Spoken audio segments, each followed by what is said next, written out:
每天分裂一个分身，只需要狠狠压榨，就可以从他们身上获得无限力量。然而 S 级异兽怎么也不会想到，有一天会吃自助餐撑死。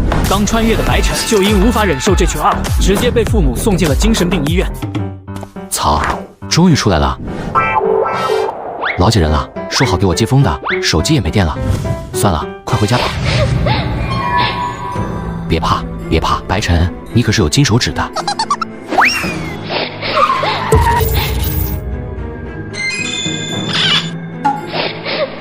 白晨假装没看到，继续走。结果没完没了，是吧？我也是有脾气的。斯密马赛，我承认我刚说话声音有点大。怎么有异兽啊？喂，叫阿伟也没用，所以这是咱们离开新手村第一场 BOSS 战，不就一只异兽？看我一个滑铲！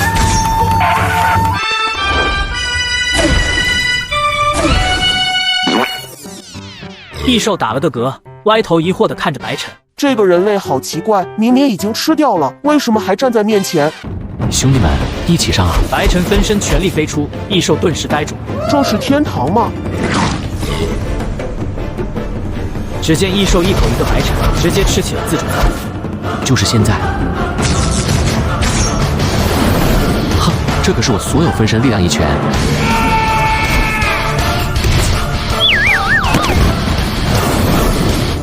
让你吃我，该我补刀了。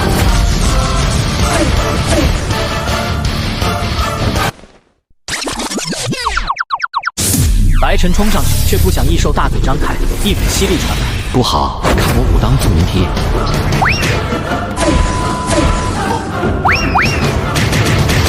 白晨靠着一个踩一个，终于逃脱吸力。贤者时间到。不错不错，真没想到今天有自助餐。快护驾！你们先走，冲啊！虽然很冲，但是必须光才行动。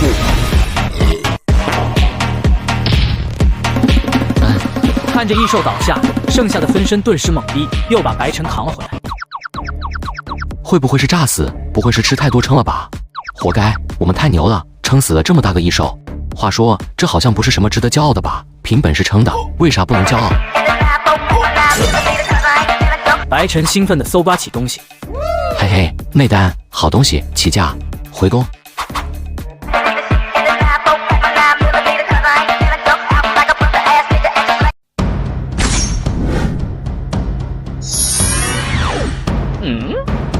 3号执法汇报，逃脱的 S 级异兽死了，魂珠丢失，死因疑似试剂发挥作用。找到魂珠。是。老姐，你人了，说好来接我。白晨，我和爸妈正在拯救世界，你先安心准备高考，过段时间就回去了。我还是奥特曼了。闺女，快来给我砍价，一块破布竟然要100。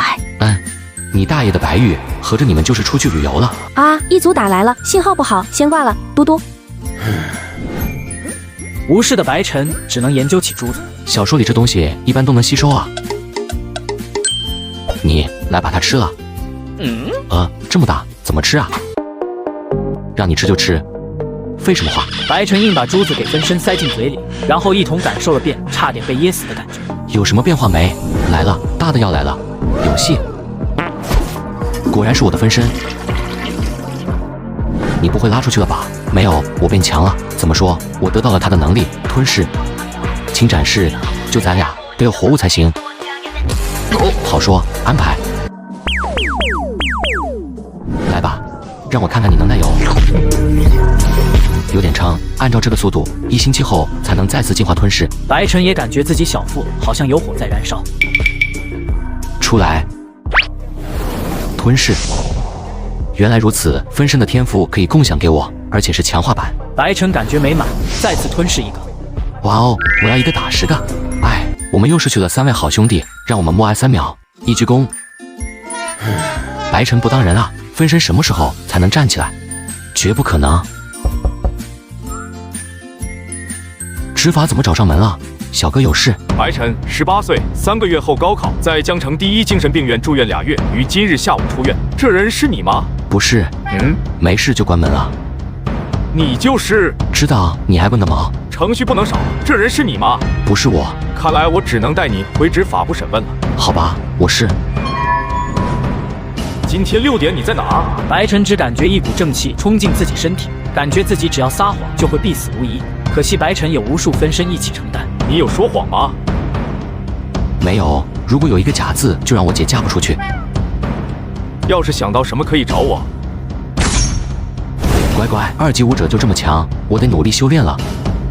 赶紧起来锻炼。拥有分身的人都知道，分身不仅可以当做出行工具，还能替你锻炼，甚至绝境的时候还可以当做垫脚石。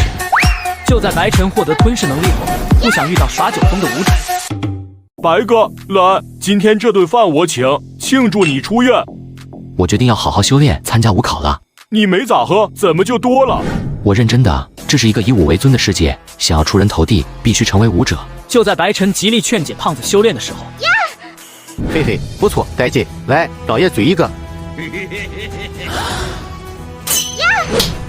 给你机会不用啊，看好你是你的福气。白晨感受男子的气息，这是武者呀，估计刚从前线下来，喝点马就不知道自己姓啥了。怎么不服气？我在前线拼死杀一兽，现在让我享受享受怎么了？周围人顿时低下头。在这个世界，法律不适用武者。哼，宝贝，我来了。我有点讨厌这个世界了。白哥，别冲动。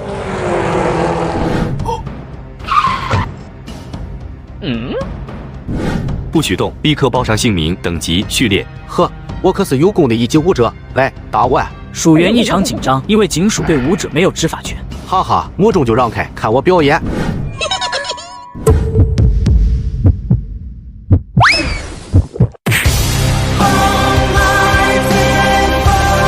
小子，你不想活了？哥，我爸是李刚，给个面子，这事就这么算了。正大，你狗眼看看，老子是何家老二何光，江城名列前茅的武道世家。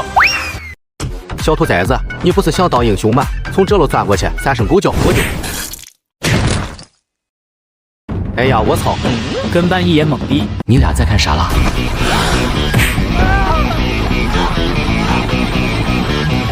贤者时间到了，全城所有人目瞪口呆，整个过程行云流水，太具观赏性。那真是我兄弟，说好一起当废物，你怎么突然就逆天改命了？都特么给我起来！白晨尽力控制颤抖的双腿。真魔，你不服气？小兔崽子，我……老子可是前线有功的武者。在骂！我操！在骂！我……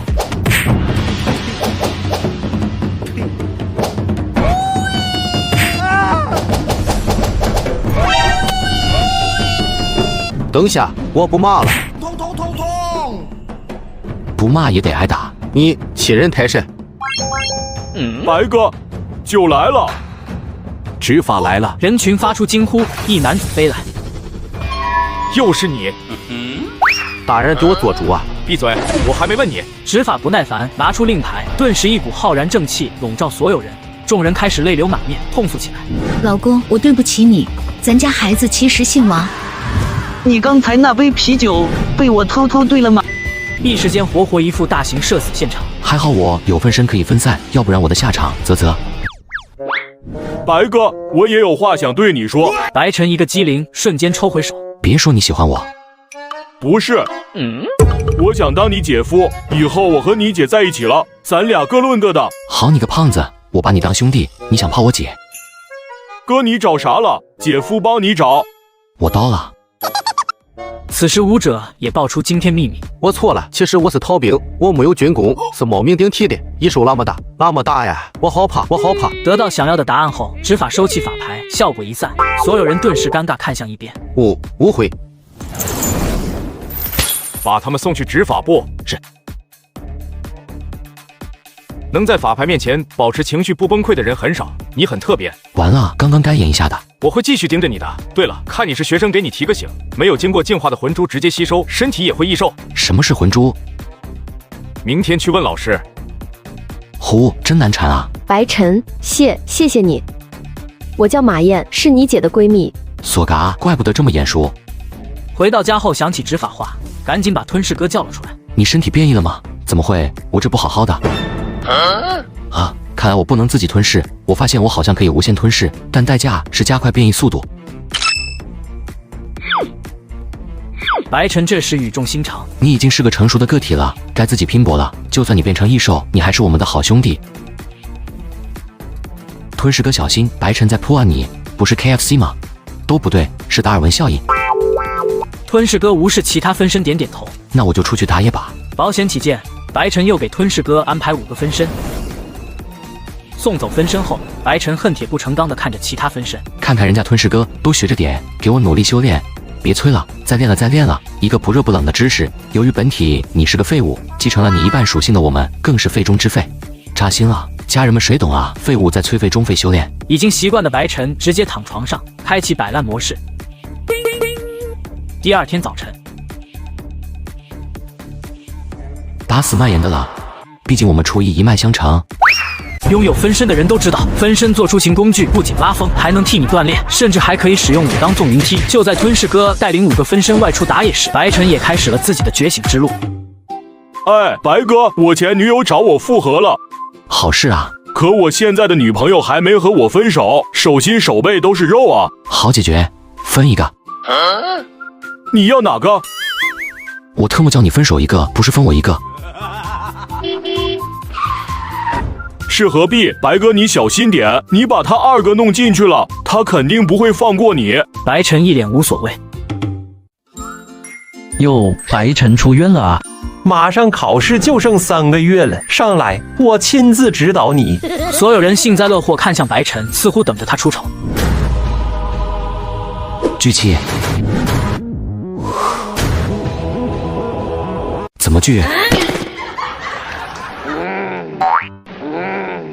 白晨和老班大眼瞪小眼，光聚气，你倒是说怎么聚啊？看我干啥？闭上眼睛，冥想聚气。长时间以后，白晨终于闭上了眼睛，只感觉自己和莲台发生了微妙的联系。渐渐的，白晨开始勾勒出莲台深意，只是越到后面，白晨越感觉自己疲惫起来。行不行啊，细狗，重开吧！我设的是最多就3板。废物，看我的！大家都你妈的白板，肯定都是3板啊！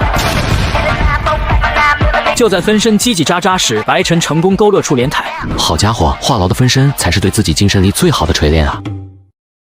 而所有同学却像看着怪物一样看着白晨。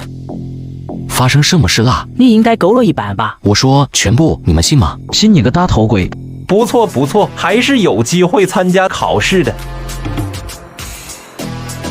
王老师生病了，以后我来负责，你们可以教我姚老师。现在一个个展示，让我看看你们逆命术修炼到什么时候了。第一个是何必？不愧是我们天骄，再能冲开30多个学位了吧？还不错。哼，准备好，待会对练，我会来找你。真不知谁给你勇气。接下来到了废柴2人组，胖子率先展示，然后就没有然后了。10个都不到，你这半年怎么修炼的？老师，不是我不努力，我的气还聚不了气。算了，下一个。看废物展示，切。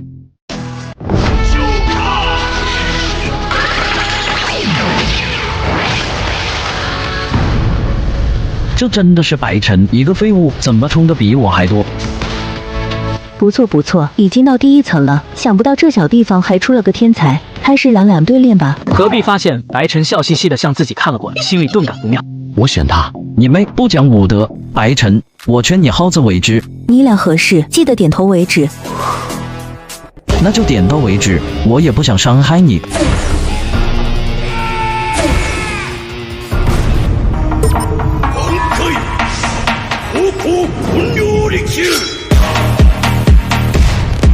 挺想是个好头。来几个人带他去医务室。还有3个月5考了，别松懈，有机会考个好学校。知道了，谢谢姚老师。不行啊，冥想提升还是太慢，先去武馆测试一下气血值吧。白晨花光身家500大钞，租用1小时练功房。看来我应该相当于0.5级武者了。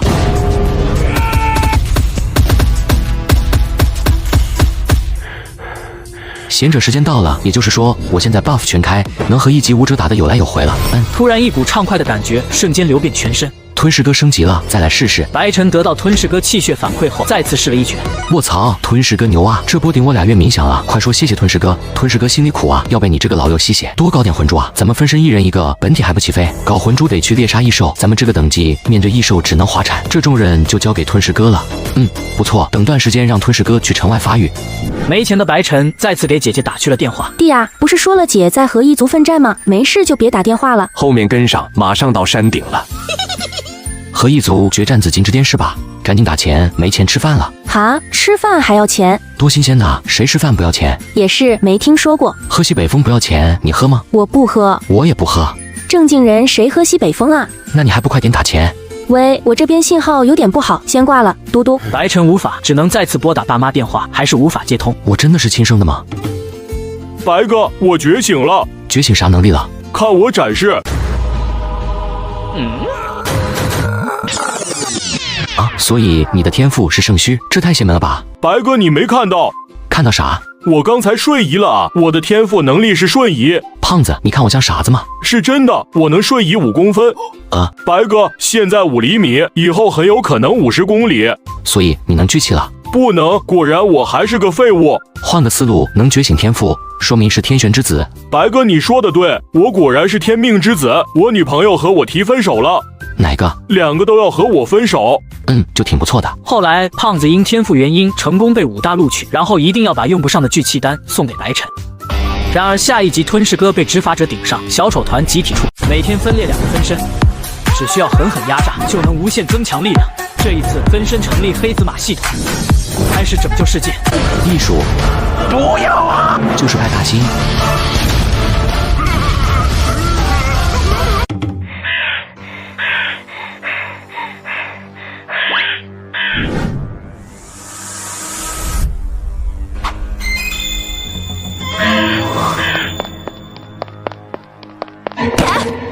别动，老子只是出门求个财，顺便再向女菩萨求个色。你要是出生，我不介意打了你。真乖，嘿嘿嘿。哎，这个世界真是越来越让我讨厌了。谁？你是什么人？既然你诚心诚意的发问了，那我就大发慈悲的告诉你，为了防止世界被破坏，为了保护世界的和平，我是嫩爹。怎么能了？去你的！想让这女孩活，就赶紧给我滚！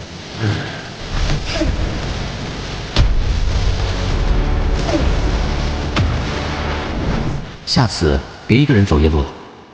那个，我能知道你的名字吗？叫我暗夜狮子王。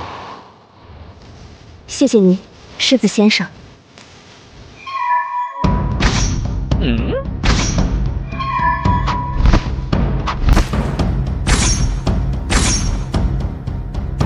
真是够烦的，跟块狗皮膏药一样，甩都甩不掉。终于抓到你了，暗夜狮子王先生。我不是暗夜狮子王，你找错人了。那你是谁？我嫩爹。哼，你的嘴还真是够恶臭的。到底有事没事？没事赶紧滚。这几天不断有人连续失踪，甚至 S 级异兽也是你做吧？切，我替你们惩奸除恶，你们非但不感激，还要来抓我。哼，追你好几天了，只要抓到你，我下个要 K 快就完成了。那我要是不跟你走呢？你一定会跟我走的。一股浩然正气从天而降，笼罩在吞噬哥身上。你到底是什么人？好大耳，我是嫩爹。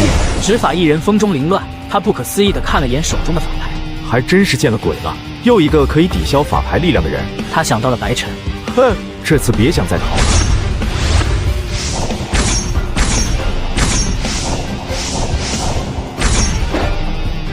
站住！晚上好啊！该死，好大胆子！一个不入流的武者竟然敢拦我！别生气，生气伤身体。咱们正好4个人，要不要来一盘紧张刺激的飞行棋？这是团伙作案。执法觉得事情似乎没那么简单，就凭你们3个不入流的家伙也想截住我？说出你们的身份。然而3个人没有受到丝毫影响，满脸玩味地看着他。3号看看法牌，又看看眼前3人。这法牌坏了吗？这可是规则类武具，怎么这么多人能违抗规则的？既然你诚心诚意的发问了，那我就大发慈悲的告诉你，我们来自黑子马戏团。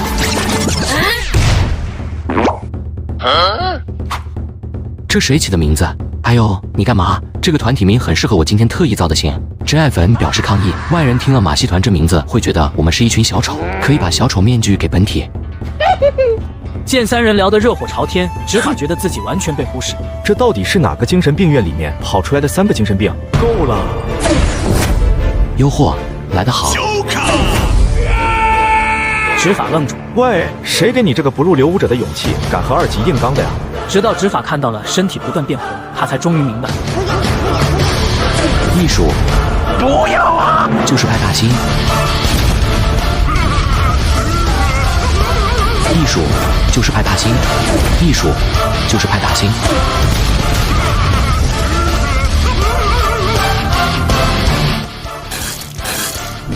疯子，一群疯子。还好激活防御类武具，要不然我就栽了。黑子马戏团不行，必须上报，这完全是恐怖组织，不把自己命当命。吞噬哥昨晚被那个傻逼执法堵了，我们自爆了3个兄弟，吞噬哥才得以脱身。分身和本体共享所有记忆，白晨在第一时间就知道了，只不过听分身汇报，他会显得更优雅，更有仪式感。再派5个兄弟过去。嘿嘿，自从上次吞噬哥升级，我现在一天能分裂2个分身，现在攒的分身足够给吞噬哥当炮灰了。对了，以后要叫我团长大人。白晨吃完早饭后，又吞噬了2个分身，然后去了学校。早上好。卧槽，你走路没声的，不做亏心事，不怕鬼敲门。还是说你做了什么亏心事？我可是遵纪守法的好青年，别忘了法牌对我都没用。不提这茬还好，这一提又让执法想到了昨晚的回忆。我来是想告诉你一声，精神病院易兽的调查我已经有眉目了，你暂时没了嫌疑。你竟然怀疑是我这个手无缚鸡之力的学生杀了易兽？开什么玩笑？黑子马戏团，难道是我错了？为啥昨晚那几个臭屁的家伙和这白晨感觉这么像？福尔摩斯附体啊，这都能查到我身上。最近的让吞噬哥低调一段时间了，等风声过去再行动。白晨从胖子那得知了和光被放出来的消息，也参加了学校血气测试。最终白晨控制在327低调通过。还以为你多厉害，没有资源支撑，天赋再好又如何？哼。好了，今天大家好好休息，明天去意境试炼。在接下来分配名单中，白晨分到姚老师一组。上一集救的马燕正好请白晨吃饭，马燕讲了很多白晨姐姐的事情。对了，阿姨的病怎么引起的？不小心碰到一个舞者，然后就瘫痪了，没给补偿。那是正式序列的舞者，能放过我们就不错了。哎，对了，和光已经出来了，小心点。我会注意的。听说你报名了舞者，白晨，你一定要当上舞者。马燕神情严肃，白晨却看到了不甘。好，每天分裂2个分身，只需要狠狠压榨，就能无限增强力量。这一次，分身不仅成立黑子马戏团，上演一场艺术大战，甚至在秘境再次使用武当纵云梯逃离险境。老三，这个给你，明天的意境试炼，给我把白晨废了。若不是现在是特殊时间，不能对五考生搞小动作，我早就杀他们了。哥，他气血才300多，不用这么麻烦，我一只手就能捏死他。谨慎的和光还是让何必收下武器。二哥放心，明天我定废了他。好兄弟。此时白晨不知道有人对付他，嘱咐吞噬哥今晚停止活动，就休息去了。喂，能不能敬业点啊？下雨就不出来打卡吗？这么懈怠，还当什么反派？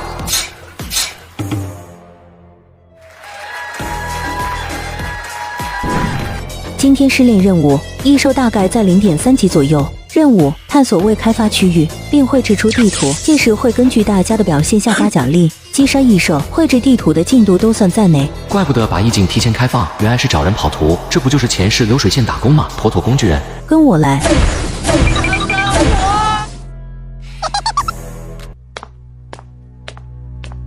大家打起12分精神。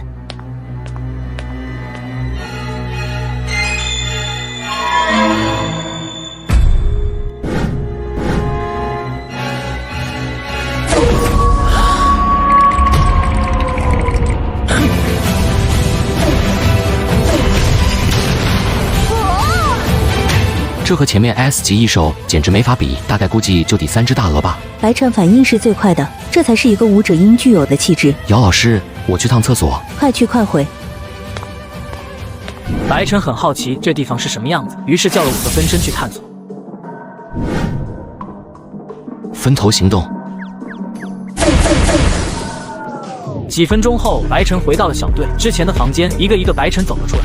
另一边，何必也脱离了队伍。我记得白晨的队伍是朝这个方向来的。我好像迷路了，该死！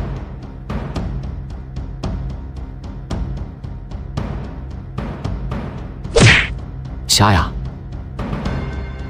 踏破铁鞋无觅处，得来全不费功夫。白晨，总算是让我找到你了。抱歉，我不搞基。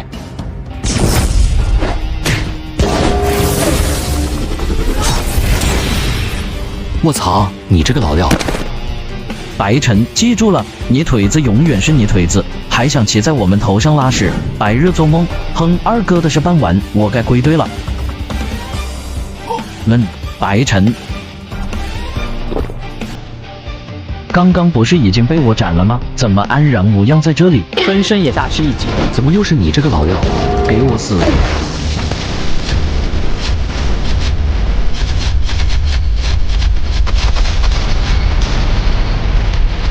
看你还怎么恢复！哼！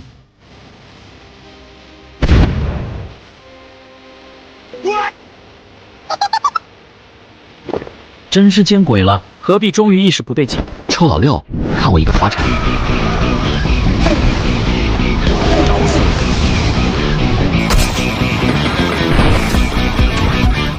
真邪门！何必眉头紧锁？这3个白晨的实力不对啊，完全没有一层逆命术的水平。难道是我进幻境了？何必怕了？他想赶紧离开。这么着急要去哪儿啊？你到底是谁？另一边，白晨知道5个分身全都被何必赶了。本来分身可以躲着走的，但是分身一定要整活。白晨有点无语。别甩锅，咱们共用一个处理器。我们的想法就是你的想法。没错，分明是你想整活，我们才去的。那小子现在都有点精神分裂，笑死我了。第5个兄弟出现的时候都吓尿了，兄弟们在剩最后一口气的时候都自爆了，毛也没留下，衣冠冢都立不了，都怪白晨。加1，白晨，快跟上！哦，来了。你们哪里不舒服吗？你身后。姚老师一声大吼，一道拳芒向白晨头顶冲去。姚老师和异兽对了一拳，下一秒直接被拍飞。一级异兽，你们快走，我来拖住他。姚老师快速起身，挡在同学们身前。白晨懵逼了，通道前方就在激战，他根本过不去。白晨看着黑漆漆洞口，咬牙钻了进去。把姚老师坚持住，我去给你搬救兵。什么味道？完了，气血正在飞速下降。出来！白晨召唤一个分身抵挡犀利，要死也是分身先死。白晨，我俏丽。分身嘎后，白晨立刻换下一个分身，然而犀利很猛，分身坚持不到半分钟就砍定，只能使用武当纵灵踢了。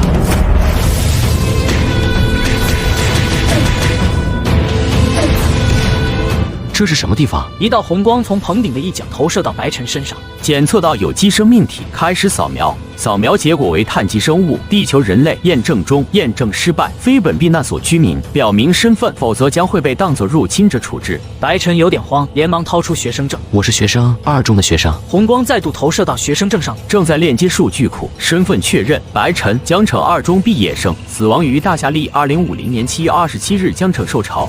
豆豆麻袋，我死了！我现在不是活得好好的吗？还有这个2050年又是什么鬼？今年明明才2025年。每天分裂2个分身，只需要狠狠压榨，就能无限增强力量。白晨分身戏耍何必后，被何必乱刀砍死，而本体却逃到不知名避难所。我好像知道什么了，这所谓秘境其实是一个避难所，躲避的似乎是外面通道的异兽。死而复生之人，跟我指引，我会带你去见避难所的管理者。前方大门缓缓打开，发出震耳的轰鸣声。要进新副本了，门后会不会直接站了个 BOSS？ 那还怎么玩？连发育时间都不给，剧情杀了。避难所的人工智能还挺通情达理，没把咱们这个不明身份的外来者一枪毙了。避难所的管理者会不会是一个大美女啊？分身们七嘴八舌，对接下来场景十分兴奋。白晨也同样如此。奇怪的外来者，欢迎来到10号避难所，请按照指引行进。地面出现一个箭头，白晨跟着向前，然而却没看到一个避难所的居民。管理者办公室到了。你好。门内没有回应。你好，有人在吗？白晨反复敲了一阵，办公室里连个屁声都没有。Big 胆，竟敢无视我白哥！把门踹开，这个避难所好古怪，还是小心一点吧。来都来了，总得见见那个管理者是个什么货色。和分身们一通头脑风暴后，白晨决定破门而入。哎呦我去！大门纹丝不动，白晨脚差点骨折。突然，白晨发现门边上有个把手，指尖轻轻一拧，门开了。白晨愣住了，心中有10000句 MMP， 不知当讲不当讲。进入房间，白晨看到了一个骷髅和一把手机。很明显，这人开枪自杀了。这家伙该不会就是避难所的管理者吧？很快，白晨发现了管理者笔记，上面记载着为了逃避异兽追杀，无数人搬进避难所，甚至有一部分逃进外太空。然而最后因基地供给出现问题，避难所全体实行安乐死。我常常会想，如果当初我没有研制阿尔法试剂，没有阿尔法试剂，也不会有逆阿尔法试剂，更不会有异化者。可没有逆阿尔法试剂，异兽又该如何解决？或许人类的终点就是毁灭吧。日记结束，白晨此时心情有点沉重，看着一具具白骨安安静静躺在床上，能够看得出来，他们死亡前都很安详。1万多条人命就这么没了。白晨第一次意识到，生命竟是如此的脆弱。按照日记中的内容讲述，这个世界上已经不再有异兽的威胁，而是一种叫做异化者的生物，其诞生的方式与一种叫阿尔法试剂的东西，而阿尔法试剂的研制者就是日记的主人10号避难所的管理者。只是为什么这个世界会有另一个自己？想不通的白晨带上管理器手就去了武器库，最后白晨发现了一个遗落的玩具手枪。谁这么无聊，把玩具枪放武器库来了？这时终端忽然弹出了信息：5具龙威改进型手炮，吸收气血发动强力射击，气血越多，射击威力越强。5具，白晨高兴极了，没想到还真让自己给捡到宝了。5具是武者的专属武器，3号执法的手牌就是其中一个。白晨眼馋很久了，该去外面瞧瞧了。白晨来到避难所外面，城外一副破败模样。废墟旁一个小脑袋好奇盯着白晨。异化者，白晨连忙拉开距离，手炮瞄准了那个脑袋。你怎么出来？异化者说话了，日记里可没有记载过异化者会说话。白晨正准备沟通，周围突然出现10几个异化者。完了，我被包围了！豆豆妈蛋！白晨高举双手，尽量让自己看上去人畜无害。和小家伙一样，周围的异化者也没有对己发动攻击，只是好奇盯着白晨。喂，地下安。异化者结结巴巴，白晨半天也听不出个所以然。突然一阵炸响，坑外的异化者接连爆成一团团血。我这么屌了吗？意念杀人。江城外发现11个低级异化者，已经全部歼灭。我和他们不是一伙的。白晨赶紧开口，生怕对方一炮把自己给崩了。咦，人类？难道不明显吗？机器人快速靠近白晨，眼中满是好奇和激动。人形作战兵器，代号 BT-21，我是首批 BT 系列兵器的最后一台。你好，我叫白晨，这就是日记提到的空岛人形作战兵器吗？外表和人类几乎一模一样。搞不清楚状况的白晨决定先行撤退。我突然想起家里煤气忘关了，咱们改日再聊。大人请不要随意走动。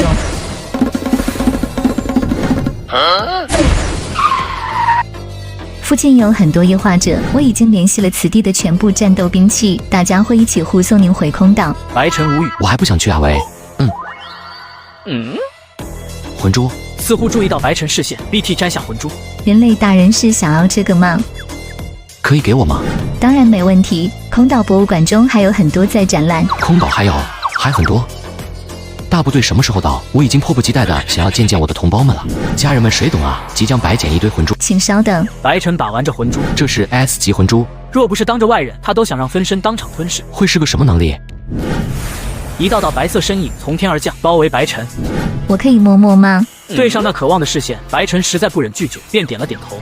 大家顿时一拥而上，像是在猫咖撸猫。人类大人好软啊！前面长了尾巴，太酷了！这一定是一个很厉害的武器吧？超电磁毁灭炮，什么时候出发？现在就走。届时分身一人一颗魂珠，直接原地飞升。当我祭出100个能力时，不知阁下该如何应对？异化者来袭！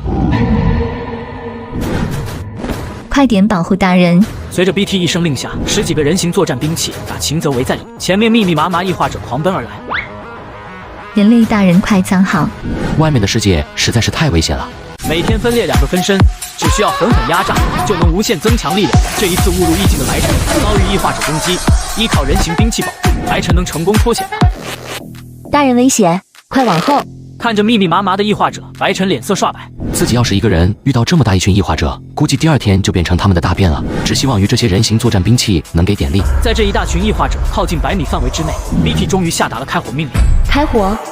人形作战兵器们的肩膀纷纷抬起一个短小精悍的炮管，一道道激光从炮管中激射而出，密集站位的异化者犹如子弹，被激光一排排割下。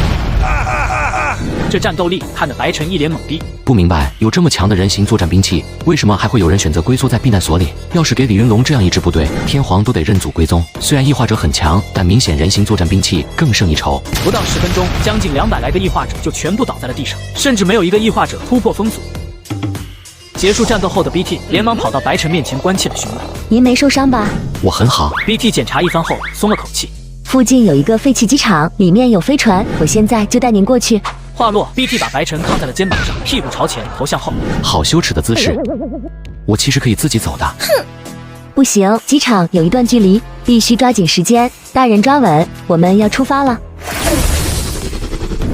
其他的人形作战兵器急随其后，呈战斗队形将白晨和 BT 保护在中央。半小时后，众人平安来到机场。你为什么不扛着我直接飞去空岛？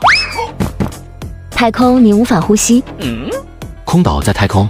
这个世界的人已经殖民外太空了吗？有这能力还死守地球干什么？大人不是来自空岛？糟糕，露馅了。我当然是空岛人，不过一直在避难所执行秘密任务，最近刚出避难所。BT 的眼睛里满是大大的问号。避难所是什么？白晨懵逼了。你不知道避难所？不知道。你是哪一年生产出来的？2051年。避难所2053年才关闭，2051年的 BT 怎么能不知道？除了我之外，你见过其他人吗？空岛是人类总部，人形作战兵器出场后就不会再进入。兵器的使命是消灭一切异化者。白晨和 BT 坐上一架飞机。这是啥？是异化者，异化者来袭。BT 连忙下达命令，务必保护我和人类大人起飞。收到。异兽飞来，人形作战兵器们纷纷开火，凶猛的火力让异化者的步伐一时停止。此时的 BT 一脸轻松。人类大人不要担心，没有会飞行的异化者，只要我们上天就安全了。人形作战兵器们见已顺利起飞，纷纷起飞火。要多久才能到达空岛？2个小时就够了。右眼皮一直在跳，总觉得这趟旅行不会那么顺利。兵器们发来的警戒。BT 右侧出现大量飞行异化者，注意修正航向。白晨咽了口唾沫。危险，危险！他有点想回家了。人形作战兵器们集体开火，挡着的异化者纷纷爆炸。见人类大人的脸色有点白，BT 轻声宽慰道：“这些全部都是最低级的异化者，够不上什么威胁的。只要高级异化者没有出现，我们就是绝对安全的。”大姐，能不能先别立 flag 了？注意，正前方500米出现一个高级异化者。白晨无语了 ，BT 的 flag 应验了。话音刚落，一道火焰冲击向着飞行器直挺挺砸来 ，BT 猛拉操控杆，成功躲过。BT， 我们来拖住他，你带着人类大人快走。护航编队一部分飞向低级异化者，另一部分冲向高级异化者 ，BT 则趁机穿插而过。外面人形兵器仅仅一个照就被异化者拉掉，而面对同伴死亡 ，BT 脸上却毫无波澜。死亡是每个兵器的最终归途，而且能为人类大人而死，是我们的荣幸。白晨内心五味杂陈，他张了张嘴，想说的话最终化作了一声叹息。就在这时，飞行器尾部突然爆炸，2个引擎同时熄火，失去动力的飞行器开始朝地面急速下坠。与此同时，一个巨大的阴影从上面扑了下来，挂在飞行器上。人类大人，抓紧我 ！BT 一把抱住白晨，逃了出去。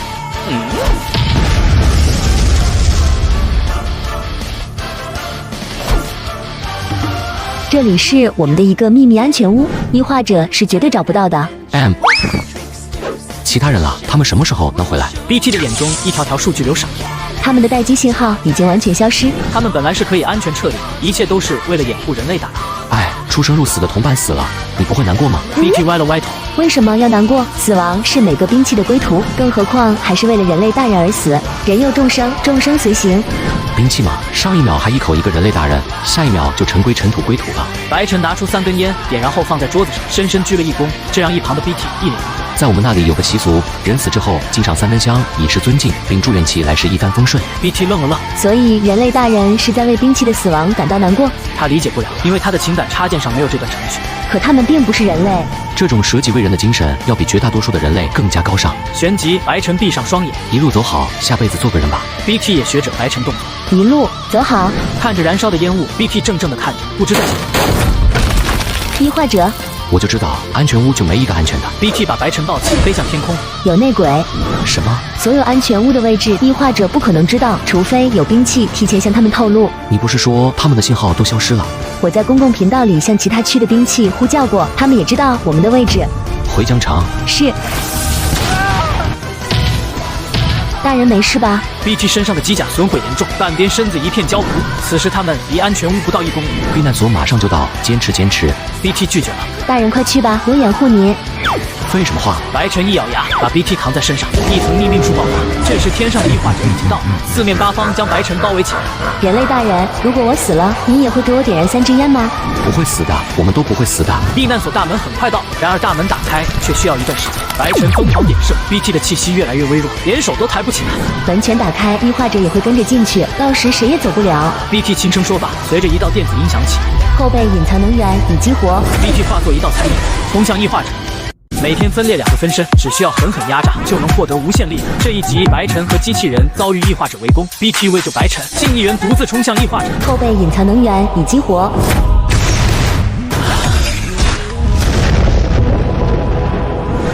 BT 仿佛小宇宙爆发，神挡杀神，佛挡杀佛，手中的炮击一枪一个小朋友，掀起一阵腥风血雨。没有一个异化者靠近他2分钟，短短几秒钟就留下遍体残肢断裂。但异化者的数量实在是太多，越来越多的异化者正从远处包围而来。这时避难所的大门已经打开，白晨跳进去后，立刻通过终端关闭大门。BT， 快进来！白晨一边用微楼点射掩护，一边大喊 ：“BT 一刀斩断数个异化者。”随后加速向避难所冲来，眼看仅有10几步之遥就能冲进避难所，一个高级飞行异化者从天而降，挡住了 BT 的去路。该死！白晨全身气血爆发，刚要被刺，就被高级异化者一巴掌拍回避难所。见高级异化者想要钻进大门 ，BT 连忙发起猛攻，异化者恼羞成怒，回身与 BT 激战。大人快走，不用管我！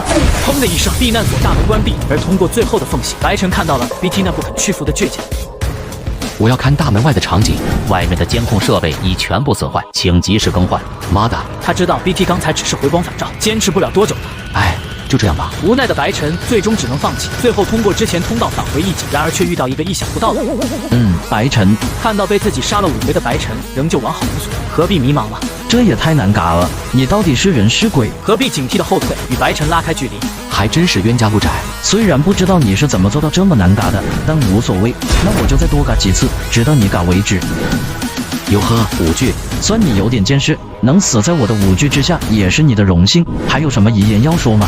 屁话真多。切，想拿一把玩具手枪吓退我，真是太天真。白晨端着威龙对准了脑袋。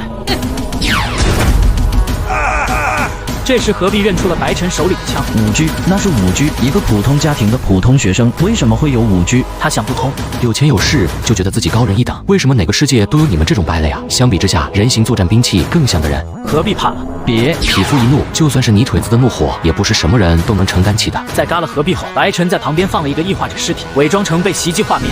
何家，咱们来日方长。此时白晨已经把何家记到了他的小本本上，正准备离开的白晨听到咳嗽声，眉头微皱走了进去。姚老师看到坐在房间角落里的人时，白晨惊了，有点麻烦了。刚才外面声音那么大，他肯定全听到了，要不要灭口？姚老师受了很重的伤，气息萎靡，这个距离，白晨有把握一枪爆头。自己杀何必的事情绝对不能漏。似乎也察觉到了白晨的意图，姚老师剧烈的咳嗽起来。我其实什么也没有听到，什么都没有听到。姚老师，你这话有点此地无银300两了吧？动手吧。看着如此干脆的女人，白晨却觉得似乎有诈。这时他才发现老师身上的血是金子。异族，姚老师竟然是异族，异族竟然混进学校当老师，他有什么目的？有人吗？远处传来呼喊，正是救援队。嘿嘿，你已经没有机会了。白晨也笑了，这位老师，你也不想你异族的身份被曝光吧？你想怎样？很简单，你帮我保守秘密，我也帮你保守秘密。就这。两人达成一致，众人准备退出路过何必时，等一下，他也是我学生。姚老师，你也不想？他是被一手偷袭杀死的，把他的带出去，我会向他的家人道歉。中途遇到不少异兽，全被救援队一枪解决，这也让2人大吃一惊。这子弹头装了黑山研究所最新生产的阿尔法试剂，对 F 级以下的异兽有奇效。卧槽，阿尔法试剂是日记中提到的那个阿尔法试剂，意境中的东西怎么会出现在现实世界？突然之前重伤的地级异兽突了出来，前面士兵直接被抹杀，开火！然而阿尔法试剂对地级异兽并不起效。重伤的地级异兽相当于1级武者，这群0.5的士兵直接被嘎掉。快跑！姚老师一把将白晨推开，侧身翻滚，躲过异兽致命一击。算你有点良心。白晨凝聚全身分身的属性，突击到异兽身前，一记扫堂腿将其放倒在地，旋即右拳猛地砸向异兽脑袋，直接把异兽的脑袋干碎。现在的中学生都这么猛了吗？最后众人终于出了意境，一个女人正在说着什么。林思瑶，这不是那个管理者吗？小姐，家里医生已经准备好了。回家吧。对了，给我查一个人，二中学生白纯。是。看着豪车远去，白晨更加火姚老师的身份。如果他是异族，为何如此高调，就不怕身份暴露？你是白晨，你认识我 ？S 级异兽现场观众，来抽个血吧。回到家的白晨开始回忆起整个意境之下，他好像弄懂了本质。意境似乎是一个与现实世界没什么区别的平行世界，异化者是由阿尔法世纪所引起。那现在要不要阻止林思瑶？可阿尔法世纪的确能摧毁异化者，这是我亲眼看到的。那你阿尔法世纪又是什么？白晨头疼，暂时不去思考，召唤一个分身，准备看看另一个 S 级魂珠能击碎黑暗。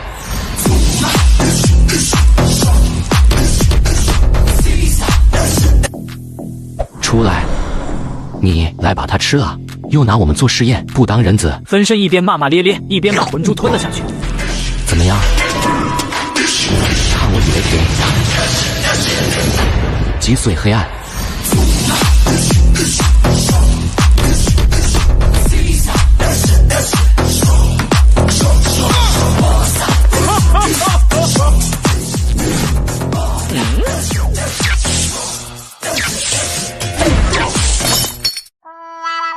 你有病，我有病，就是你有病，把灯给我换了。从今天开始，我不允许再有人对我大声讲话，以后要叫我雷电法王。哼，把灯换了。法王怒气冲冲的起身，直视白晨。换就换。白晨感受着法王反馈而来的修为，他发现自己气血值卡在999，就无法再进一步。嘿嘿，不过自己以后就是双能力者了。换好了，你去陪吞噬哥一起打野吧，你们两个在一起，彼此之间也能有照应。我格外再给你10个分身。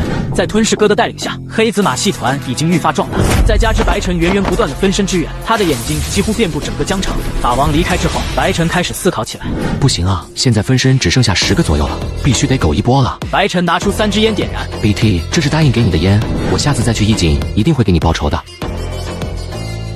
他是个好同志啊，有机会在意境里立个碑吧。然而，分身们突然纷纷表示抗议。我们都被你当成一次性消耗品了，怎么不想着给我们立个碑？见色忘义的王八蛋，不当人子，不当人子啊！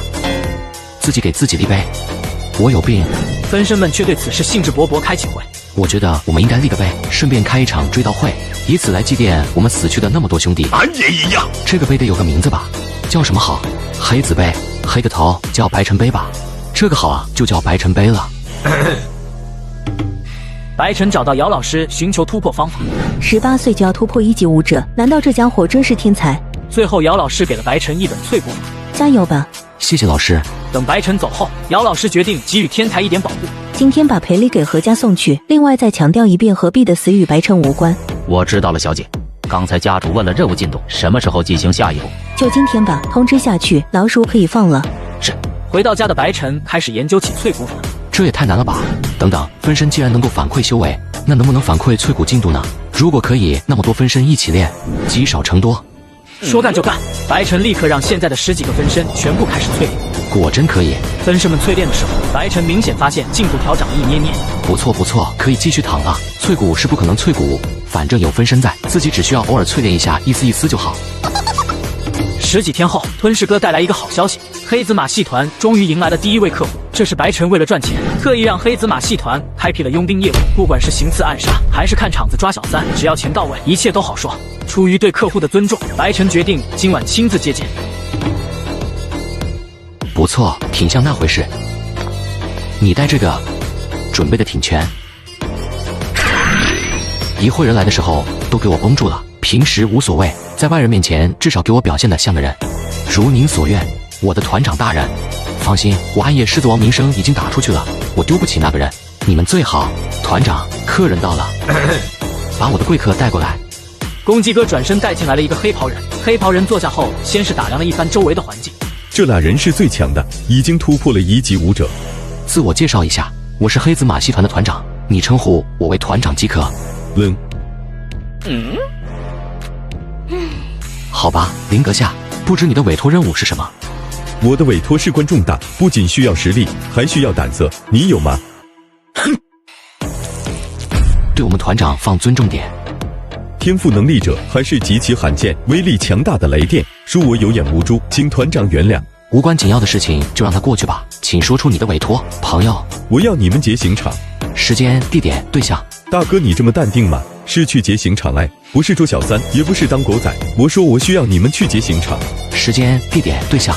专业，太专业了，这次真是找对人了。我要你们救的人叫王彪，3天后在云山刑场会被执行死刑。是新闻上那个人类支持王彪？就是他，他才不是人族支持，他是人族的英雄，是公平的执行者。还真是彪哥。白晨微微皱眉，开始思考这项任务的可执行性。王彪现在的处境，相比你比我更清楚，想要劫刑场十分困难。黑袍人略微有些许失望，所以你们不打算接这个任务了？不，得加钱，至少得这个数。没问题，500万就500万，我会先给你300万的定金，事成之后再把尾款给你。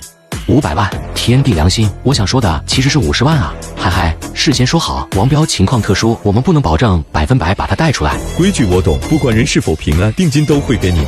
由于本体没见过什么大世面，分身们同样没见过这么多钱。我腿有点软是怎么回事？瞧你那点出息，你有出息，你腿抖啥？抓住椅子，都别给我丢人，假装咱们都是见过大场面的。法王跟吞噬哥对视一眼后，抓住白晨的椅子。好，定金我们就收下了，人救出来，我们要把他送到哪去？黑风山的山顶有一棵树，我会在那里接应。可以，行动会在3天之后，这期间我们会制定详细计划，送我们的客人。鸡哥闻声进来，把黑袍人送了出去。人走了，都出来吧，装半天人也给你们累够呛。带着各种飞禽走兽面具的分身们从后面的房间走了出来，目光灼灼地看着 Money。首单业务开张。300万啊，300万，一生一世花不完。我想买个自行车，我要把头染成绿的，把钱分了吧。我会留出100万给你们做活动经费。现在商量一下3天之后的行动。分身们，你看看我，我看看你，全都安静了下来。关键时刻屁用没有。法王，你来说，要不我们跑单？其他分身顿时眼前一亮，可行。这个破仓库反正才花了几百块，扔了就扔了。刑场不好劫呀，不知道会搭进去多少兄弟。溜吧，天大地大，何处不能安家？搬家，现在就搬。黑子马戏团第一个业务，众人竟一致同意跑单。就在黑子马戏团新添法王后，实力大增的马戏团准备劫法场，双手抱头蹲在地上，艺术就是拍大星。首单业务就跑单，咱们马戏团以后还怎么做生意？我有个计划。就这么办了，明天派2个兄弟去云山踩盘子。彪哥身上应该有秘密，不然也不会有这么多人关心他。反正到时候他第一时间经我们手，有没有秘密一看便知。我也想看看这个人族之耻到底有多耻。各位，我们来到这个世界的第一场表演马上就开始了，即便无人喝彩，也要记得优雅谢幕。事情办妥了，接了，放心，就那几头烂蒜，要是真劫了刑场，我把头摘了。3天后，此时刑场围满了人。王彪，看这边。对于人族之耻这个称号，你有什么想要说的吗？一堆蛆虫而已，除了变成苍蝇，对人类没有任何贡献。我嘎了他们是为了公平。时间到了，王彪被押解上刑场，而旁边有2个能射出2000度火焰。看着这奇怪的刑具，白晨笑了。人类真是太会玩了，总会想到各种折磨和嘎人的东西。没错，比如说蜡烛和小皮鞭。兄弟们全都到位了。半小时后开始登台表演，这附近还有一伙形迹可疑的家伙，貌似跟我们是一个目的。彪哥还真是抢手啊！待会动起来的时候手脚麻利点，别让别人拿了我们的尾款。放心，会是个大大的惊喜。鱼儿上钩了吗？审判者大人，云山附近的确来了不少人，不过看样子他们貌似不是一伙的。马卡族不太像，管不了那么多了，一切按计划行事，由我盯紧他们。此时3号执法像是标枪一样笔直的站着，警署人手不够，他也被抓来充了壮丁。右眼皮一直跳，感觉要坏事。王彪，你涉嫌嘎了22名武者，经过本庭审判，你将被处以死刑。你还有什么想要说的吗？我何罪之有？武者这种特权阶级的存在，本来就是不公平的。他们甚至凌驾于法律之上，表面道貌岸然，背地里全部都是一群偷鸡摸狗之徒。一派胡言，立刻行刑。为了公平。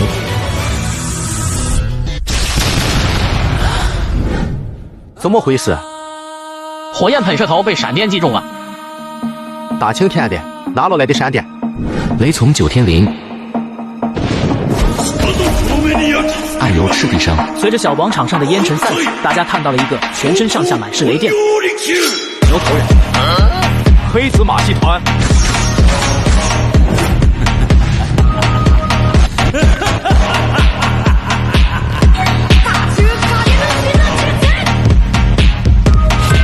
双手抱头蹲在地上。是天赋能力者，快趴下！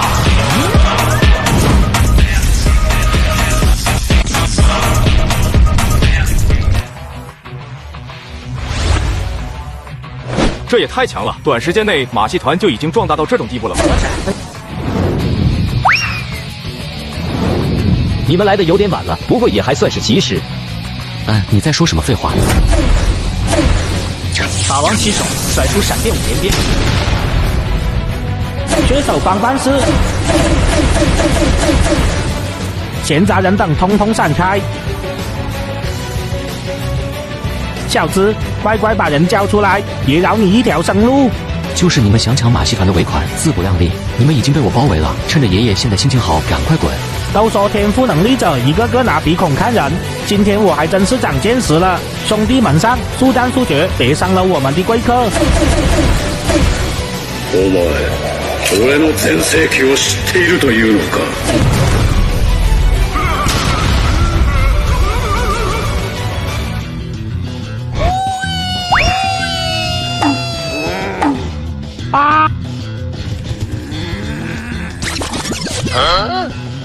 兄弟们，让他们见识一下我们马戏团的实力。这么多人是从哪里冒出来的？大变活人吗？由于云山守卫实在过于森严，白晨把分身全依附在法王身上。为了300万，德玛西亚，乌拉！小黑子们冲啊！分身们喊着各种奇怪口号，群情振奋。上，杀了他们！执法都在，随我缉拿罪犯。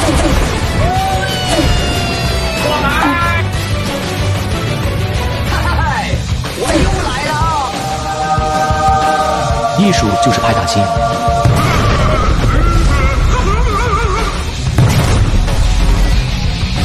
疯子，一群疯子！面对小黑子毫无章法暴力打法，一上来就自爆，帮主已经下药。帮主快撤吧，兄弟们已经死伤过半了。血手帮没了士气，不断的在和小黑子拉开距离，然而对方却像是狗皮膏药，硬是要和你。我又来了！不行了，快撤！3号执法早就吃过一次亏，这次没有多钱。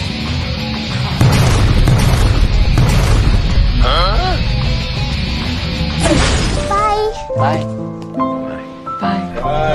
我就离开了几个月，打法已经变得这么生猛了吗？兄弟，你们是哪部分的？黑子马戏团，抓紧，我们要出发了。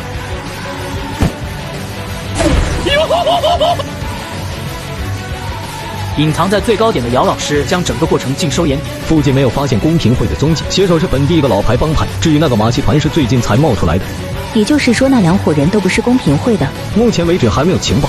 追上去，不能让他们把人带走了。本来是打算用王彪把公平会给调出来，好像有点玩脱了。累死爹了！真是出乎我的意料，你们竟然真把人带出来了。不是说在黑风山街头？无所谓了，本来也没指望你们把人带出来，只是想让你们把水搅浑，方便浑水摸鱼。所以血手也是你们雇佣的？没错，这就叫螳螂捕蝉，黄雀在后。赶紧把麻袋给我，然后你可以去打了。为什么要打我？防止你从王彪那知道钥匙，钥匙的存在越少人知道越好。啥玩意？眼看黑袍人全围了上来，法王突然高举双手。等一下，我有一个提议。双手抱头蹲在地上。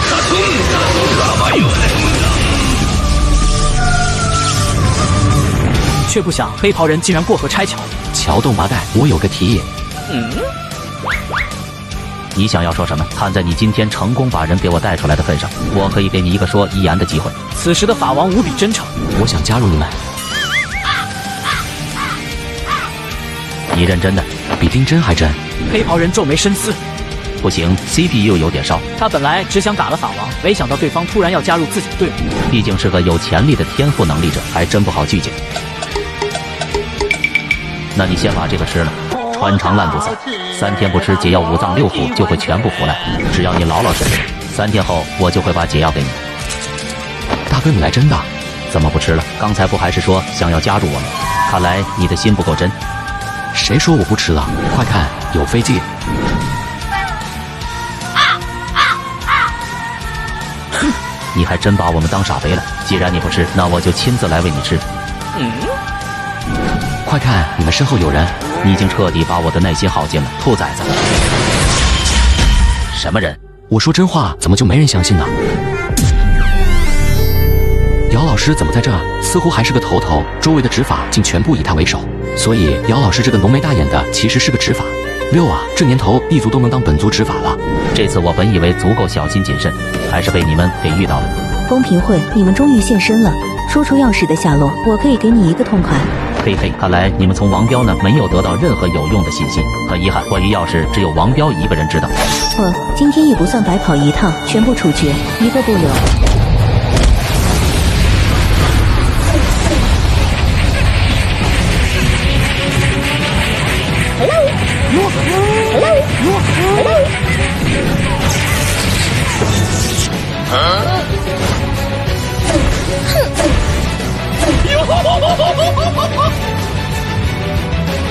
我擦！我突然想起家里煤气还没关，咱们改日再会。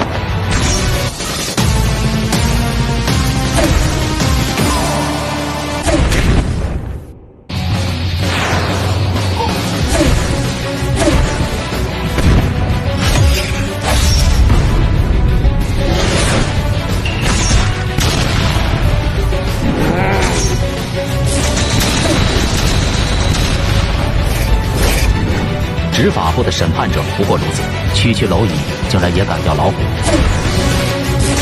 若是换作10天之前我没有突破，你或许还有所胜算。很可惜，现在我只手就能把你镇压。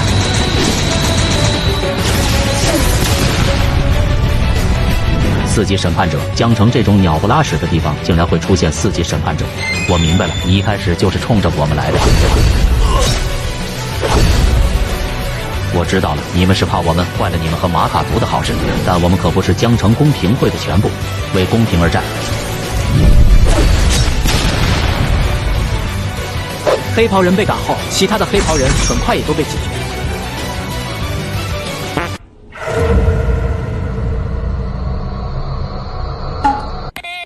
王彪呢？坏菜了，王彪丢了。明明这一路上那个牛头人都扛着麻袋，什么时候换的人？我分不清啊。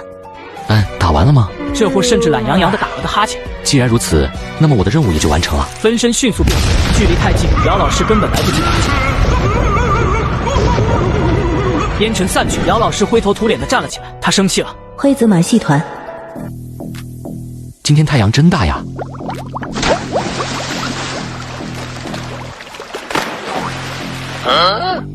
你就不能从另一边上来？把我的鱼都吓跑了。吞噬哥看了眼空投，有点鄙夷。你这技术再钓1年也钓不上来鱼，被骗了。到底是谁跟我说这狐狸有翘嘴的？嗨，麻袋解开。天儿这么好，让彪哥也出来晒晒太阳。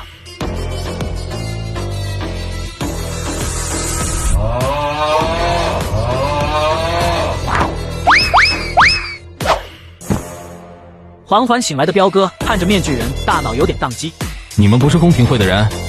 原来是公平会雇的我们来救你，可是成之后，他们却想着卸磨杀驴。白晨有点生气，如果不是法王溜的话，他就得凉。的确是公平会的行事风格，所以你们打算怎么处理我？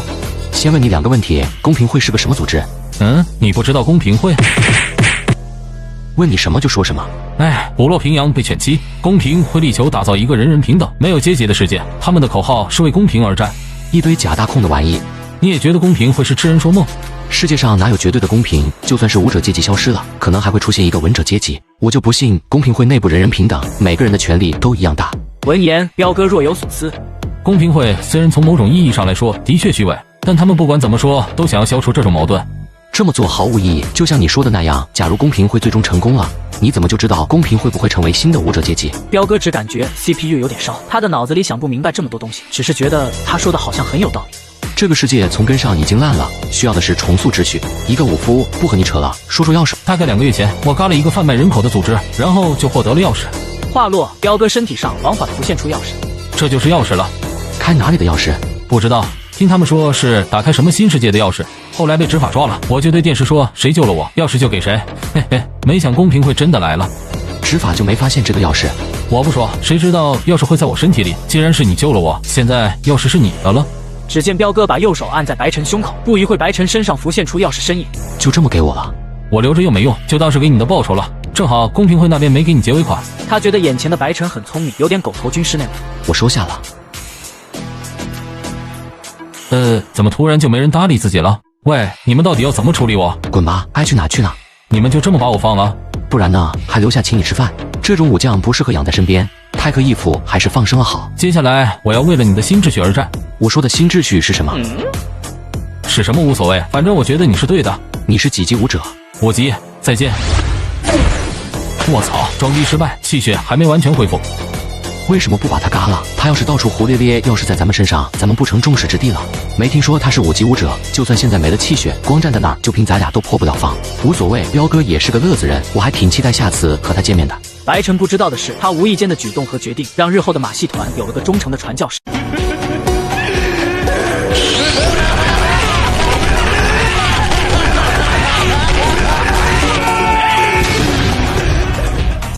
这次的失利，会长现在很生气。1个多月后，马卡族将会抵达江城。这次江城意境我们势在必得，下次别再让我失望了。今天时间可是去黑山研究所做实地参观。白晨心里有点期待。黑山研究所，林思瑶就是那里研究员吧？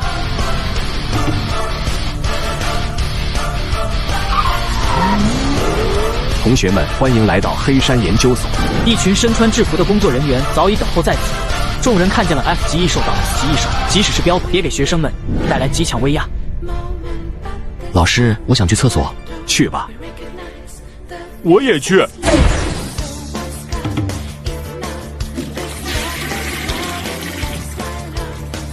白晨，我下周的生日会你会来吗？抱歉，马上我考了，我还得训练。这样啊。班长喜欢你的，你感觉不出来。人生3大错觉：手机震动，我能反杀。他喜欢我。你还真是油盐不进啊！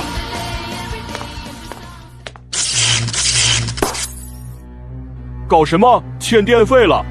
等着吧，伸手不见五指，路也不熟，除了等来电也没其他办法。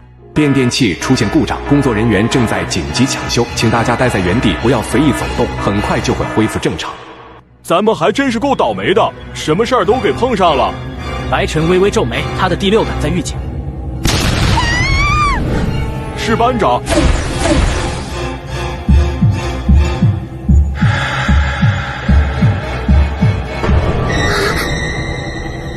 那是什么东西？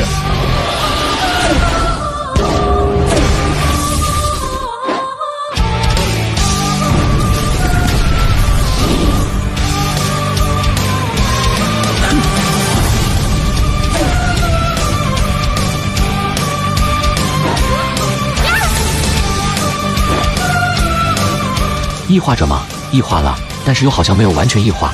这家伙与意境中的异化者在外貌上还是有很大的差距。白晨有种不祥的感觉。难道现实也要复刻意境中的异化者之灾？异化者感觉到白晨威胁，此刻不敢贸然出击。这是异兽吗？算是吧。你们先走。白哥加油！我还是留下来帮你吧。班长，你就别搁这耽误事了。快走！技能发动。电光火时间，胖子足足向后瞬移了5公分。没错，经过这段时间胖子的刻苦努力，他变长了。此时一个又一个异化者跳出来，如同下饺子一样。快走！我去叫保安。白晨感受气息，这一群异化者应该在0.4级左右。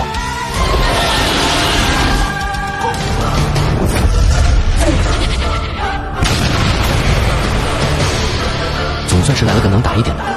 人死。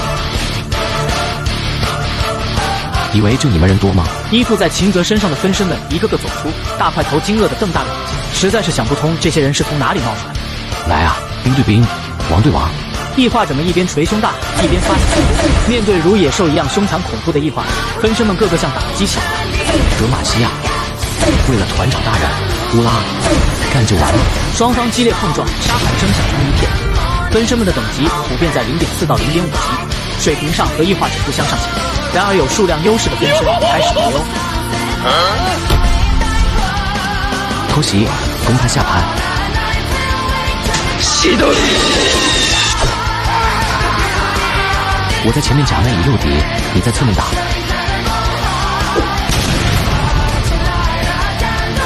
看好了，我将发动一次牛逼的攻击。敌人非但不投降，竟然还敢反击。分身们打得热火朝天，白晨也蠢蠢欲动。你过来啊！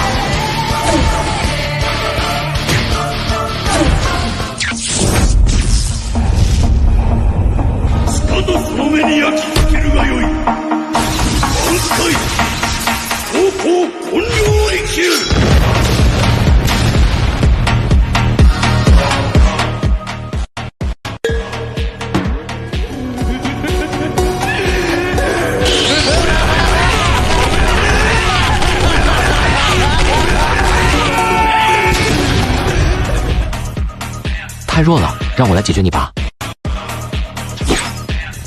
我怎么动不了了？怪物露出玩味笑容。啧啧，既然是有天赋能力的异化者，还是第一次见，不会以为你吃定我了吧？变身。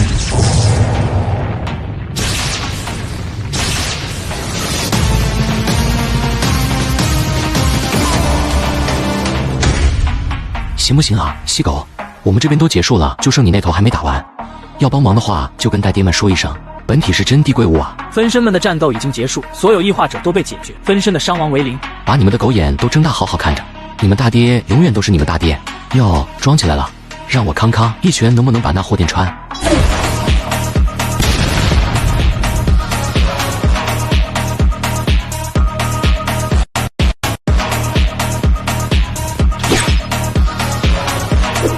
白晨，我俏丽。这个异化者的天赋能力未免有点多了，你的攻击结束了，现在轮到我了。此时已消耗大部分的异化者已没了力气，他用尽最后的力气朝白晨扑过去。没有魂珠。白晨看着倒地的尸体，若有所思起来。没事吧？没事，全都是你嘎的。如你所见，现在的学生都这么生猛了吗？教授，所有试验编号都是他杀的。林思瑶看向白晨，双眼发光。别这么看我，我还是个孩子。啧，我还没见过那个孩子这么厉害。来，让姐姐康康你发育到什么程度了？见过分身给自己开追悼会的吗？我见过了。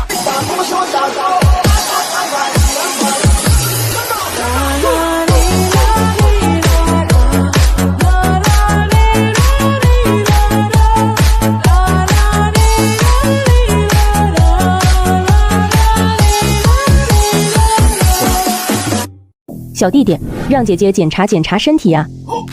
这女人是不是有什么大病了？就喜欢给别人打针。别紧张，姐姐也是为了你好。配合调查也包括抽血。风衣男咳嗽了几声。林教授，还是先办正事要紧。林思瑶恋恋不舍地把针筒放回衣洞，先是检查了小老弟们的尸体，最后才将目光放在大块头胸前的洞上。切面整齐，伤口焦黑，疑似遭到强电流冲击。林思瑶不愧是专业的，仅看了一眼就把大块头的死因查得明明白白。没想到你还是个天赋能力者，雷电异能吗？我对你真是越来越好奇了，好想抽管血啊！白晨连忙岔开话题。所以这些异兽是怎么回事？他们可不是异兽，嗨嗨。总之这是我们研究所的一次事故，还好有你帮忙解决。我只知道刚才我这个手无缚鸡之力的学生差点死了。你手无缚鸡之力？会给你补偿的。所以我的补偿是什么？3瓶高级脆骨液。谢谢姐姐，这样晚上我就不会说梦话了。对了，姚雪让我跟你说一声，何家那边他已经摆平了，接下来你安心准备午考就好。白晨有些意外，没想姚老师会帮到这地步。回到家的白晨迫不及待勾兑一盆脆骨水。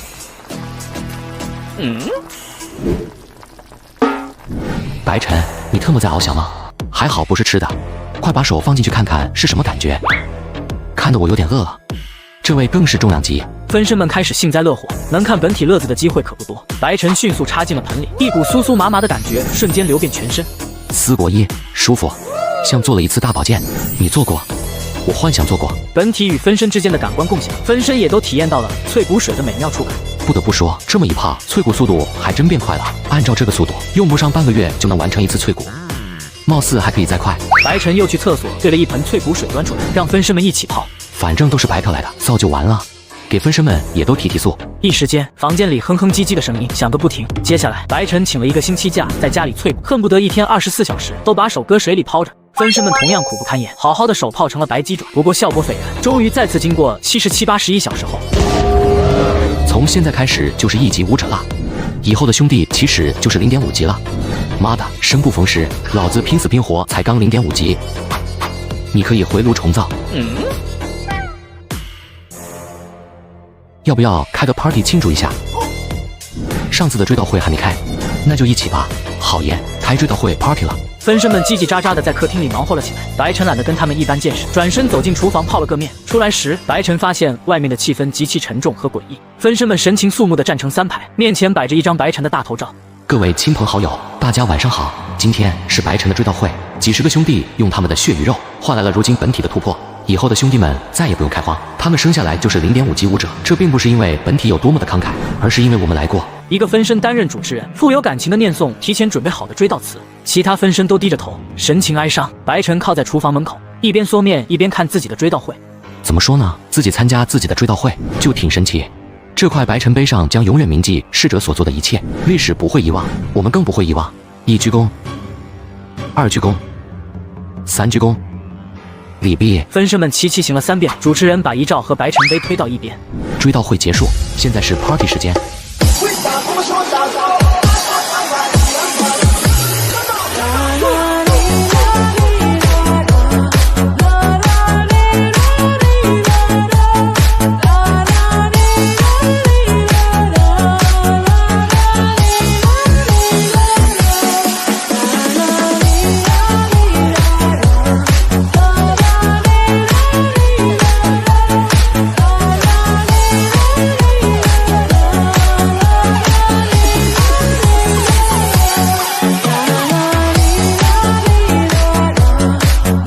想放起性感 DJ， 主持人跳到桌子上疯狂甩头，其他分身们也随着音乐舞动起来，一时间群魔乱舞，气氛哪里还有半点哀伤？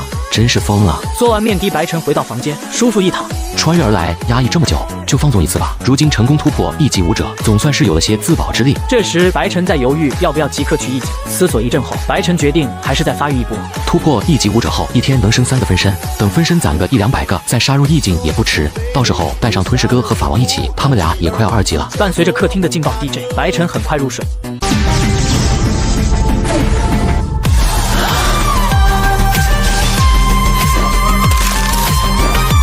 次日一早，白晨下楼吃早饭，这时他看到一个震惊的新闻：之前救下的马燕，此刻正被通缉。不可能！为了能够给母亲早点凑齐手术费，他恨不得把每天的时间全部用来打工。这里面肯定是发生了什么事。白晨匆匆赶往现场，此时只有一片废墟。你怎么在这儿？熟悉声音响起，是3号执法。这是我朋友的家。再说一遍。我朋友住这儿，我来看看。忘了你小子有点邪门。我说的是真话。执法现在也负责普通人的案件了。这可不是普通案件，我闻到了 K 派的味道。昨晚上起火的同时，附近发生了一起少女失踪案。这个拐卖人口的组织我也调查了一阵子，里面极大可能有武者参与。白晨若有所思，这2个案子有关联？谁知道呢？既然你是疑犯的朋友，那就配合做份笔录吧。我可以告诉你，不过我有一个条件。你在跟执法谈条件？据我所知，马燕性格孤僻，没有朋友。你想获得有关她的信息，只能从我这里。白晨转身就要走，3号咬咬牙，为了 K 派忍了。说吧，什么条件？很简单，我要跟你一起调查，他要亲自搞清楚事情真相，除了自己，他谁也不相信。就你一个不入流的武者，到时出现什么意外，你死了算谁的？1级武者，一个连毛都没长齐的高中生，竟然是1级武者，太逆天了！现在我有资格了吗？好吧，我答应你，不过一切行动得听我指挥，尽量。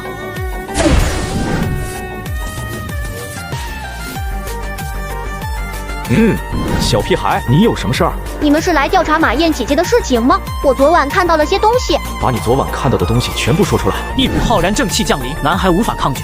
昨晚午夜，黑虎帮抓了一个路过的姐姐，那个姐姐大声呼救，黑虎帮的人就打她，打得她浑身是血，我吓坏了。这时马燕姐姐突然开门，这么小，你们这么小，不要再打了！黑虎帮的人非但没有害怕，反而把马燕姐姐打晕，临走之前还放了一把火。原来如此，真相大白了。黑虎帮在哪？黑虎帮是这片的一个帮派，大本营就在南边的一个赌场。很好，总算有点眉目了。哎，你要去哪儿？当然是去赌场救人。要按程序来，除非特殊情况，执法禁止参与普通人案件，先通知警署和他们联合抓捕。白晨已经等不及了，那你去通知警署，我先去赌场踩点。给我2分钟，就打个电话的事。很好，很好。警署怎么说？3号脸色难看，证据不足，不能下发抓捕令。浪费时间。等等我，咱们先去找证据。署长，有执法在调查昨晚的纵火案，已经查到黑虎帮的头上了。刚给我打来电话要求联合抓捕，被我以证据不足搪塞过去。这个执法是闲的吗？没事去调查普通人做什么？执法要是强行调查，黑虎帮早晚会暴露。已经暴露了，叫一队行动队随我亲自前往抓捕。暴露的棋子已经失去了作用，就让他再发挥最后一点价值吧。另外通知何光，以后把事情给我办得干净点。这是我第一次，也是最后一次给他擦屁股。是。前边就是赌场了。3号一直跟在白晨身后，全程白晨一言不发，他能感觉到白晨一直在憋着口气。待会儿咱们悄悄潜伏进去，看我眼色。曹3号话没说完，白晨径直朝大汉走了过去。晚上开门，我。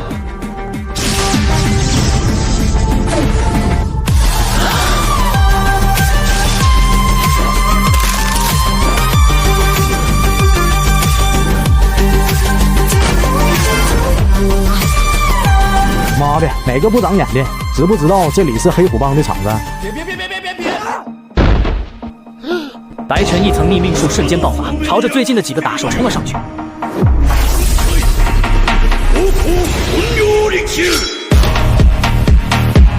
不到1分钟，打手全被白晨废了手脚，躺在地上直哼哼。你们抓来的人都关在哪里了？挺硬啊！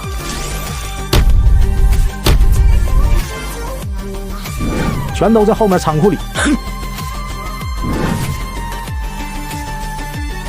一股骚臭混杂着血腥味扑面而来。当里面内容浮现时，他被眼前的一幕惊掉下巴。只见里面有铁笼关着很多被虐待的女人，一个个惊恐低下头。白晨快速扫了一眼，并没有看到马燕的身影。3号紧跟着进了仓库，看到笼子里的女人，顿时也是倒吸了一口凉气。好大的胆子！3号气得浑身发抖。饶身为执法人员的他也有点遭不住。哪个狗东西敢来砸本大爷的场子？今天老子不把你哼哼招待！你是不知道黑虎帮的能耐。白晨雷霆开始闪烁，数道雷霆夹杂着无边的怒意朝人群中奔射，10几个打手接连造成一团团血雾，他们只有0.1级左右，根本扛不住雷霆之威。后面的3号执法微微皱眉，雷电天赋能力吗？眼前这一幕似乎很熟悉。我问你，昨晚抓的那个女孩在哪？什么女孩？被你们诬陷纵火的女孩。没想起来，我再帮你回忆回忆。想起来了，2个小时前，她跟其他的优品货物一起被选走了。果然有上级。否则光凭这几头烂蒜，还不敢这般胆大妄为。送去哪了？你们在帮谁做事？对方是刀疤脸的脑袋突然被一道飞射而来的气血洞穿。谁干的？是我。马燕被抓，勇闯黑虎帮。正当我一鼓作气时，我发现了什么不对劲的地方。此时男子一脸关切模样。怎么样？没有受伤吧？知不知道你刚才做了什么？哈哈，你被坏人挟持，我救了你的命。我挟持 NMLGB。冷静点。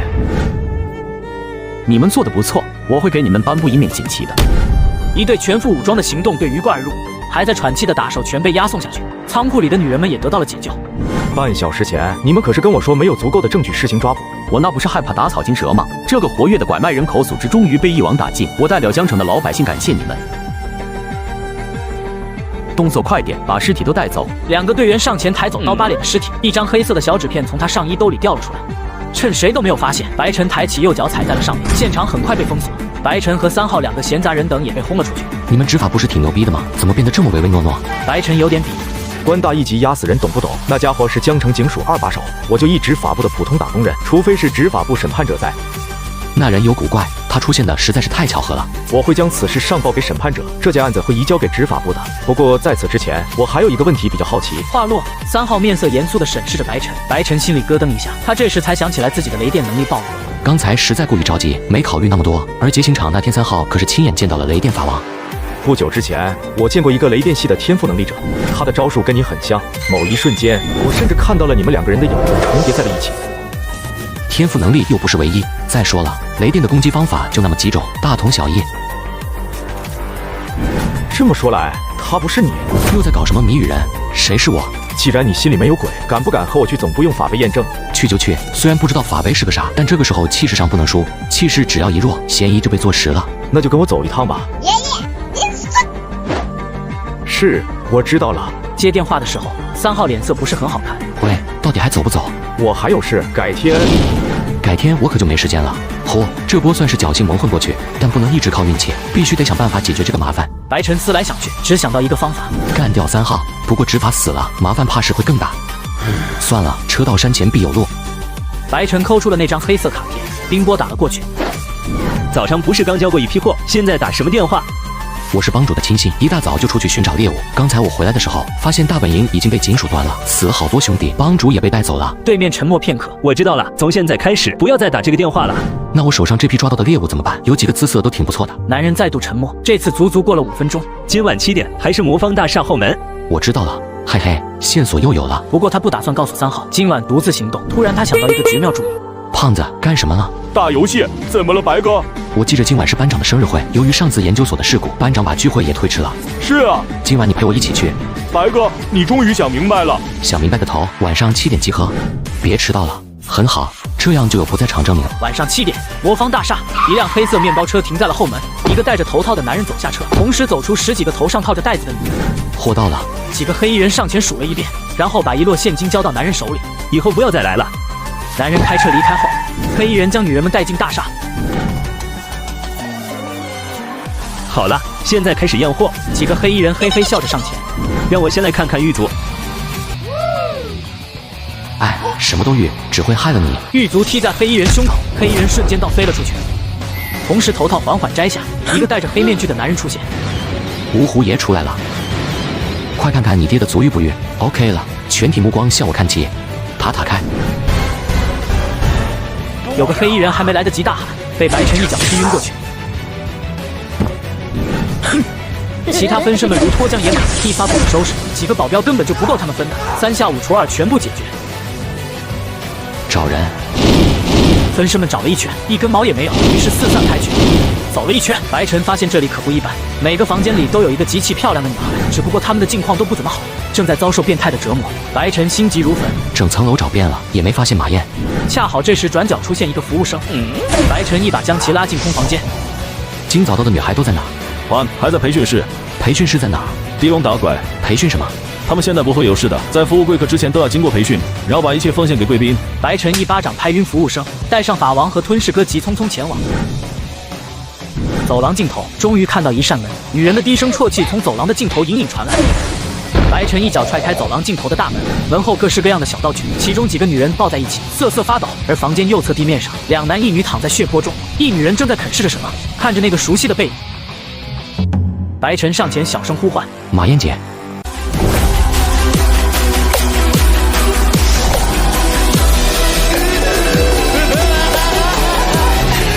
大衆影分身の術！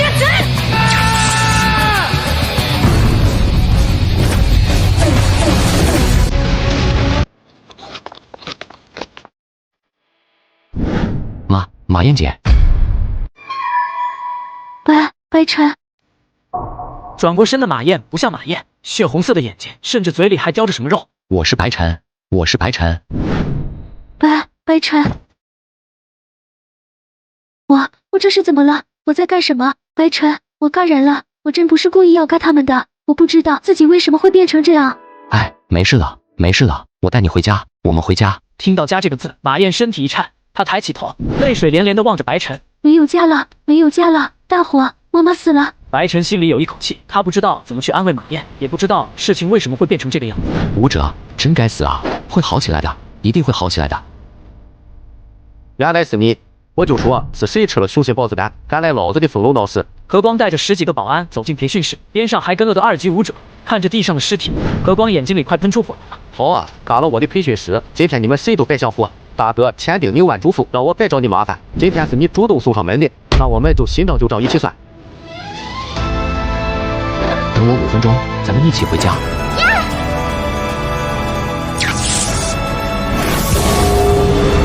那个2级武者交给你们了。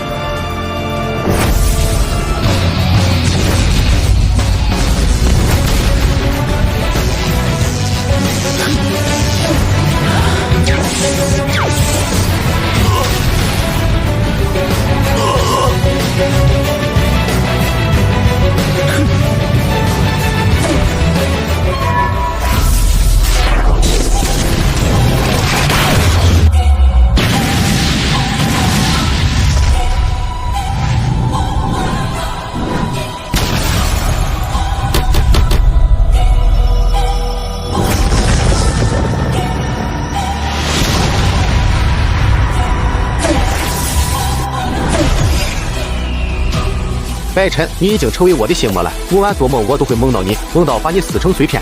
今天我终于梦想成真了。和光双臂一震，2级武者的气息轰然爆发。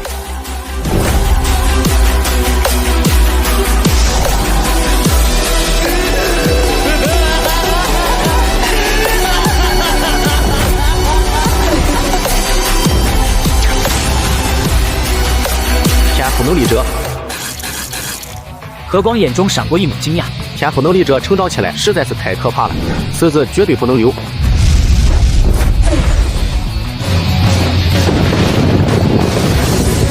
白晨凝聚全部分身属性，霎时间气息直逼2级武者。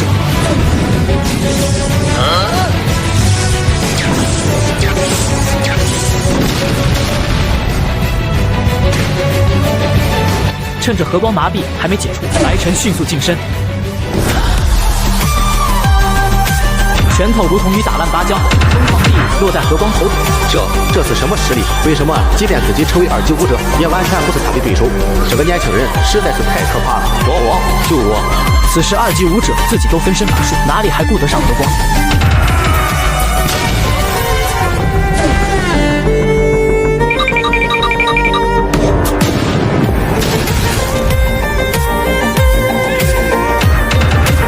和光一边狼狈格挡，一边不断劝说，希望对方能够停手。白晨，你不能嘎我！你以为这只是我一个人干的吗？怎么可能？你要嘎了我，他们不会放过你的。顾忌，他们会一个个下去陪你的。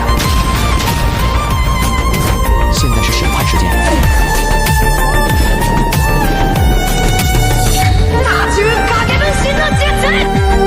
住手！老大，还是先顾顾你自己吧。2级武者脸色铁青，他从未见过如此难缠的1级武者。法王雷电虽然无法致命，但一直远程骚扰。吞噬哥拳头比铁还硬，即便你2级武者硬挨上几下，同样吃不消。再加上共用一个 CPU， 俩人配合相当默契。2级武者想要驰援，奈何分身乏术。我错了，我真的错了，饶我一命，我以后肯定能改过自新。和光彻底放弃了挣扎，跪在地上磕头如捣蒜。晚了，天底下可没有后悔药。大柱影分身の術。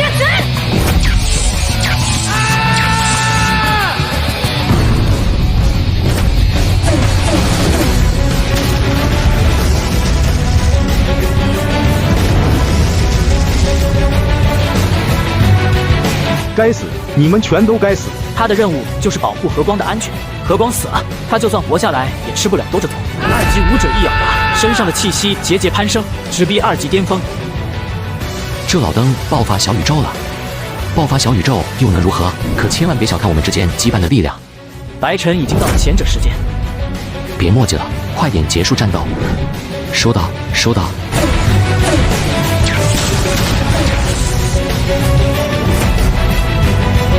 龙卷风摧毁停车场。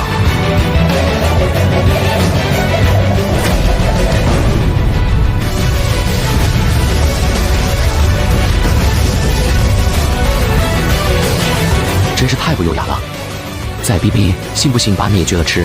屋子里的战斗彻底结束，分身们并没有伤亡，白晨的贤者时刻总算是过去了一些。没事了，一切都结束了。马燕被刚才的一幕彻底吓傻了。别看他们一个个长得衣冠禽兽，其实都是好人。我先让人带你离开，我还有点事要处理。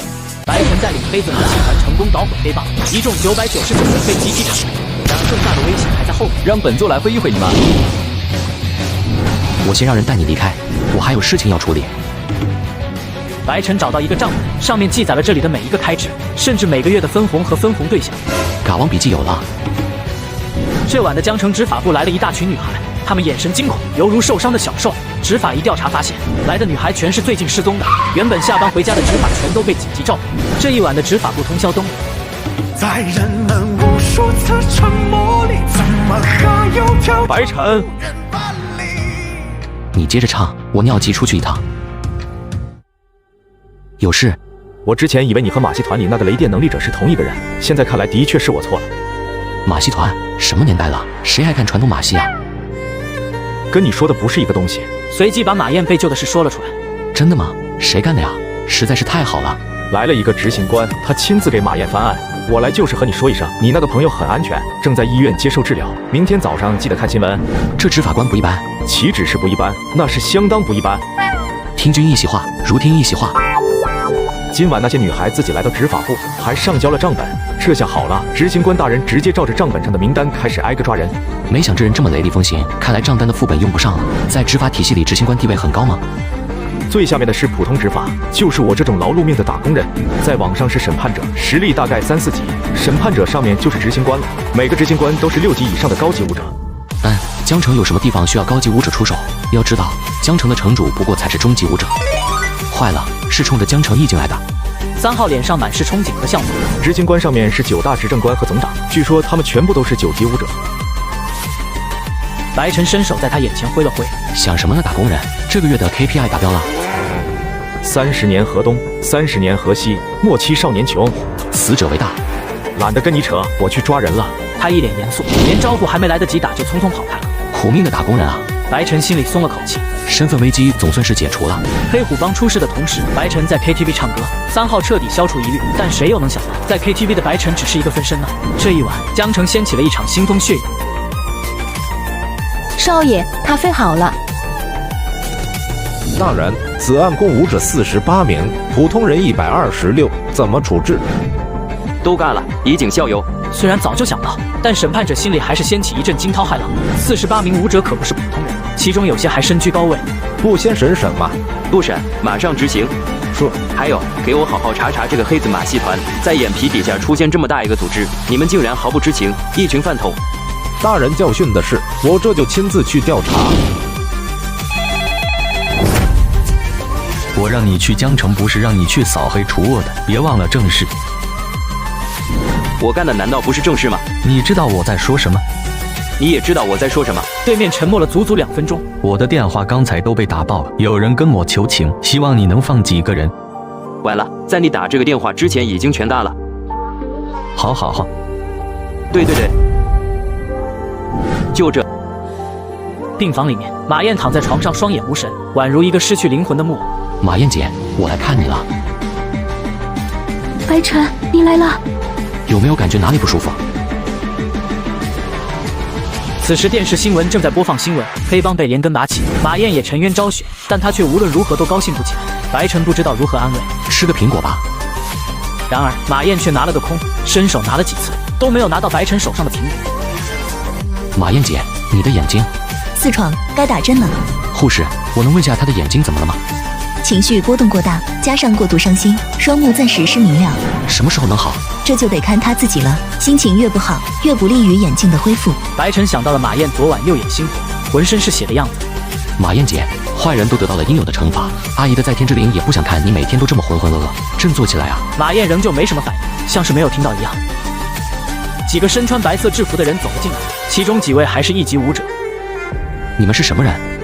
小弟弟别紧张，我们是马燕的同事，今天来给他检查的。你们公司的福利待遇这么好吗？那当然。等等，确定这么大？没事的，白晨，只是例行检查而已。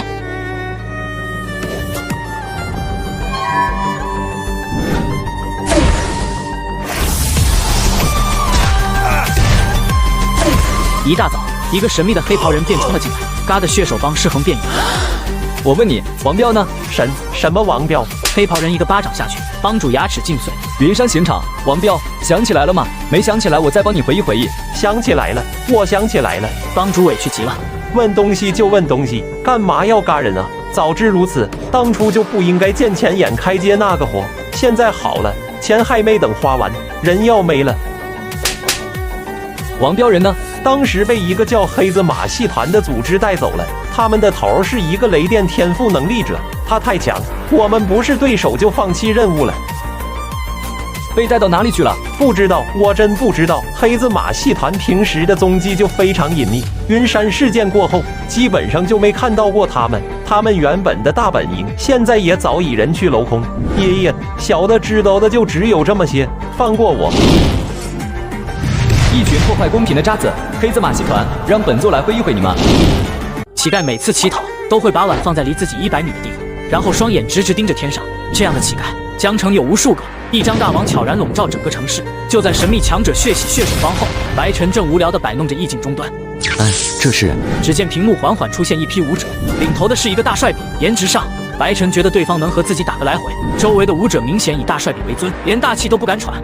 3号执法也在大帅比身边。执行官大人，目前我们找到2条能够通入意境深处的通道，然而全都被灌注了有毒气体，终极武者在里面坚持不了5秒钟，这毒气甚至还能够腐蚀机械零件。这就是3号说的那个高级武者，果然是冲着意境来的。大帅比在毒气前端详片刻，身形一闪，突然消失在了原地。2秒钟后，他再度出现。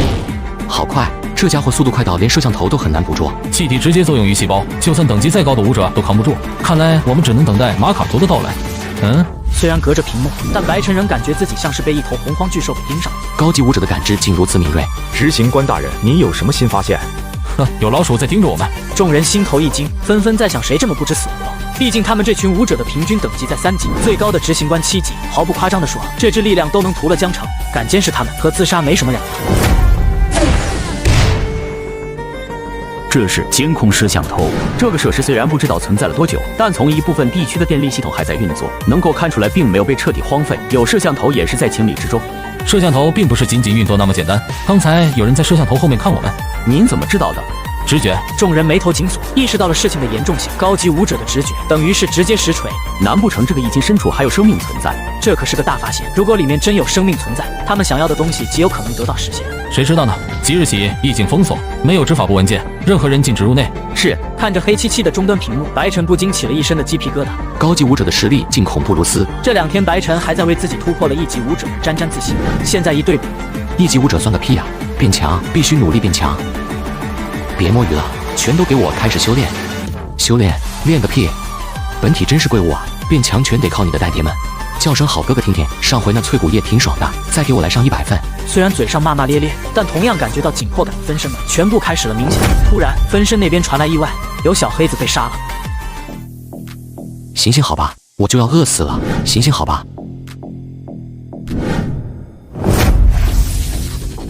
谢谢老板，祝老板年年有今日，岁岁有今朝，长生不老，永远不死。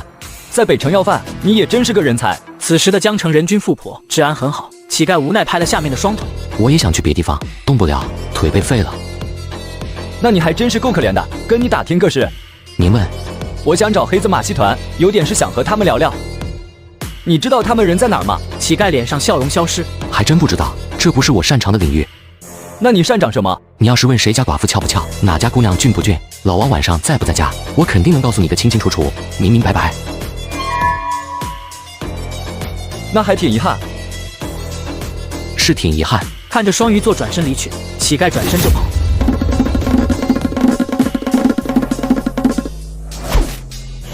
谁 TM 不讲文明，乱丢垃圾？没想到我还是个神医，仅仅用1块板砖就治好了一个瘫痪在地多年的病人。双鱼座靠在不远处的一面墙上，似笑非笑。乞丐眉毛狠狠跳了下。这家伙什么时候去而复返的？完全没有任何察觉，栓 Q 了呀！您还真是妙手回春。我的腿好了，我能走了，还可以跑，大跳。看我在大跳。乞丐越跳越远，眨眼消失在街尽头。妈的，哪里冒出来的怪物？对方实力深不见底，乞丐完全不敢正面应对。他给自己的聪明机智点了个赞。溜了溜了。仓库里3个同样被毁了容的乞丐正在打斗地主。你今天怎么回来这么早？还没到轮班的时候。叫地主，你17张牌怎么秒我？3人斗地主斗得热火朝天。别提了，遇到一个 cos 黄金圣斗士的逼，跟我打听马戏团，还好我反应快，要不然咱们就暴露了。另外3人来了兴趣，他们没有检索记忆，而是兴致勃勃地想听对方讲述。黄金圣斗士什么做的？他会天马流星拳吗？有没有穿黄金圣衣啊？3个分身的关注点全在圣斗士上。盖板双鱼座圣斗士，不过脸上的金色面具挺帅的，比咱们的有逼格。盖板，那岂不是和我们一样？3人立刻失去了兴趣，他们是白晨留在北城的分身，平日里通过伪装乞丐来收集情报，为了不暴露本体，通通用浓硫酸毁了相貌。在绝大多数小黑子苟着的时候，他们仍旧需要坚守岗位，收集江湖上的风吹草动。有个分身想起了正事，不对，他怎么知道你是小黑子的？我也奇怪，我藏得很好啊。正经人谁会想到街头乞丐会是大名鼎鼎的马戏团成员？4个臭皮匠一顿头脑风暴，也没想出个所以然。找到你们了。是你把皇军引来的，怪物啊！被跟踪了都不知道，抄家伙干他丫的！3分身也是暴脾气，抄起板凳就冲了上去。然而还没等靠近，3人就爆成一团血雾。我只是一个无害的法国人。你们的头儿呢？双鱼座有些许失望，本以为是大本营，可这里仅仅是个私人小据点。说到这，乞丐气不打一处来。鬼知道他在哪里吃香的喝辣的，不就是运气好成为能力者？凭什么他什么都不用做，我却得天天在外面要饭，一点也不公平。的确不公平。告诉我你们大本营的位置，我可以给你一个加入公屏的机会。我只是外围成员，不到啊。王彪这个人，你知道他此刻在哪儿？我只听说过德彪，王彪跟他都是一起拉香蕉的好兄弟吗？遗憾，公屏会记得你的牺牲和付出。乞丐发现面前的空间泛起层层涟漪，一面近2米高的镜子随之出现，镜中映射出乞丐的面孔，紧接着镜子裂成无数碎片，随之一同裂开消失的还有乞丐的身体，没有留下任何痕迹。这身行头还真是叫人怀念啊！5分钟后，北城街头的垃圾桶边上出现一个乞丐。行好吧，我就要饿死了。每分裂出一个分身，就会兴高采烈地跳进100斤的浓硫酸大池子。有时候浓度不够，分身还要求上强度，因为这群分身任务是打扮成乞丐探取情报，只为让本体能安全苟活下去。然而在面对神秘强者上门，乞丐分身竟被全部消灭。但是幻化成乞丐的神秘人却不知道，他根本无法加入白晨的局域网。这是什么神鬼莫测的能力，把一个人不留痕迹的完全抹除，然后再变成他。无论是从外形还是从气质上，两人几乎一模一样，就算是亲妈也很难分辨。还好分身和白晨记忆共享，不然白晨都难以辨别真伪。背个胆，既然敢嘎我们的人，让法王和吞噬哥带着兄弟们去把他给冲了。省省吧，他们去了还不够人家一盘菜会的。那个镜子是他的天赋能力吗？好有逼格的样子。有一说一，确实，为了彪哥来的，估计是想要找钥匙。话说这把钥匙到底是开什么门的？鬼知道，笑死！这逗逼还以为自己伪装的天衣无缝，殊不知加入不了我们的局域网啊！分身们叽叽喳喳说个不停。虽然不知道对方是怎么发现分身乞丐的伪装，但既然已经找上门来，自己就不能再那么被动。既然你那么喜欢当乞丐，就让你当好了。白晨决定暂时以不变应万变，还在外面坚守岗位的分身们全都回家。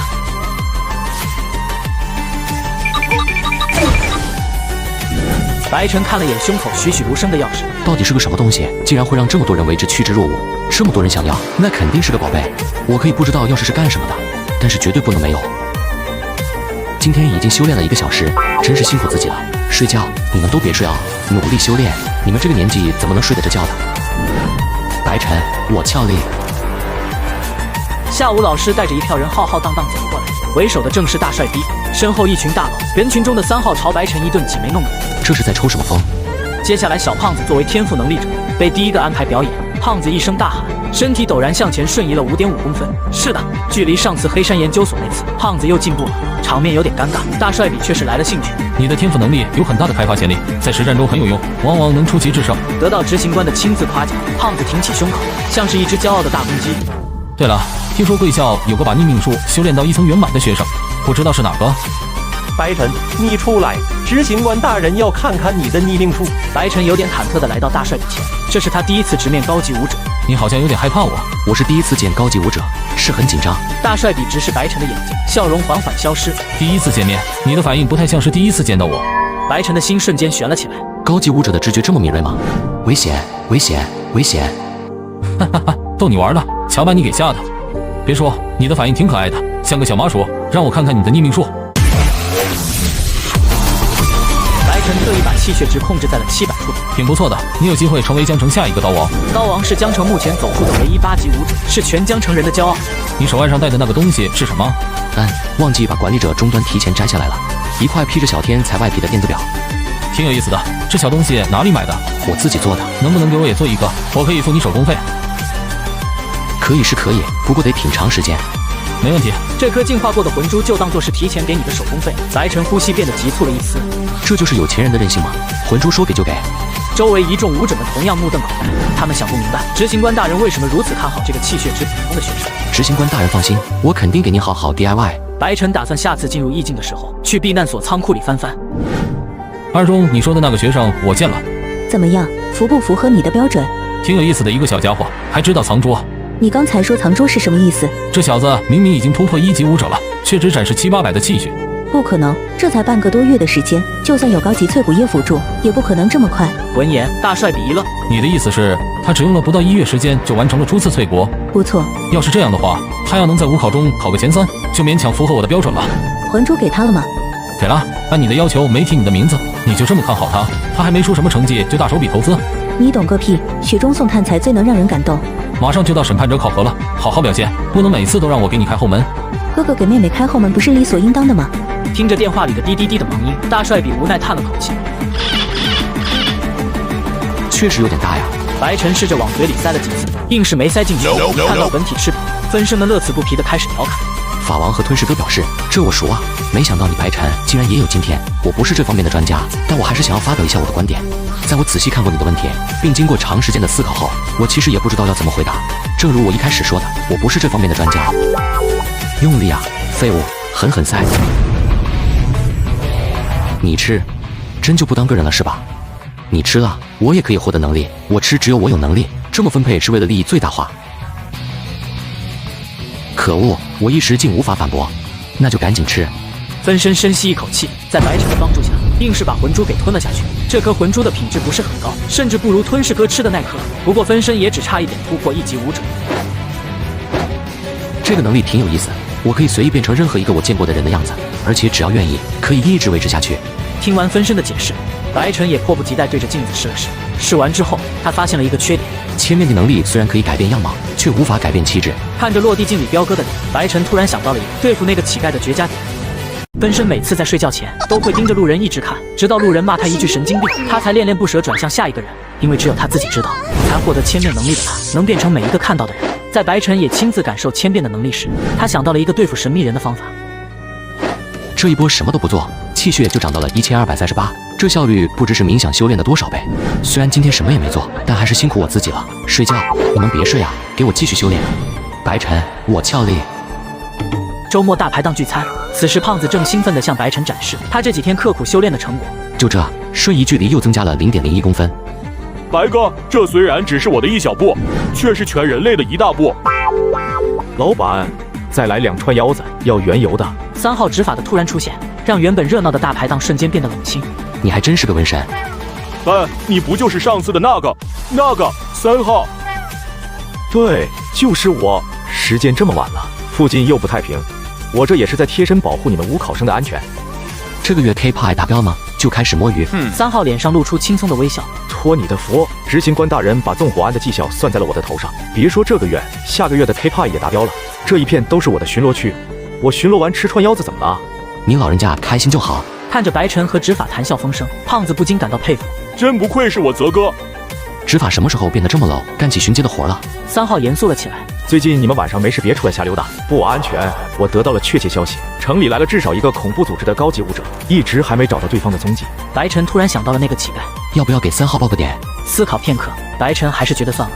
除非大帅比亲自动手，否则整个江城执法部加在一起估计都打不过对方。而且白晨心里已经有了大致的计划，目前只缺少一个契机。另外10天以后，马卡族代表团来江城访问，现在全城上下严抓治安，执法也得天天加班。契机，这不就来了？接下来的时间，白晨开始和臭皮匠们紧锣密鼓地敲定演出活动。大致演出流程已经定下，现在只剩一些细节需要磋商。不过大家都是登过一次台的老演员了，舞台经验丰富，想必届时就算出现意外，也能够随机应变。除了商定演出活动，白晨每天都会去医院看望马燕。随着时间的推移，马燕的身体情况在不断好转，不过她的眼睛也没有恢复正常。等白晨再次来看望时，却发现病房里已空无一人。这间病房里的病人呢？出院了。什么时候的事？白晨这才知道是那个公司体检团队。我知道了，谢谢。白晨发现了一张纸，上面是马燕的笔记。你说的对，人是该不断向前看。我觉得我也应该拥抱新的生活了。谢谢你这段时间以来对我的照顾。你马上就要武考，我不能再耽误你修炼。白晨，你一定要成为武者，一定要。等我恢复好了会再来找你的，期待我们下一次见。还好，看来马燕是心甘情愿跟公司的人离开的。虽然心里还有点疑问，不过马燕能走出来也挺好的。看到来电显示，白晨一副见了鬼的表情。白晨，朕回来啦，快点接驾。怎么晚点了？别提了，城外出现了一群异兽，还好城防署及时赶到，要不然你就见不到我了。你命比王八都硬，没那么容易死。还好老爸老妈他们没跟你一起。他们还在和异族作战脱不开身，特意派我做代表回来慰问你一下。那我还真是谢谢你了。随后白晨把马燕的事情讲了出来，老姐原本亮晶晶的眸子暗淡了下去。马燕从我认识她那天就这样，倔得跟头驴一样。她是觉得你照顾她太多，不想耽误你武考。气氛有些凝重，白晨换了个话题。我已经是武者了。真的假的？看到老姐脸上震撼的表情，白晨虚荣心得到了前所未有的满足。斯伯伊，我弟弟真厉害，你白日飞升那天千万不要忘记家里的姐姐。好好表现，届时本座带你装逼带你飞。万福金安。叉，我想吃鱼了。我去做。被打压这么多年，终于是翻身农奴把歌唱了。嘿嘿，没想到你个浓眉大眼的也会有今天。白晨一边吃饭一边看着新闻，上面报道马卡组今夜就会到达江城。既然代表团到了，大戏也可以开幕了。少爷，刚才有个小孩送来了一封请柬，让我亲自转交到你手中，署名是黑子马戏团。黑子马戏团，快把请柬给我。大帅比面色一变，这些天一直在找那个马戏团的踪迹，结果这伙人就像是人间蒸发了一样，连根毛也没找到。既然光明正大送请柬，我倒要看看这些人到底在憋什么屁。请柬做得十分精致，大帅比满意点头。从请柬上能够看得出来，对方品味还算不错，配做自己的对手。打开请柬看到里面的内容，大帅比却皱起了眉头。1年级小学生写的都要比这工整吧？诚邀贵部于今晚8点到江城大酒店1号宴会大厅一叙，以略备薄酒，恭候大驾光临。黑子马戏团。挑衅，这是赤裸裸的挑衅。江城大酒店1号宴会厅是今晚举行马卡族欢迎晚宴的场所，特意在这个时间、这个地点宴请执法部，不是挑衅又是什么？不对。大帅比突然冷静了下来。马戏团这么做的目的是什么？他们要是真想在宴会上搞事，为什么要提前通知？这不是明摆着让执法部加强戒备吗？大帅比沉默思索许久，也没想明白一个所以然出来。可不管怎么说，对方已经明牌了，不管是恶作剧也罢，还是来真的也好，今天他非要到场会一会这群小黑子不可。很好，你成功引起了我的注意。少爷，那个孩子现在还在接待大厅，据他所说，请柬是一个戴着牛头面具的男人给他的，您还要不要再问问？这群老鼠行事非常谨慎，他们是不会在一个小孩子面前露出破绽的。让他走吧。是。每分列出一个分身，他们就迫不及待想加入自爆大队。问起原因，竟然说不为别的，只想体验自爆的快感。所以自爆大队总是快速满员，剩下没加入的小黑子们纷纷遗憾懊恼不已。能把我换到自爆大队吗？求求了。满员了，下次早点报名。在成功邀请大帅逼后，马戏团大本营，小黑子们齐聚一堂。请柬送到了。哦了，请柬是路边5毛钱买的，字是我亲笔题的。只要他看到那封请柬，就能确保我们的执行官大人今晚出现在宴会现场。但凡是有点脾气的人，都不能忍受其他人在自己的脑袋上反复横跳。屯石哥，你去请今晚的第2位主角。另外兄弟们全都化好妆，做好准备，还有不到3个小时就要登台亮相了。分身们一个个早就迫不及待。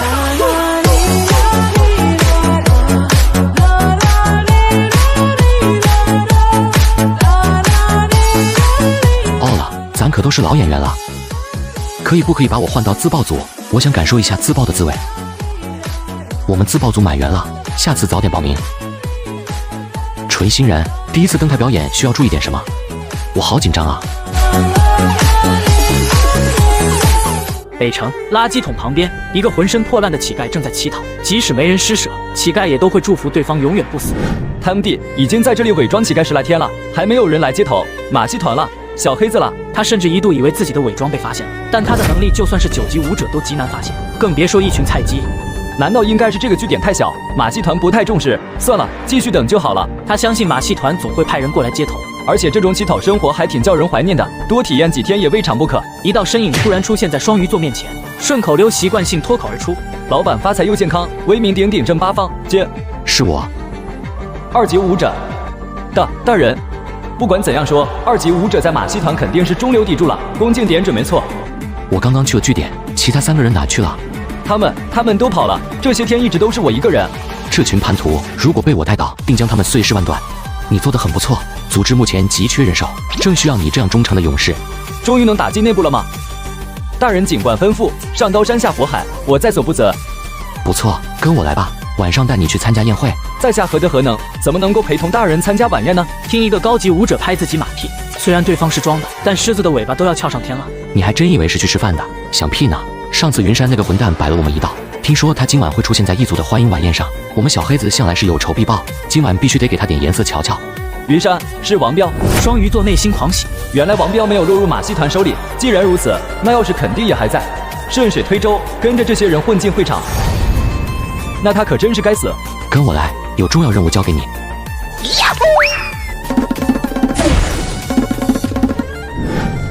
晚上，江城大酒店，此时武者齐聚一堂，台下首位是江城城主和此次马卡族代表团的团长大帅比正在一旁静静看着。好了，感谢大家齐聚在此，接下来让我们有请。突然，全场的灯熄灭，偌大的会场陷入一片黑暗。终于来了吗？虽然会场陷入一片黑暗，但对于高级武者来说，暗中事务已是基本操作。他环视四周，不放过任何一个角落。然而遗憾的是，并没有发现异常情况。真的只是个意外吗？城主赶忙对异族团长解释，应该是线路老化，很快就能恢复。毕竟是低等种族，基础设施落后也是正常，我非常理解。既然马卡族如此高贵，为何还要窥探我们这个低等种族的世界？团长得意的神情一僵。我们当然是为了你们好，没有我们马卡族的庇护，你们人族岂能在深渊占据一席之地，又岂能开发世界一志？大帅比针锋相对。既然如此，这回就不劳你们费心了，明天就请回吧。异族团长的脸阴沉的可怕，城主连忙站出来打圆场。咱就是一家人，说什么两家话吗？说起来，咱们还真有点沾亲带故。你那个妹妹现在生活可还好？很好，不劳你们挂念。异族团长似笑非笑，也真是个苦命人，从出生那天起就被各种不幸围绕，或者说他的出生就是一个错误。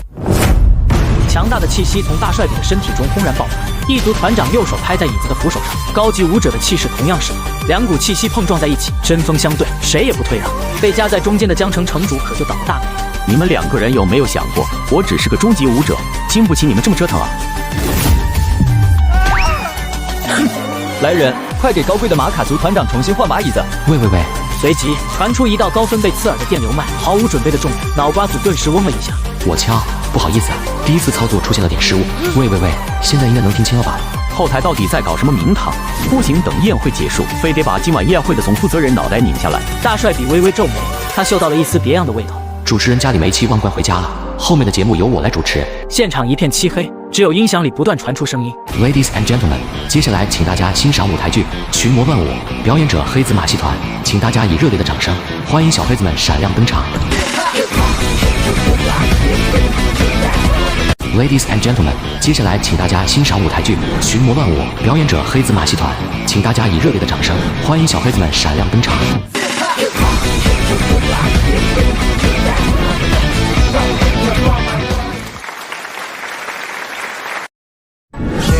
Shady，我要 Disney。Shady，我要 Disney。Shady，我要 Disney。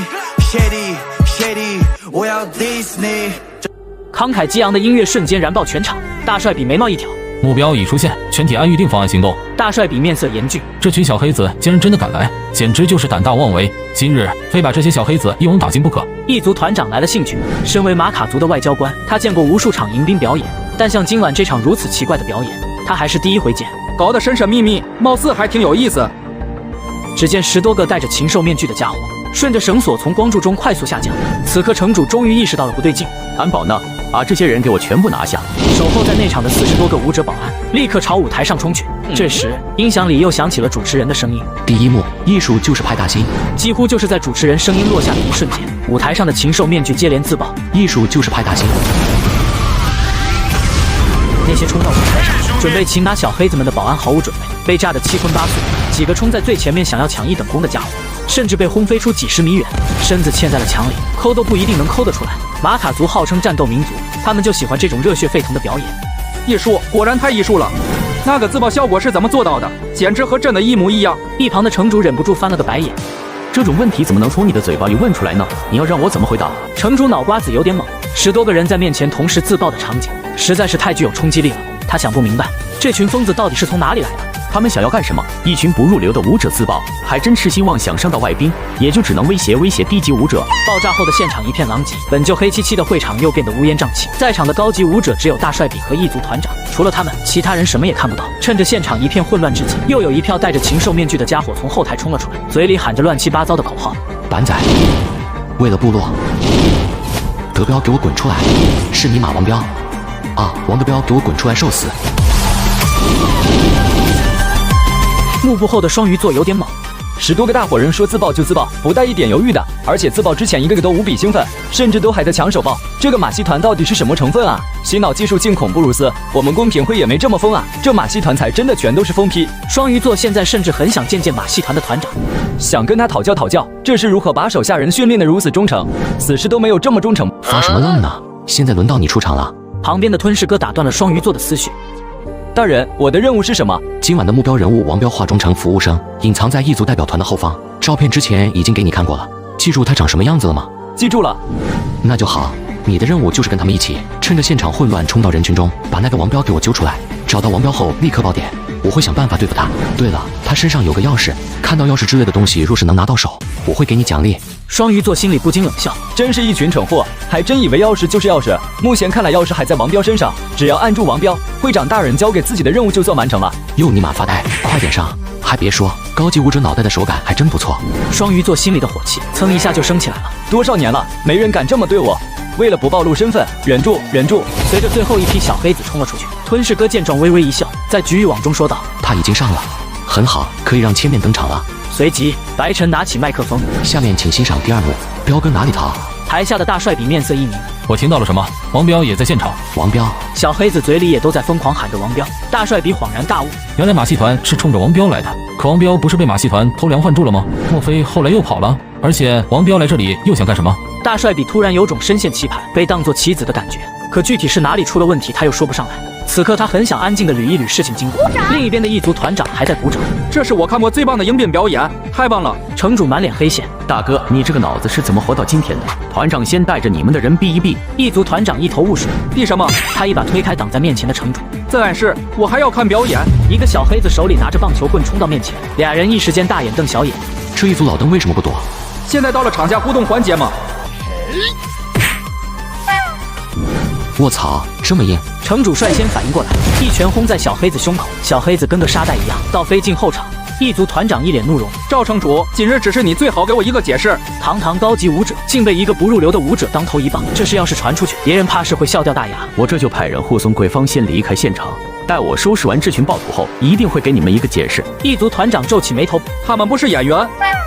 合着棒子都抡你头上了，你还以为对方是演员？一族团长老脸一红撤离。此时会场门口已经人挤人。走啊，在前面堵着带什么呢？谁摸我屁股？而双鱼座狗狗碎碎迅速向人群靠近，搜索王彪的踪迹。很快，一个同样狗狗碎碎的引起了他的注意。那家伙正在向一族代表团靠近。是王彪，踏破铁鞋无觅处，得来全不费功夫。马戏团啊，马戏团，你们还真是我的福将。不过这家伙接近一族代表团又干什么？由千面扮演的彪哥一直在注意双鱼座，见对方看到了自己，顿时心里一笑。千面双脚用力一蹬，站在了一个桌子。一族哪里逃？乖乖的把你们身上的钥匙给交出来！我王彪今天来此只办3件事，公平，公平，还特么的是公平。每分裂出3个分身，就会有一个死于自爆。据不完全统计，已有1314个分身倒在了主角装逼的路上，而这一次又增加了30个。艺术就是派大星。我王彪今天来此只办3件事，公平，公平，还特么的是公平。他怎么知道我身上有钥匙？王彪原来是冲着一族身上的钥匙来的。事情明了，可关于钥匙和世界意志的一切都是绝密。这个王彪，他到底知道多少？双鱼座动作为之一顿，他将目光放在了那个一族团长身上。一族也有钥匙，这么说钥匙有2把，会长没说啊，所以现在怎么办？双鱼座迅速思考并做出决定，既然有2把，那2把我都要。王彪最近，先把他的拿下。双鱼座也不装了，高级武者的气息瞬间爆发，席卷全场。大帅比和一族团长同时扭头看去，这时几十名执法跳窗而入，将现场团团包围。怎么这么黑？谁先把灯给打开？执行官大人说的目标在哪儿？鬼知道，到处黑灯瞎火，别推我啊！得到大帅逼命令破窗而入的一众执法，在落地的一瞬间就绷不住了，太黑了，伸手不见五指的黑。而白晨提前准备好了一个夜视仪，让身边的分身带上，给下面的小黑子们爆点。会场里的小黑子等于是开了全图透视，开始到处搞事情。最先遭殃的就是刚进入现场的一众执法。虽然小黑子战力普遍不高，但猛虎架不住群狼，执法们感觉自己被一群嗡嗡乱叫的苍蝇给包围了，打又打不到，赶也赶不走。不讲武德啊，专门往下3路招呼，两两一组，背靠背。打信号枪，先跟执行官大人会合。要是再踢我屁股，我就真的发飙了。现场一片混乱，大帅比从未预料到会出现这种情况，他的脸色十分难看。堂堂一高级武者，竟然被一群不入流的武者耍得团团转。不过此时大帅比更多的注意力则是放在了双鱼座身上。一个突然现身的高级武者，莫非他才是马戏团的幕后老大？另一边，一族团长也有点慌。我们中计了。中什么计了？一族团长冷笑，所谓的暴徒，不过就是这些被别人族自导自演的骗局。他们想趁着眼下混乱局面，夺走我们的钥匙。他们是疯了吗？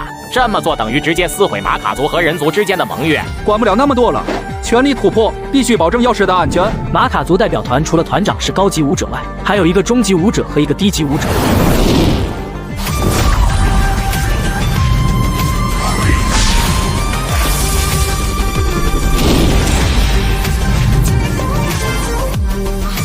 你在做什么？大帅比脸色铁青，当面对自己的族人动手，你真当我眼瞎呀？当然是开门了，别以为我不知道你们的意图。今晚这场混乱就是你们自导自演。你在说什么屁话？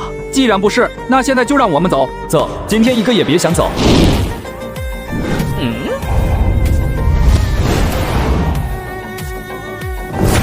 公平会，公平会。现在你应该相信，今晚不是我们人族一手策划的了吧？在发现双鱼座这个高级武者存在的刹那，大帅比心里闪过无数种可能，但从未想过是公平会的12星座。黑子马戏团是公平会的傀儡，还是说双鱼座也落入了棋盘？如果是后者，那么这个马戏团未免有些太可怕了。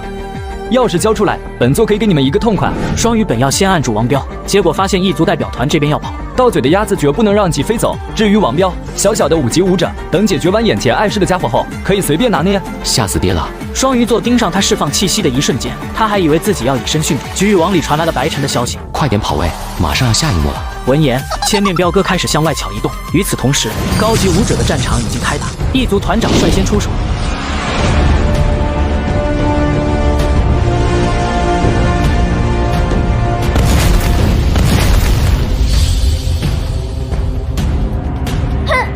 小心后面！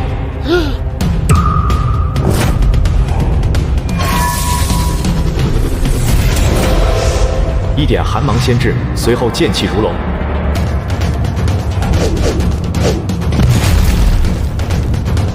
异族团长惊出一身冷汗，若不是大帅比及时出手，刚才他已经去见马卡族先皇了。姐，哪个是我，哪个又是你们？一面面镜子在异族团长和大帅比周围出现。姐，哪个是真，哪个又是假？雕虫小技，异族团长不管虚幻还是现实，一切靠近的印象都被焚净化成虚无。同时，他的气血和精神力也在飞速消耗。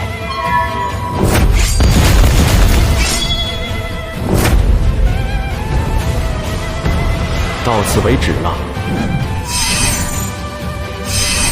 开云！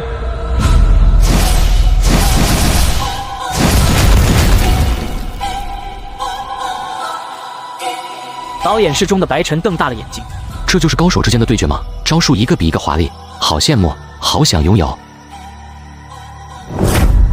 双鱼座边鼓掌边从一面新镜子里走出，不愧是号称人族剑仙的遥远。大家都是7级，1对2，你没有胜算。姐，谁说我就一个人的？我敲老姐。小黑子马戏团戏耍高级武者，人族剑仙一剑相救异族团长，不想背后还有高手。姐，谁说我就一个人的？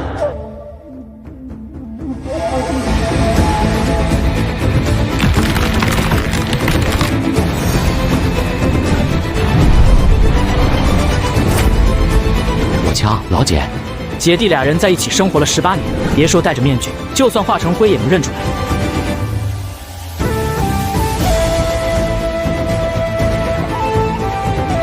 你终于到了。今晚过后，2不相欠。不对，不是他，声音不对，大小也不对。如果说前者可以伪装，那后者是绝对造不了假的。2人只是体态上有些相像。事已至此，可以开始最后一幕了。大帅比面色严峻。又一个7级武者，这女人什么来头？从未听说过。看女人的态度跟公平会也不是一伙的。异族团长精神力和气血消耗过快，此刻有点气喘吁吁。喂，接下来请欣赏第3幕，插翅难飞。一束光照在翻窗户翻到一半，骑在窗台上的千面彪哥身上。在此刻黑漆漆的会场里，千面是那么的显眼。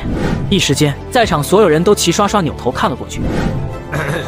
卡当了，嘿嘿，你好。抓住他！抓住他！执法和公平会众人在得到命令之后，犹如饿虎扑食，同时朝千面伸出魔爪。撒尤那拉。今晚的演出虽然有那么一点点瑕疵，但总体来说还算圆满。现在只剩场外收尾阶段了，撤！别忘了带上兄弟们的尸体。白晨看了一眼还在对峙的4位高级武者，转身离开。抓王彪！公平会的走狗滚一边去！执法的贵物们把路给爷爷让开！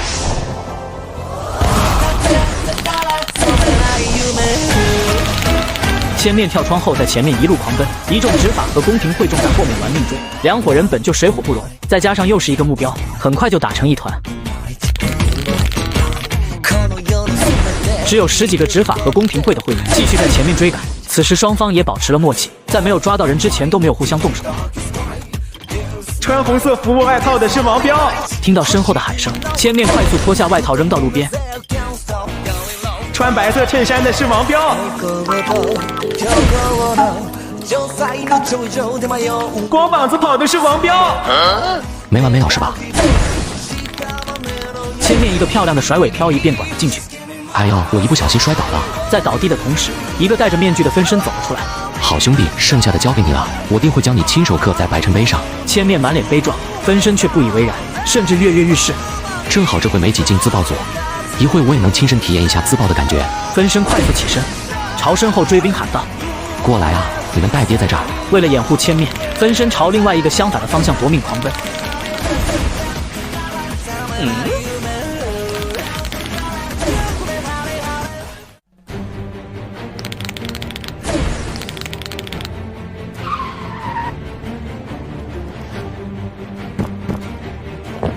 丫的还挺能跑。王彪，你已经被捕了，这断崖200来米，就算你是终极武者，掉下去也得变成2维。乖乖跟我们走吧，别自讨苦吃。几人纷纷开始站位结阵，面对高级武者，他们不敢掉以轻心。审判者就在后面，他们只要稍微拖延一下时间就好了。哎，分身重重叹了口气。我王彪一生为公平而战，今日看不得人族之财富落入异族之手，才冒死现身抢夺，未曾想遭遇奸人算计，还有你们些人类叛徒的围剿。看来我王彪今日要命绝于此啊！哈哈哈哈！分身仰天大笑，不断给自己加戏加台词。执法你看我，我瞅你，皆是一脸懵逼。什么情况？接下来难道不应该是爆发一场激烈的战斗吗？怎么突然开始煽情了？我们中又没终极武者，你怎么就命绝了？没错，要是就在我王彪身上。分身的语气再度变得慷慨激昂，又夹杂一丝丝的悲壮。与其让他落在异族手里，还不如随我一起消失。与异族的斗争总要有人牺牲，今天我王彪就做这个第一人。我走后，他们会抗争异族，争取更多人族的利益，不是因为他们良心发现，而是因为我来过。话落，分身的皮肤开始迅速泛红。不好，他要自爆！执法赶忙后退，生怕被爆炸吞噬。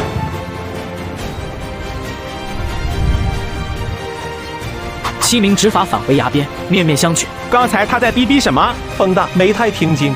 那么悲愤，怎么搞得我们才像反派？话说5级武者自爆威力就这么大点吗？跟放个屁似的。谁知道？你见过5级武者自爆？没见过。你见过？我也没。行了，人都没了，回去复命吧。执法莫名其妙的原路返回。合作愉快。来宴会之前，他便通知了红裙女人，否则他也没那个胆子一条二。2清。大帅比和一族团长都已被镇压，红裙女人正欲离开，突然察觉到一道势不可当的剑气正在从绿色的藤蔓球中升腾而起。不好，快动手！不好，快动手！双鱼座面色凝重，大手一挥，一面面镜子在藤蔓球周围凝聚而成。红裙女人美眸中闪过些许惊讶，被毒藤禁锢住，并且还能反击的，还是第一次见。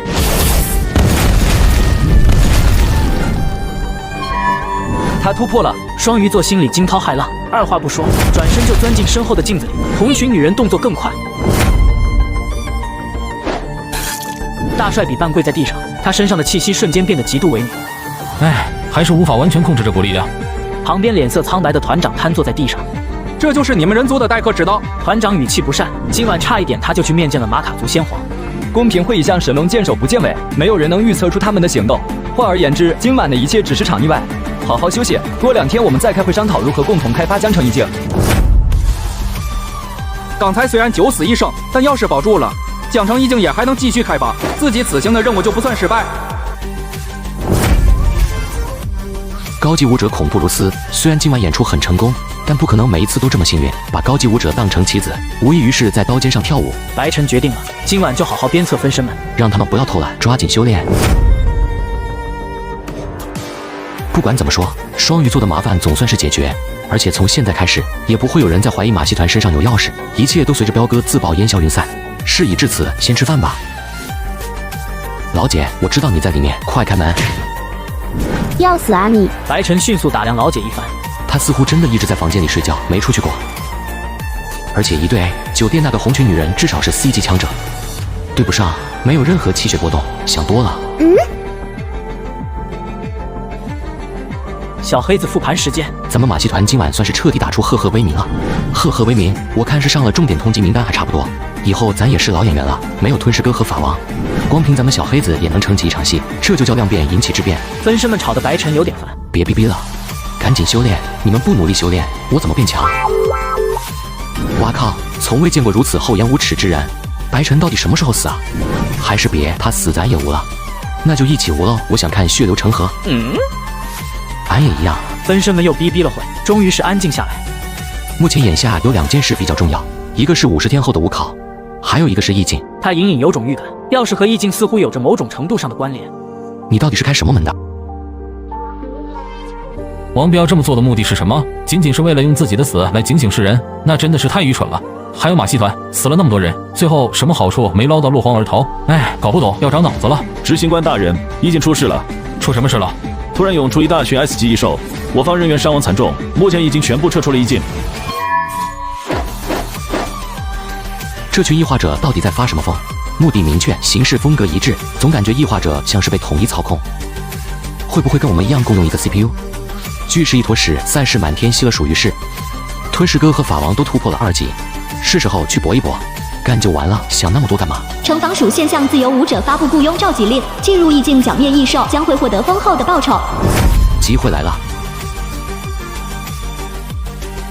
招募差不多了，明天我和异族团长带队进场。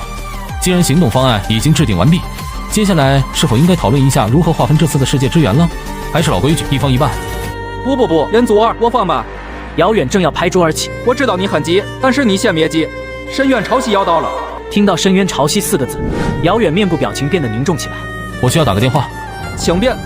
5分钟后，遥远面色难看的返回。明天上午9点进入意境，别迟到了。我们马卡族一向都十分守时。弱小就是原罪，人族实在是太弱了，弱到连和马卡族谈判的资格都没有。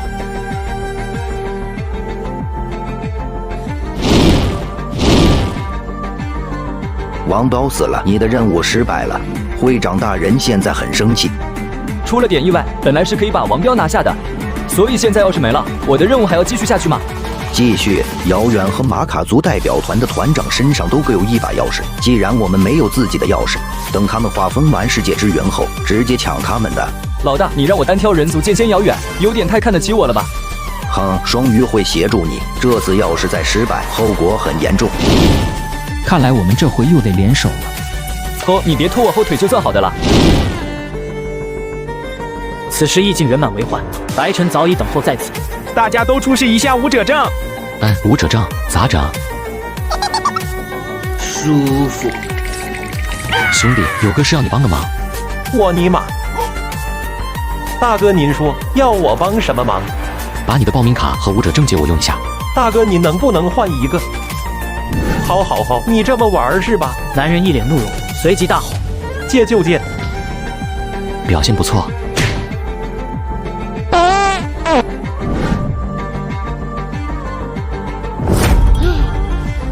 嘿嘿，您吃了吗？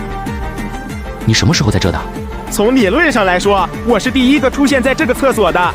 不过您放心，刚才我都帮您盯着呢，没人发现你们。几分钟后，白晨用千面敌能力易容成1级武者走出厕所。意境，我特么来了！意境暴乱，人族携手马卡族共同镇压。然而所谓的异化者其实都是自己人，百名武者进入意境，在遥远和异族团长带领下，队伍如若无人之境。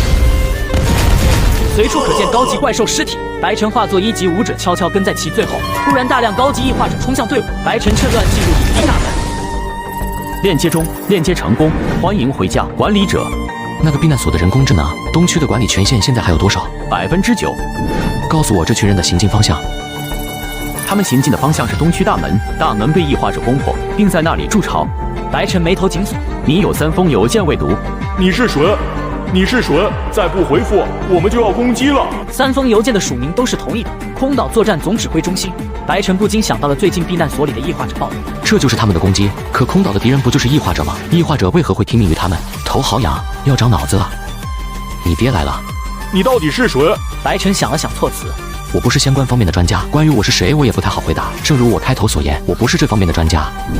哈哈哈哈！见一面，有些话当面才说得清楚。这次对方足足过了10分钟才回复。半小时后，有一架飞行器会停在避难所大门，会接你来空岛。哟呵！白晨叫出一个普通分身，同时一起出来，还有吞噬哥和法王，他们一直都附身在白晨身上。一会你去做那个飞行器。哦了，咱们干什么？当然是去办一件大事。分身乘载着飞船离去，白晨则来到了之前意境大战异兽的地方。咱们到底来这干什么大事？他指引我过来的，活了。从刚进入意境的那一刻起，白晨就察觉到了钥匙的变化，它就像是一个指南针，不断为白晨指引方向，而所指的具体方向，只有他一人心中知晓。这也是白晨让分身登机去空岛的其中一个原因。相比于得到魂珠，白晨现在更想弄清楚身上这把钥匙。走吧，开始干大事。谁在那？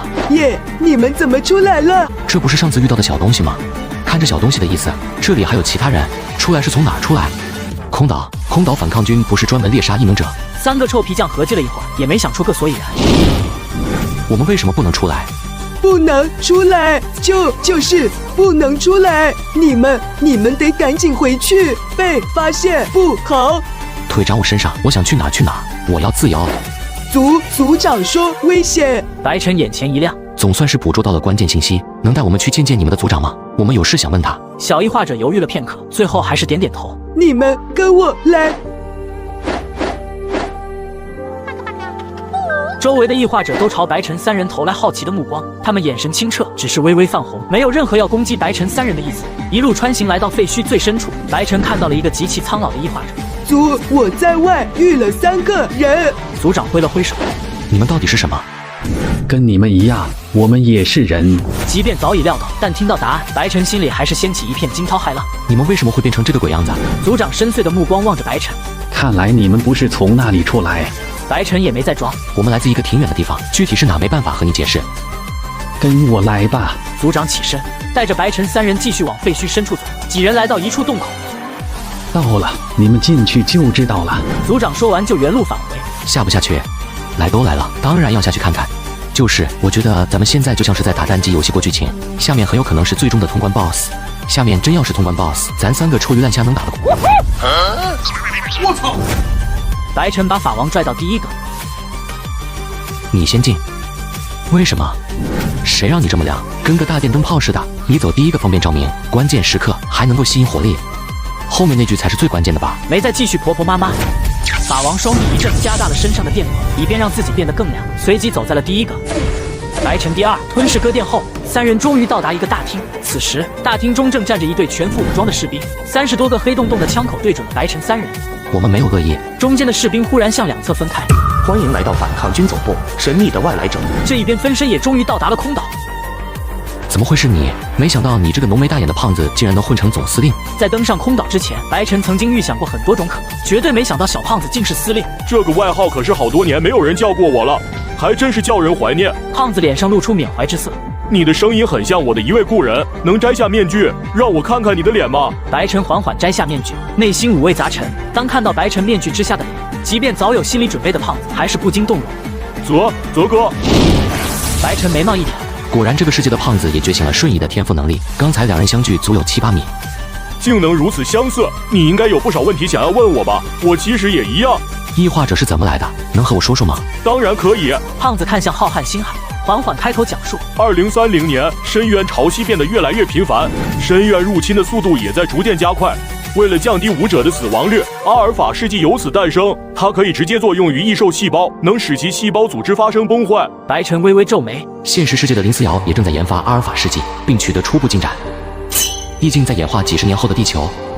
不过很可惜，再高级一点的异兽对试剂完全免疫，由此阿尔法试剂的研究工作彻底宣告失败。但林思瑶教授又提出了一个天才般的设想：既然无法轻松毁灭异兽，为什么不想办法批量生产武者呢？很快，逆阿尔法试剂便开始进行研究。这种试剂原液取自异兽，然后强化普通人的细胞。普通人注射了后，其战力也能够和不入流的武者媲美。武者注射之后，战力更上一层楼。因此，我们遏制了一次又一次深渊潮汐，甚至开始转守为攻。曾经令人谈之色变的深渊也变成了人族试炼场。随着异兽越来越少，深渊潮汐消失，深渊也开始一点点关闭。但没过多久，一切都变了。那些手握资源的武道势力和家族开始拢世纪，武道传承彻底断绝。想要成为武者，就必须加入那些势力和家族，注射试剂。白晨目瞪口呆。听着十分魔幻，但的确像是人类能干出来的事。纵观历史长河，资源总是掌握在金字塔顶层，所以异化者呢，怎么还没出场？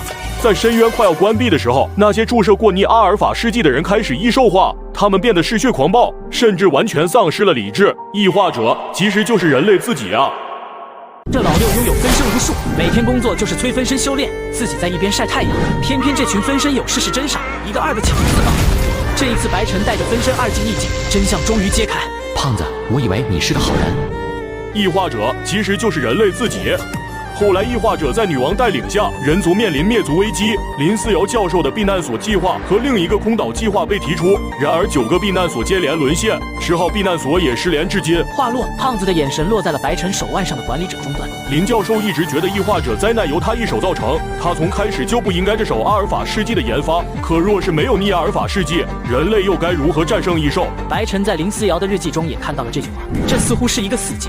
没有试剂，人类将会死于异兽；有了试剂，又面对异化者的灾难。可异化者之灾又何尝不是人类一手造成？对了，万族在哪里？马卡族号称人族战略合作伙伴，他们就没有出手相助？胖子满脸疑惑。马卡猪是什么品种的猪？白晨扯了扯嘴角。好吧，看来这个世界没有异族。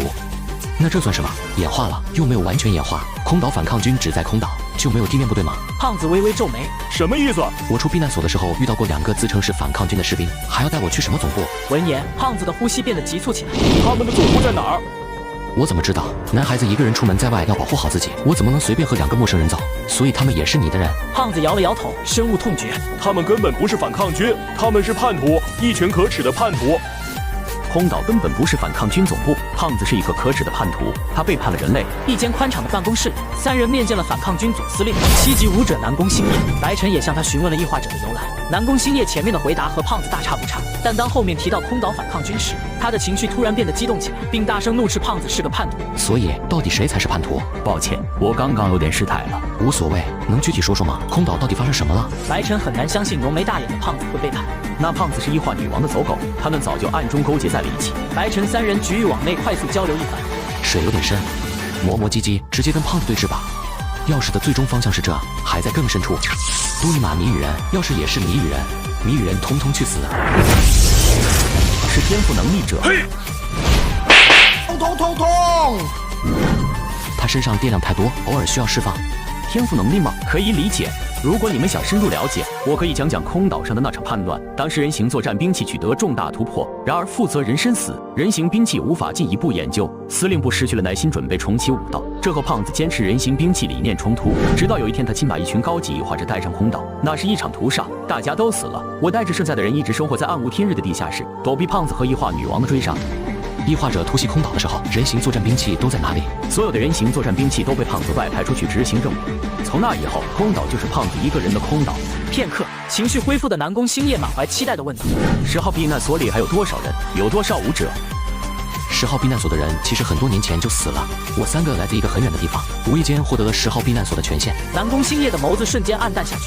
我就知道，看到你们3个是武者的时候，我别提有多激动了，还以为计划终于能够实现。什么计划？南宫星夜取出一张地图，上面一个点被画上了圈。这里有处完好的核弹发射井，我有钥匙。异化女王无法攻破核弹发射井的防御，只留下了一群异化者驻守。我的计划是重启武道，培养出一批武者，将此地强攻下来，发射核弹攻击异化者的老巢。就算杀不死异化女王，也能消灭90%的异化者了。白晨看着地图上那个圈，胸口的钥匙变得越来越烫。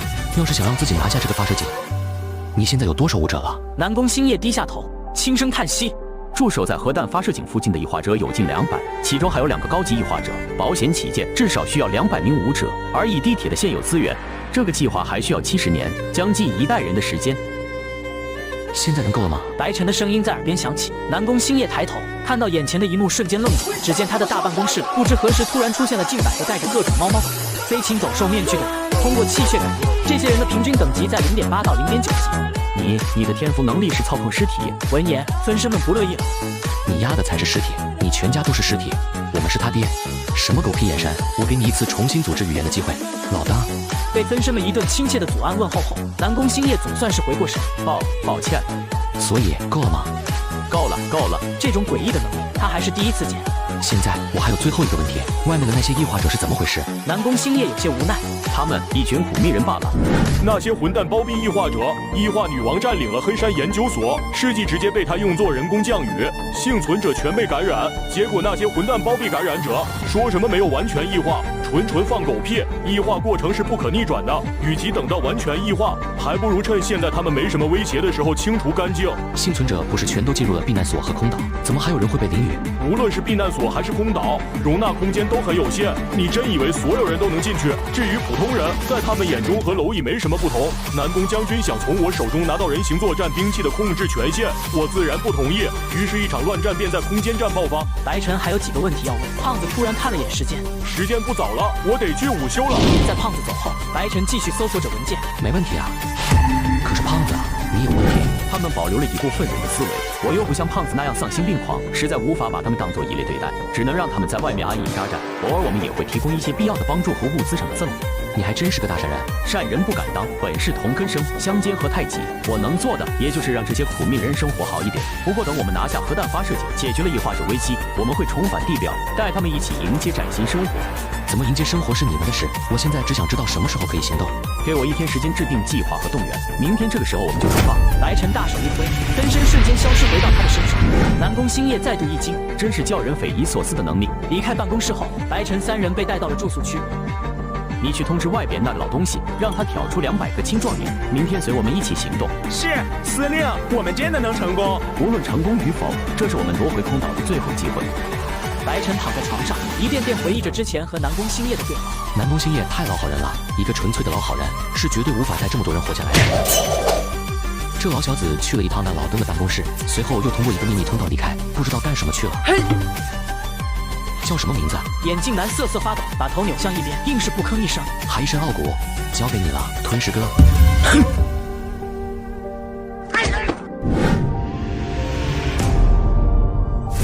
眼镜男话还没说完，就被吞噬哥扔进了嘴里。白晨和分身们立刻共享到了记忆，这是吞噬哥突破后获得的能力，能够获得被吞噬个体1月之前的记忆。这个能力可以增长，吞噬哥修为越高，获得的记忆就越长。夺回空岛，下了这么多回棋，第一回有人把咱们当成棋子，我就知道这老小子不是什么好人。那我们明天还去不去？白晨看了眼胸前的钥匙，当然要去，明天咱们就给他露一手精湛的棋艺。这老六拥有分身无数，每天工作就是催分身修炼，甚至关键时刻拿小黑子当挡箭牌。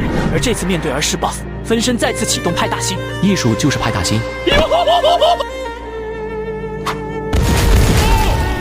是派大星！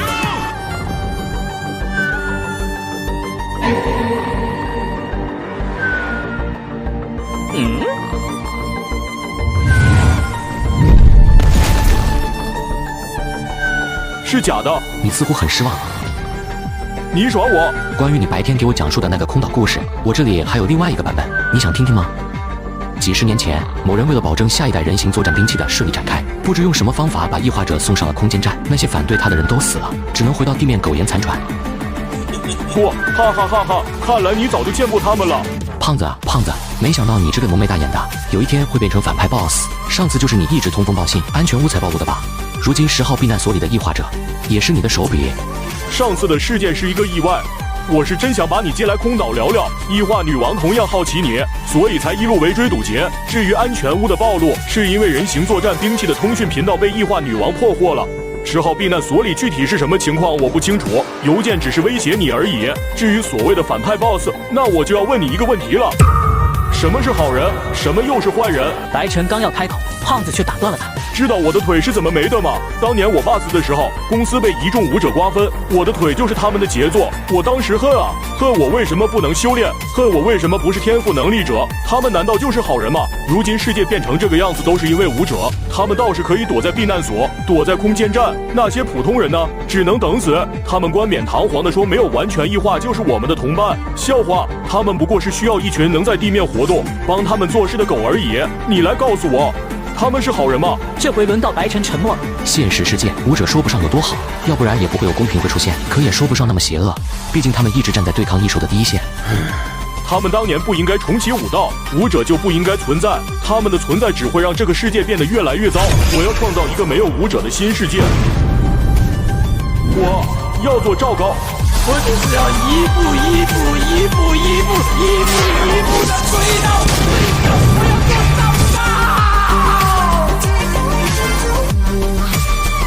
原来这才是关键点，什么资源争夺只是个影子。在南宫星夜他们提出重启武道的那一刻，胖子就没想过让他们活。白晨无语，怪不得这个世界要毁灭了，还真是全员疯批。南宫星夜拿到致命武器的目的不是消灭异化者，而是想对着天上的空岛来一发。胖子这么些年来，同样也在绞尽脑汁的想怎么把地下的人揪出来。你有没有想过，地下的人全死了，人类就只剩你自己？你想创造一个只有你的新世界？空岛里100万颗人类受精卵，我消灭掉地下的老鼠后，会再集中力量歼灭异化者，届时再将受精卵全部孵化，以后的人类也不用学习什么武道，人形作战兵器会保护他们。胖子越说越激动，脸上满是向往。没有了武者，那将是一个大家平等、绝对公平的新世界。为了新世界，我现在需要你贡献出10号避难所的管理权限。待新世界建成，你我都会加冕为王。还真是公平啊！新世界还没出来，就已经想着称王了。白晨，我不是在和你商量，我知道你不是我认识你的那个白晨，你从哪里来我也不关心，只要你交出10号避难所权限，我会给你一切你想要的。那我要是不呢 ？BT。不知从何时起，就守在门外的 BT 闪现了进来，看着漠然的 BT， 白晨笑了笑。叔叔我呀，最讨厌的就是别人的威胁。话落，白晨淡淡皮肤开始泛红，胖子有种不祥的预感。你要干什么？念在咱们在另一个时空相识一场的份上，我告诉你一个秘密：地下的那伙人方找到了一个被异化者看守的发射井。今天上午9点，他们准备拿下发射井。你猜猜他们会用来射谁？艺术就是派大星。司令小心！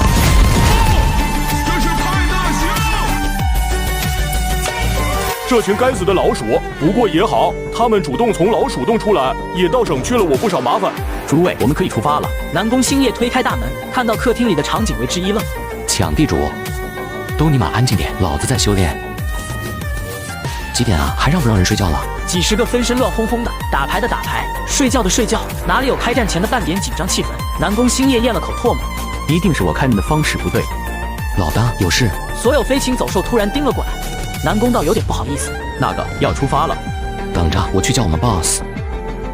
片刻，白晨带着吞噬哥和法王走了出来，一切都已经准备好了。白晨点点头，对着分身们招呼，走了。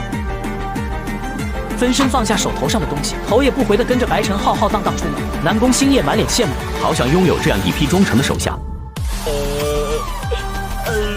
轨道上停着一列由几节敞篷车厢拼凑而成的地铁，100多名舞者正在和亲人们依依惜别，到处都是小声的啜泣，现场弥漫着极其哀伤的氛围。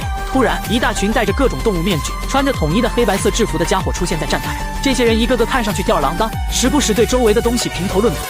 好无聊，什么时候出发呀？等下发射核弹的时候，可不可以由我亲自按下发射按钮？想屁吃！他们哭什么呢？大概是因为过会要死了。无语子，死就死呗，有什么可哭的？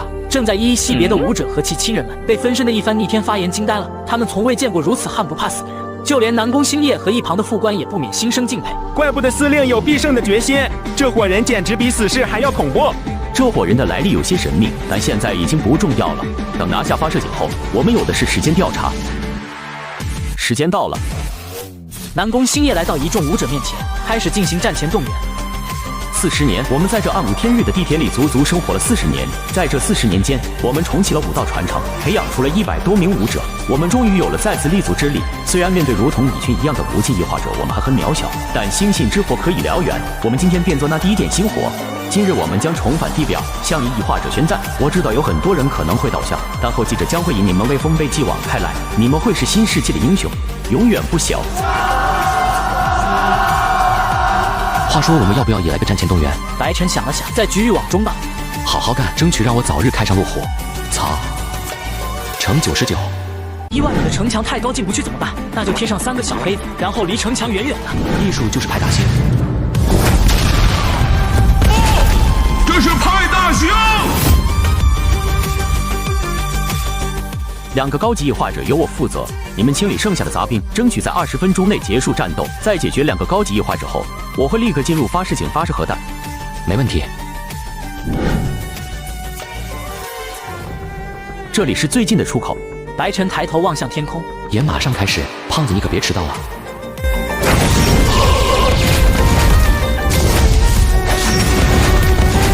10号避难所一侧出口，异化者的尸体铺了满满一地。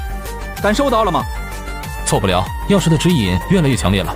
难道除了我们之外，还有一把钥匙？看来已经有人先我们一步了。宫廷会，谁知道呢？不过得加快些速度了。再慢一点，汤都喝不上。看着白羊手中的蓝色水晶球，双鱼满是好奇，这是什么东西？竟能完全隐身，抹去我们的一切痕迹。狮子给我的，这个叫世界之源，说了你也不懂。双鱼心里咬牙切齿，你不说我怎么能懂？上次行动失败，导致这回他只是个副手，一路上憋了满肚子的气，只能强忍下来。螳螂捕蝉，黄雀在后。白羊神色激动，我有预感，今天要立大功了。白晨和南宫站在一处山坡上，大部队隐藏在后面。山下不远处是一个小型军事基地，发射井就在基地中央，100多个异化者盘踞在基地中，其中2个高级异化者正在一旁休息。白晨扭头向另一个方向眺望，他感受到了2道熟悉的波动。是钥匙。白晨心头一惊，自己的钥匙并不是唯一。怎么了？没事，什么时候攻击？再等等。忽然，对面的山坡上一大群异化者涌向山下，一副视死如归的架势。族长听说我们要向异化者进攻，特意给我们的支援。白晨似笑非笑，想出让他们在入口驻扎的人还真是个天才。平时看家护院，关键时刻还能当炮灰用。南宫嘴角僵硬地抽搐了几下。山下那群半异化者已经冲进基地，沉睡的异化者纷纷苏醒，血腥的近身厮杀随之展开。同样是感染了逆阿尔法世纪，半异化者由于没有完全异化，在战斗开始的瞬间，几乎就是异化者一边倒的屠杀。仅仅一个照面，半异化者死伤无数，2个高级异化者甚至都还没有出手。即便如此，半异化者仍旧前仆后继，对于他们来说，死亡仿佛是一种解脱。我很好奇，你到底向他们许诺了什么，能让他们这么拼命？也没什么，新世界的一席之地。看着那些半异化者如麦子般一排排倒下，他的脸上没有任何情绪波动。炮灰而已，死了就死了。有那么一瞬间，白晨甚至赞同了胖子的提议。一个没有武者的世界，似乎也挺不错的。真是不堪一击，还指望他们能多拖延一会。但不管怎么说，异化者的体力和精力都被消耗了不少。接下来轮到我们上了。南宫星夜大手一挥，隐藏在后面凹地里的武者们纷纷上前，他们不断的深呼吸，在心里给自己加油打气。相比之下，分身们早就跃跃欲试。在得到白晨眼神示意后，他们如同脱缰的野狗，嗷嗷叫着往山下冲，一个个嗖的从地铁武者身边经过，让武者们不禁感到一阵凌乱。礼堂突破手牛战士申请出战，都别跟我抢手杀，能不能别送了？稳住行不行？众神之父赐予我视野，自爆组慢点跑，还没到你们爆破的时候。如果你们能像我跑得一样快，那这件事情实在是太酷了。短短几秒钟的功夫，分身们就已经冲到了山脚下，100来号人，硬是喊出了千军万马的气势。就连军事基地中的异化者也不禁为之一愣。这才是真正的勇士啊！我如果能拥有这样一批手下，别说夺回空岛，就算是征服世界也指日可待。武者们也纷纷被分身们的情绪所感染。操，人死鸟朝天，干就完了！冲呀！武者们紧随其后下场。与此同时，冲最前面的分身已经和异化者交手，毕竟共用一个 CPU， 分身们的配合那叫一个地道。3人一组，前人假寐以诱敌，侧边一个负责佯攻，后面的趁机发动致命的偷袭。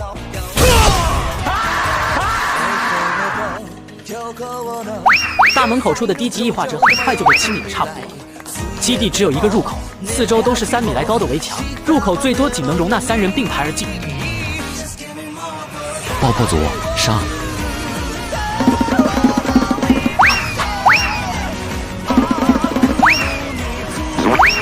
几个分身立刻像大饼一样，啪叽把自己摊在了墙上。艺术就是派大星。这是派大星！伴随几声震耳欲聋的爆炸，一段30米的围墙被炸塌。看到这一幕的地铁舞者全都红了眼眶。这才是真正的勇士，为了让人类重返地表，他们甘愿奉献出自己的一切。舞者们彻底被这种大公无私的精神感染，很多人甚至跑到了分身的前面，这不禁叫分身一头雾水。喂，别抢我人头啊！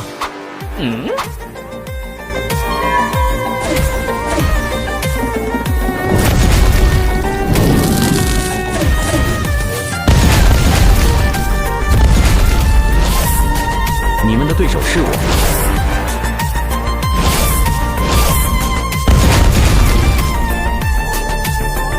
我们要不要过去帮忙？他南宫星夜一个7级武者，要是连2个无脑的异化者都对付不了，可以自惭谢罪了。闲着没事可以去地面战场协助，交给我吧。那我呢？你陪我去偷鸡。小黑子大战异化者，却不想高级异化者参战，一招火焰打小黑子猝不及防，还好南宫及时出手稳住局面。而另一边白晨正准备带着吞噬哥偷鸡。南宫的老邓没给咱们钥匙，怎么开门？白晨把终端连在了大门上，一阵扫描过后，大门缓缓打开。避难所的管理者权限可是相当高的。察觉到天上的南宫的目光，白晨抬头和他对视。从南宫的脸上，白晨看到了些许慌乱。老大还真把我当蒙古人了。正在进行权限验证，权限验证中，验证通过，请输入大吉坐标。白晨研究一番，发现发射井里的核弹可不是一枚普通的核弹，5公里到5万公里，天上地下指哪打哪，只需要这一发就能把空岛给干下来。猎杀能力已获得，请开始清理世界污染。猎杀进行中。是你？白晨低头看向胸口的钥匙，刚才那个声音就是钥匙在他脑海里发出的。你为什么会说话？声音怪好听的。再说一句我听听，能不能换成御姐音？你倒是说话呀！无论白晨再怎么逼道，要是硬是再不吭一声，清理污染。所以谁是这个世界的污染？胖子、地铁反抗军还是异化者？白晨看着电子屏幕上的打击地图，冥冥之中钥匙指引在了其中的一个坐标上。黑山研究所。这一刻，白晨恍然大悟，他好像知道了意境演化的目的。白晨输入了黑山研究所的坐标。你果然没死，所以昨天那个是机械人。拥有权限的可不仅仅是你，也多亏了你，不然我也不会发现这个大杀器。我戴着面具，你是怎么认出我的？胖子指了指鼻子，你身上的气息和昨天一样。他呢？胖子皱起眉头，很熟悉的味道，令人恶心。突然，他睁大了眼睛，这是深渊的气息。果然是狗鼻子。婆婆妈妈的墨迹什么好美好。一个妩媚好听的声音从后面传来。等白晨看到门外之人时，不由得瞪大了眼睛。就是这里了。遥远和马卡族团长一路狂奔，来到了黑山山脚下。远处能够看到数不胜数的异化者在山间来回游荡。怎么会是这里？有问题？没什么，可能是我想多了。记得没错的话，现实世界这山里是一个研究所，这里就是污染源头。猎杀倒计时已经开始了。遥远有点疑惑，另外一把钥匙为什么没在这里？猎杀任务明明是他开启的，估计是个新晋猎杀者，还没搞清楚规则。正好世界之源是我们的了。压下疑问，遥远看向黑山，那就开始吧。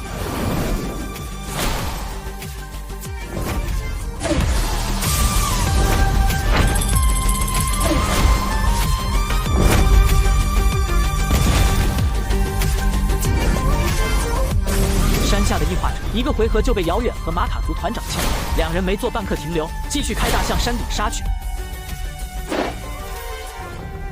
太残暴了！他们在干什么？他们在执行世界猎杀任务。双鱼听的是一头雾水。什么是世界猎杀任务？世界猎杀任务就是世界猎杀任务。算了，跟你解释你也不懂。你他妈倒是解释啊！双鱼紧咬牙关，他真想在白羊那张欠揍的脸上狠狠来上一拳。30年河东，30年河西，白羊，你给我等着！你有没有听到什么奇怪的声音？白羊闻言也向天上看去，是有异象。远处的天际，一道红色光柱突破大气层，拖着长长的白色尾焰向黑山坠落。那是什么东西？有点眼熟。导弹。马燕姐，小鬼，你认识我？你不认识我？本女王需要认识一只蚂蚁。白晨摘下面具，我是白晨。马燕微微皱起眉头，是有点眼熟。我姐白玉。马燕的眉头瞬间舒展开，并露出惊讶的表情。你竟然还没死？他不是我们这个世界的人。难道你也是从10号避难所那扇空间门里出来的？有趣，那扇门我试了，无法通过，所以你们是怎么进来的？白晨翻了个白眼。废话，你要是能过去，时间线呢还不乱套了。废话少说，乖乖从控制台上滚蛋。胖子已经没有什么耐心了。你们两个竟然能联手，也是稀奇。敌人的敌人就是朋友，既然我们的目标都是清理地下的老鼠，为何不能暂时联手？白晨看着马燕，神情复杂，他很难将眼前这个人与记忆里的马燕重合。马燕姐，以前的生活究竟是怎样的呢？是否有温暖的小猫小狗？遇到了相爱的人吗？曾经的愿望是否实现？以及现在，你真的活成自己想要的样子了吗？马燕的脸肉眼可见的阴沉下来。够了，你根本不知道我经历了什么。我母亲被武者打断双腿，又葬身火海。研究所隐瞒了涅尔法试剂的副作用，骗我试药，我又被卖到凤楼，每天过着生不如死的日子。温暖哪里有温暖？马燕身上一股暴虐的气息向四周席卷开来，白晨感觉自己像是个溺水者，喘不过气。人类就是一个卑劣的种族，不应该存在。如今本王给你们带来的光荣的，你们不仅不感恩戴德，还企图反抗，统统该死！白晨扯了扯嘴角。好吗？马燕的计划比胖子更彻底，直接毁灭人类。怪不得异化者会是这个世界的污染。事到如今，也没什么好说的了。胖子，你个异化女王的走狗！南宫星夜杀意迸发，哈哈，南宫，咱们好些年没见了吧？胖子，导弹现在掌控在我们的手里，不想让空岛掉下来，就把人形作战兵器的指挥权全部交出。什么时候被你掌控在手里了？那位可是我的好朋友。南宫星夜扭头看向白晨，勃然大怒。好啊，原来你们竟是一伙的。真是躺着也能中枪。误会了，我和他真不是一伙的。而南宫星夜此时犹如一头暴怒的雄狮，谁也不信。怎么证明？在南宫、胖子和女王的注视下，白晨一巴掌拍在了红色的发射按钮上，三人大惊失色。住手！该死！你怎么敢的？然而为时已晚，发射警报已经响起。发射井已打开，地面人员请立刻疏散撤离。发射倒计时是9。伴随倒计时结束，数米长的导弹从发射井中冲天而起，发射成功，打击目标黑山研究所，预计半分钟后抵达。白晨冲南宫微微一笑，看我是站在你这边的。南宫此刻是哑巴吃黄连，有苦说不出。他本来想留着这枚核弹作为和胖子的谈判筹码，可现在一切都烟消云散了。好，你家大姐姐是异化女王，白晨却当面启动核弹，就要炸女王老窝。女王瞬间暴怒，去死！老大，快点拦住他！南宫星夜一声爆吼，身上的气息开始节节攀升，很快逼近8级武者。事已至此，只能先解决异化女王。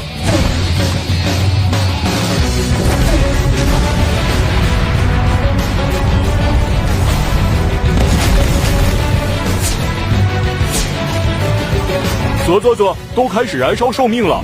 南宫，我今天特意为你准备了一份大礼。话落，胖子身边的 BT 解除光学引擎现身。在看到 BT 的一刻，南宫星夜不禁红了眼眶，声音颤抖：“倩柔。”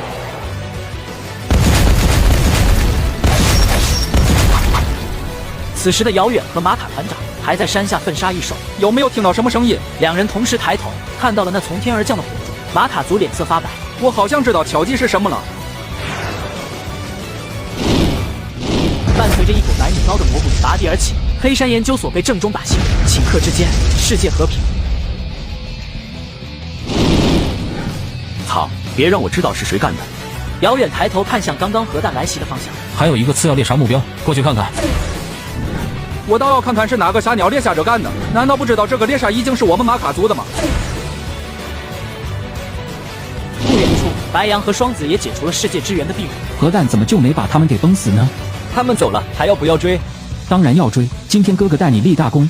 遥远和一族团长刚经过大战，气血和精神力消耗巨大，此时不出手，更待何时？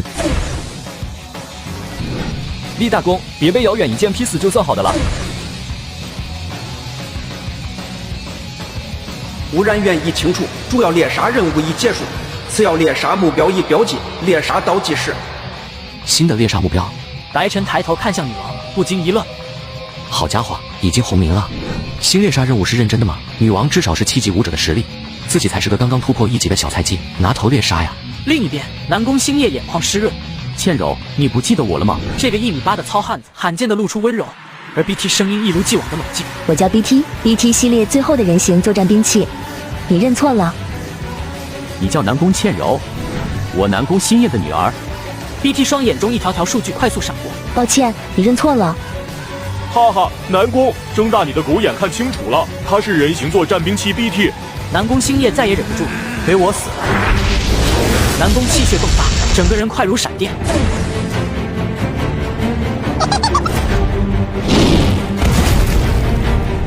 就在南宫准备再次进攻的时候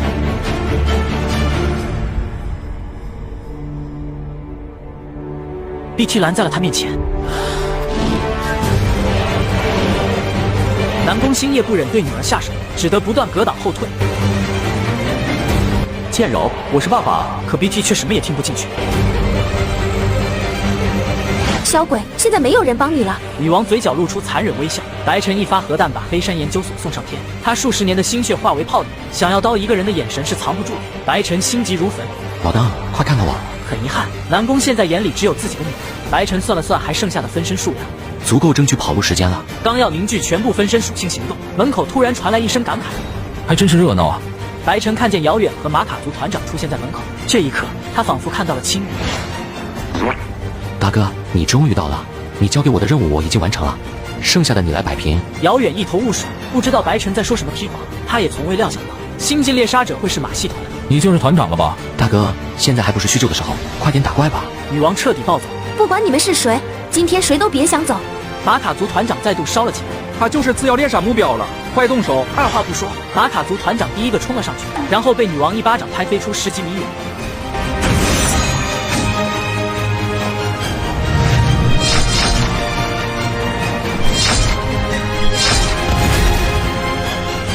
死胖子，快帮忙！从遥远身上，他感受到了前所未有的危险。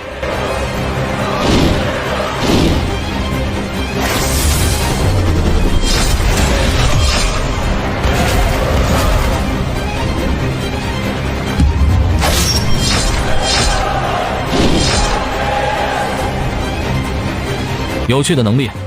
另一边，白晨悄悄脱离战场。神仙打架，凡人遭殃，全是高级武者，已经不是我这个小太监能插手的了。遥远一时间被左右围攻，女王正面强攻，胖子不断瞬移骚扰，遥远渐渐落入下风。白晨真怕遥远被砍死，那下一个就是他。老当，快别管你女儿了，先解决女王。南宫星夜分得轻孰轻孰重，咬了咬牙，转头去协助遥远。BT 刚要追击，被白晨和吞噬哥拦住去了。BT， 你是人，不是兵器，快点回忆起我们之间的羁绊啊！吞噬哥一脸问号。这有用？你竟然小看羁绊的力量！ BT 根本不听白晨逼逼，一拳朝着面门快速袭来。还好吞噬哥反应快，把白晨拽到身后，硬是用自己的脸接住了这一拳。就在此时，一道蓝色雷霆冲进操控室，哈哈哈！主角驾到，统统闪开！全身雷霆的法王在落地的瞬间，密密麻麻的电流飞向四周，其中一道恰好砸在 BT 的脑袋。随即一个像是电流短路的声音在他脑袋里响起。BT 手上的动作为之一僵。我这是在做什么？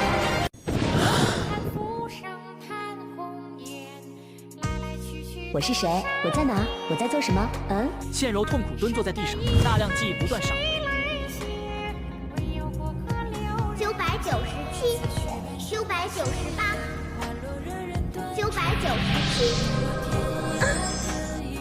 嘿，嘿，998。你是南宫倩柔，南宫家这代唯一的武道传人，无论何时何地都不能懈怠。999，1000。提前了1秒，休息2分钟，再挥剑1000次。今年川阳城的武考状元是南宫倩柔，仅仅18岁的年纪就已经是1级武者，她当之无愧。当年的小女孩已经长成了亭亭玉立的少女，站在领奖台上的她，感受着现场观众山呼海啸般的欢呼和掌声，但她似乎并不开心。她总觉得自己过去18年的人生中，好像少了一点什么。恭喜南宫倩柔成为今年海斗学府的优秀毕业生，希望你回到家乡任职之后能够再接再厉。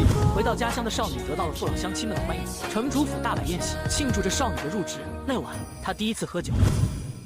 川阳城城墙上，少女青衫染血，扶剑而立，城墙前铺满了数不清的异兽尸体。刚经历了一场恶战的武者们正靠在一起打盹小憩。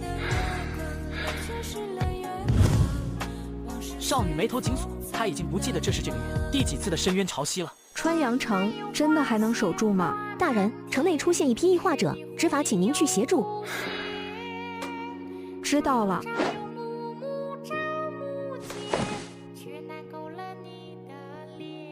发射场的围栏外，数不清普通人正在大声抗议。快点登机，这是最后一趟航班了。他们怎么办？少女眼中满是迷茫。明明已经战胜了异兽，为何会是这个结果？当然是继续留在这里了，荒岛可没他们的席位。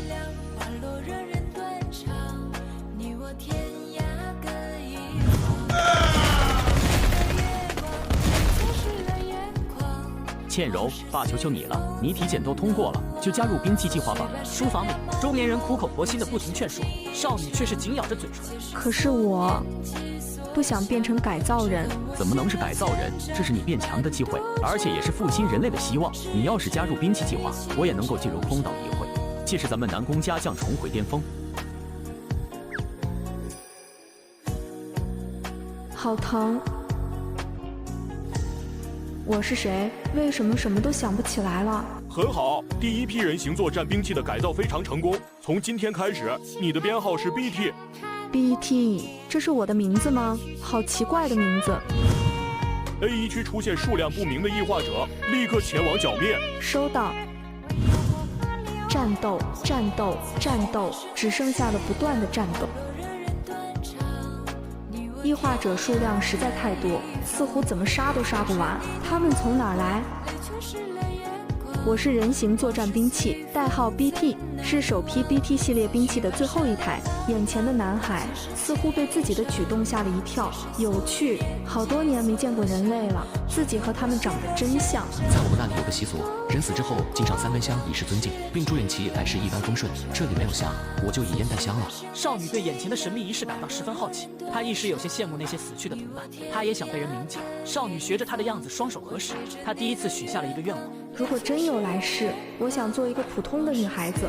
大人快走，不用管我。少女感觉到自己的能源正在飞速消耗，不过好在大门关闭，太安全了。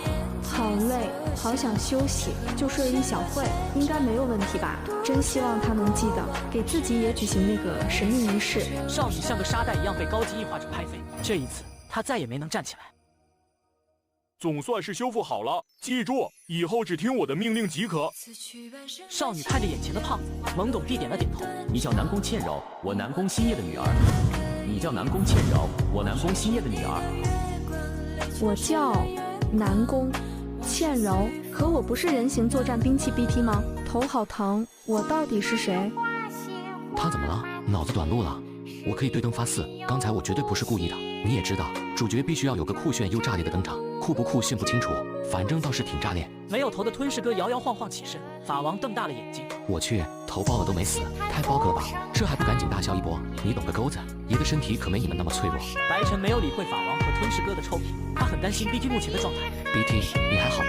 堂堂人形作战兵器，脑袋不至于被电一下就短路了吧 ？BT 缓缓抬起头，声音坚定：我是南宫倩柔。团战分身受伤了怎么办？那就搞一个火化炉，不管死活，通通扔进去。我也好想体验一下被火化的感觉。BT， 马上把它拿下。我是南宫倩柔。该死！逆风局打不了，我闪。哪里头？胖子刚闪现到门口，便迎面撞上了浑身欲火的马卡族团长。他现在是憋了一肚子的火，他也不管谁是红领了，只想杀个痛快，还没来得及做出反应。不讲武德，搞偷袭，还来！另一边，女王在遥远和南宫新叶的夹击下节节败退，趁着女王被压制的功夫，遥远立刻开大。开云。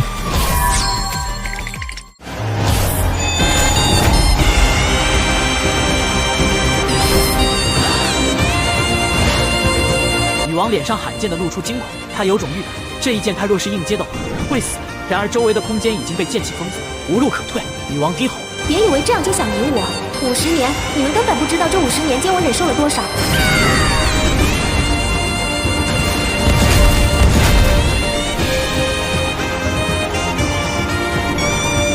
我想起来你是谁了，你经历的事情，我多多少少猜到了一些。世界的确不完美，到处破烂不堪，但总有人会对它缝缝补补。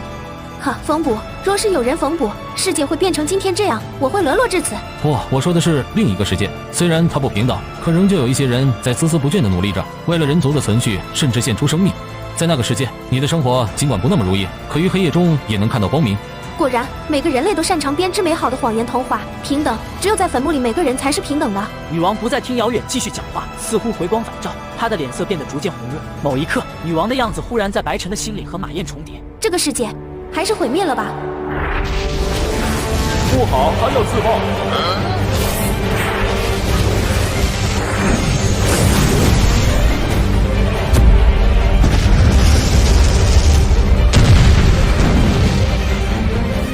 不，吞噬哥，没有你我怎么活呀？法王抱着半个足球大小的肉球鬼哭狼嚎。别逼逼了，爹还没死啊！浪费我感情，这都不死，强度太超标了吧？嘴上这么说，法王还是小心翼翼把肉球抱在胸前护好。嗨，没事吧，倩柔？有句话在我心里憋了几十年了，对不起。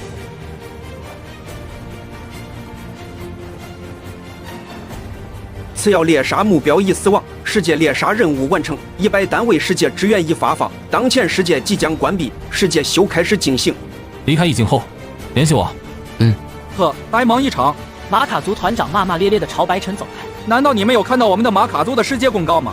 快把世界之源交出来！白晨有点慌，马卡族团长一只手能打100个自己。当着我的面掠夺我们世界猎杀者的世界之源，是不是当我瞎？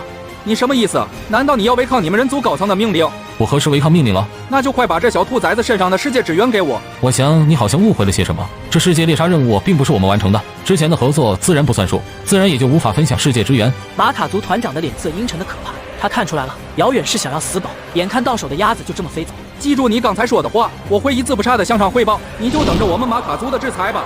今天这个人情，本团长记下了。嗨，厉害了我的远，怎么说自己也是一团之长，忍住不能跪拜。还好吧？谢谢你，你是第一个把我当人来看的。以后有什么打算？现在我要为自己而活，我要打造一个新世界。好想法。对了，你上次说的魂珠，为了安全都被完全净化，除了展览外，没有其他用途了。不，我的魂珠。你要离开了，对吗？南宫倩柔心里有些许失落，也有些许遗憾。如果你见到他的话，替我带句话。什么？南宫倩柔嘴角忽然露出明媚的笑容。穿回裙子，别给自己的少女时代留下遗憾。好，结。我就感觉有老鼠在尾随，原来是你们。白羊得意道：刚经历一场大战，气血已经所剩无几了吧？快点把钥匙交出来，我可以免你一死。的确没有气血了，等你们就是想确认一下是谁，门还有不到1小时就关了，你们没有钥匙无法传送，最好快点往门那里赶。白羊和双鱼大眼瞪小眼。我也该走了，一路顺风。白晨通过钥匙开启了传送，分身和分身的尸体一起随之传送出了一角。不远处的白羊一头雾水，我都摆好架势，怎么都跑了？怂货，与我一战啊！双鱼幸灾乐祸，一惊一日游，啥也没干。他已经期待狮子暴跳如雷的样子。意境之门要关了，再不走都得留在这。双鱼快速飞向10号避难所，留下白羊独自在风中凌乱。等等我，完犊子，大功没了。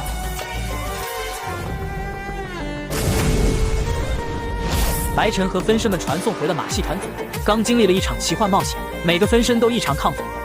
爽了，我拿了首杀，那些地铁舞者太菜了，人头都抢不过我。那个世界彻底消失了吗？应该会继续演化下去吧，有点像打游戏，咱们就是第4天在。话说要不要选个 MVP 出来？众分身齐刷刷看向了桌子上的肉球，法王站了出来。我宣布，吞噬哥就是本场 MVP， 谁赞成谁反对？吞噬哥的贡献有目共睹，分身们只得小声逼逼。吞噬哥强度太超标了，不教别人怎么玩。就是，面板数据太强了，根本不用怎么操作。经过讨论，众人一致决定把这首个 MVP 给吞噬哥。哈，还算你们有点良心。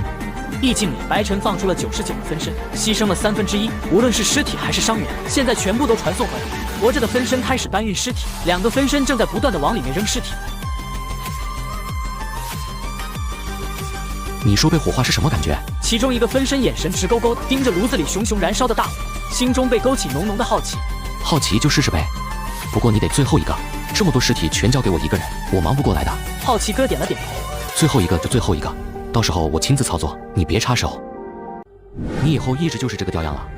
目前能量耗尽，等过个小半天吞噬能力恢复了，可以通过不断吞噬来加快恢复速度。你不早说，尸体都留给你啊！我要吃新鲜的良品，你以为我是垃圾桶啊？什么歪瓜裂枣都塞给我，挑食可不是什么好习惯。哈！吵死了！不是我吵，而是你的心乱了。白羊，你这香了。看到白羊吃饼，双鱼比捡钱都高兴。白羊，我对你很失望。你听我讲，解释，我可以解释。够了，你不知道世界之源有多珍贵，可你用它来做什么了？意境1日游，也不光是1日游，白羊还带我对遥远的剑法进行了几次近距离观摩，让我受益匪浅。明天你去一趟黑山研究所，林思瑶正在研究强化武者的药剂，我需要你拿到药品。没问题。那我了，你即刻起出发去海都，处女座需要你协助，再失败提头来见。另一边，遥远正在给白晨科普意境知识。意境分为2种，普通意境和猎杀意境。普通意境只是一处藏有宝物的空间，没有智慧生命；而猎杀意境是由世界意志演化而出的完整时间线，是基于现实世界所演化，演化出了多种人类灭亡的可能。而世界猎杀任务就是清除这条时间线里的污染，让一切重回正轨。世界之源就是猎杀成功后的奖励。白晨也感受到了任务提示，主要修正内容，摧毁全部涅阿尔法世界的样本和资料；次要修正内容，阻止马燕向女王的演变。白晨的目光放在了次要修正内容上。怎么阻止？杀了他？扪心自问，难以下手。错的不是马燕，而是这个世界。你为什么要帮我？这份世界之源不能到官方的手上，否则会被马卡族拿走。肥水不流外人田。即使你是黑子马戏团，去吧。回到家的白晨得到了老姐去海都的消息，一个好朋友生日，我去玩玩。第二天，白晨在遥远帮助下成功进入黑山研究所。就在大门打开时，他傻眼了。怎么是这个笔？怎么是这个笔？白羊蓄势待发，做好了先发制人的准备。太顺了，我就说今天太顺了，准没好事。白晨表面稳如老狗，实则却慌成了被发现的隔壁老狗。怎么个事儿？不是说实验室没人的吗？双方都担心自己暴露，皆是一动不动，空气中满是尴尬。那个，今天天气挺好的啊！卧槽，我在说什么屁话？白羊显然没想到这个发展，愣了片刻，嘴角勉强挤出一丝僵硬的笑容。是啊，我刚吃过了。靠，嘴瓢了。家里老人身体都还挺好的吧？我昨晚上吃的包子。早上路上堵车，烦死了。我有驾照，天气预报说明天有暴雨。我会游泳。两人各说各自的屁话，驴唇不对马嘴。门里的白晨和门外的白羊同时松了口气。还好老子机智，差点就被发现。这次我白羊要立大功了，幸亏我演技好，没有暴露。就差一点，太极限了。白晨拿出早已准备好的 TNT， 设置好15分钟的定时，下一步就是找到马燕。把如此简单的任务交给我，狮子真是大材小用。还活着啊！白羊看向铁笼里面的你，正是马燕，身上密密麻麻的针孔，状态十分不好。他们把你关在笼子里，这对你不公平，也不自由。不过你今天运气不错，遇到了我，我会给你自由和公平。现在你自由了。我切，你是不是脑子有病啊？是我把你给放出来的，是我给了你公平和自由。虽然我不打女人，但我告诉你，别太过分。真是过分，好人没好报。早知道不放你出来了。马燕姐，原来你们认识啊，那可真是太好了，人交给你了。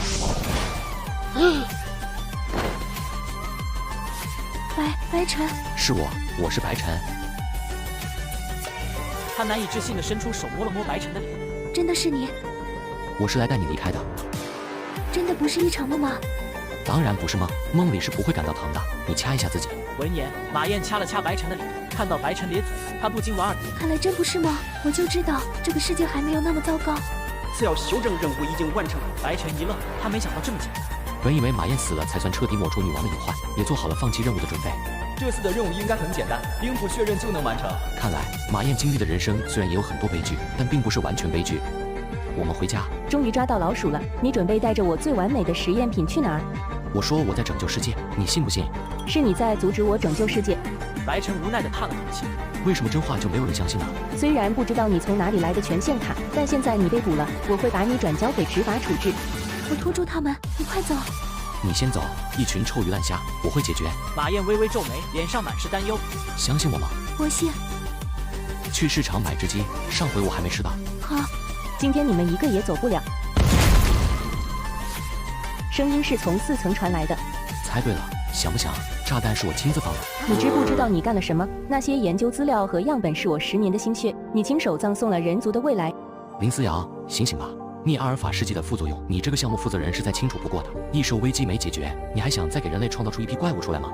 你是谁？你怎么会知道这些？我是你的拯救者。放屁！就算有副作用，也能够想办法解决。马燕是最完美的实验品，它没有受到任何副作用影响。再给我一些时间研究，我一定能够成功。不撞南墙不回头，跟你也没什么说的了。怎么主要修正任务没有完成提示？难道是修正失败了？没想分身也有被翻牌子那一天。今天该推谁了？4号该你了，无语子，普通人没人权啊。总算是出来了，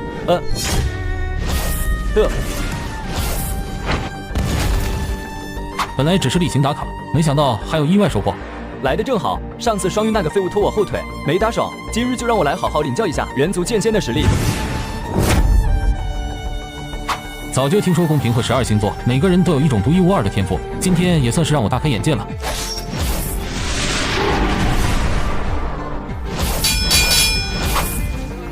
就这，如果这种程度都能称之为人族剑仙的话，你觉得我叫人族全身怎么样？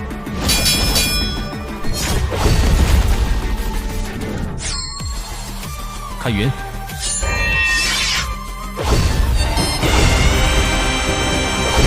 卧槽！我要举报有人开挂！把他拿下！不管你信不信，我做的一切从某种程度上而言是在拯救你。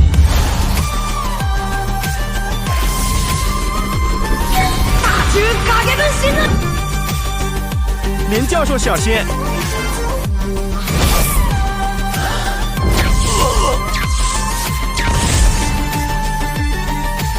可恶，快追，给我杀了他！我操，这主要修正任务已完成，世界修正成功，100单位世界支援已激活。世界修正任务完成了，我溜。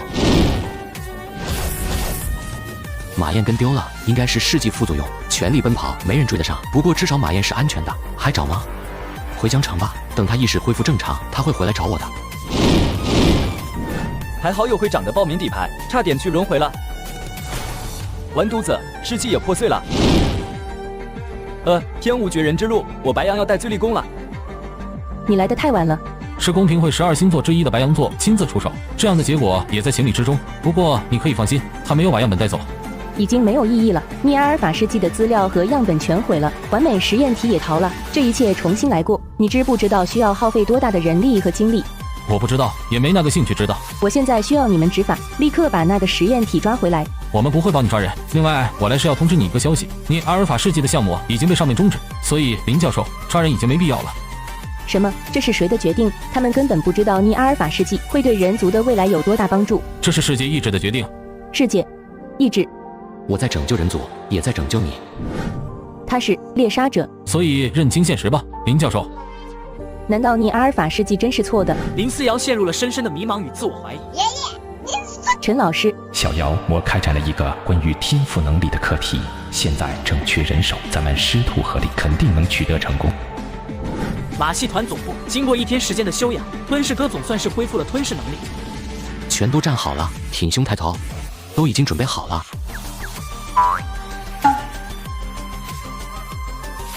4号留下，其余人可以离开了。擦，普通分身没人权是吧？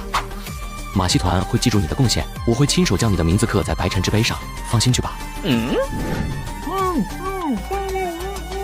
天天吃臭鱼烂虾，恢复速度太慢，要是有一个高级武者就好了。按照目前这个速度，还至少需要半个月的时间才能恢复到曾经的巅峰状态。你再想屁吃？白尘和法王风尘仆仆的回来。最近这段时间风头紧，苟住了。我倒是想搞事。白尘回到团长专属房间，迫不及待地研究起了钥匙。首次世界任务完成，恭喜你成为新晋猎杀者，请设置一个猎杀者称号。驯兽师，是否确定使用驯兽师作为你的猎杀者称号？是。新晋猎杀者，驯兽师，欢迎来到猎杀者的世界。不一会，白尘进入到了一个聊天群，里面已有7人正在等待。哟，来新人了。看来我们的世界集齐9个猎杀者指日可待。嗨，大家好。在这里，驯兽师也终于得到钥匙的作用。成神者登临天梯，开心门，成就无上神族。真的有神？或许吧。传说武者9级之上就是神界，不过至今还没人成功突破成神。那世界之源了？世界之源由世界意志产出，按照猎杀者的贡献分配，而世界之源的多少决定最终能不能开启星门。既然如此，世界意志为什么不把世界之源集中在一起？据说仅一个世界的源是不足以开启星门的，必须掠夺其他世界。看到仙女的话，白尘明白了马塔族团长为什么会暴跳如雷。我们猎杀者的任务说白了就是根据世界意志修正世界，以防没等异兽冲进来，咱们自己先把自己给完美了，然后是掠夺其他世界的世界之源。原来如此，意境不断修正的是种族自身的 bug。样本了，刚开始已经拿到了，不过后面出了点意外，我可以狡辩。所以你的意思就是任务失败了？虽然这次我没带回样本，却带回了个更重要的东西。什么？它是世纪实验体，实力很强，差一点就突破高级武者。如今我们公平会正缺少高级战力，它若是能加入，正好能够补充我们这方面的短板。有趣，明明气血很低，肉身却强的离谱，有点像是异兽。算你戴罪立功，他交给你了。2个月后，我希望看到一个对公平忠心耿耿的信徒。白尘发现自己能卡修炼班，世界之源可以加速修炼，1小时相当于外界半小时。然而他身上可以放无数分身，100人同时修炼只算消耗1个人的世界之源。于是他开始卡 bug 的道路。你们好好修炼，都别偷懒，我好好休息一下，今天太累了。黑奴也得有休息日吧？白尘不当人子，我俏丽，骂归骂，分身自动分组修炼，一组淬骨，一组提升气血，一组凝练精神力，条理分明。另一边，遥远加大了对白尘投资，给了一本4项功法：白虎主拳法、青龙精神攻击、朱雀移动速度、玄武盾。这方面正是白尘目前所缺失的手段。这功法太重要了，四相公刚才都看完了，现在就开始修炼吧。很快又成立了一个百人分身四相公专研小组，做到了真正意义上的躺着也能修炼。秘命术同时也没落下，让淬骨组每天稍微带着练。在世界之源的庇护空间里，200多个分身吭哧的修炼。就这样过了1个月，白晨也趁机攒了一波分身，足够下次挥霍。淬骨组能不能努点力？你们不使劲修炼，我还怎么突破？我可去你大爷的！当个人吧！你要不要看看我们淬骨组才几个人？就是都去练四相功了。带爹们能把2次淬骨进行到这种程度已经很不错了。白晨真狗，狗真白晨。与分身们进行了日常友好互动后，白晨下楼准备吃个猪脚饭。一个新闻引起了注意。近段时间，城外再度出现深渊裂隙，城防属县发布招募令，参与异兽围剿行动可以获得聚气丹。又有好玩的了吗？同时钥匙也发出剧烈波动。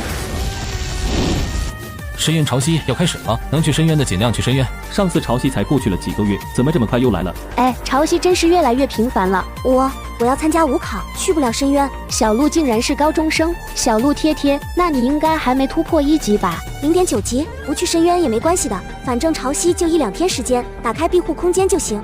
看来这个深渊潮汐貌似很恐怖的样子，甚至需要躲进庇护空间。还好没全修炼用药。吃完饭后，白晨报名异兽围剿。城门口，武者稀稀疏疏，需要自己组队，5人即可出城。白晨随机加入了一个4人小队。给大家介绍一下，1级巅峰武者林志远，今天加入我们的队伍一起猎杀异兽。几人相互介绍熟悉后，随即开始出城。猎系在城北40多公里，附近大概有20多个武者，大多休息，完全没有一点战场氛围。看来咱们运气不错，异兽还没有开始投放。反正我们是按时收费，在猎系守10个小时就可以回去了。这期间最好一个异兽也别投放。白晨恍然，原来猎系不是一直都有异兽钻出来。就在5人在部署位置闲聊时，裂缝周围空间激烈波动起来。准备战斗，异兽开始投放了。看来我们的运气还是不错，只是一头 F 级异兽，杀！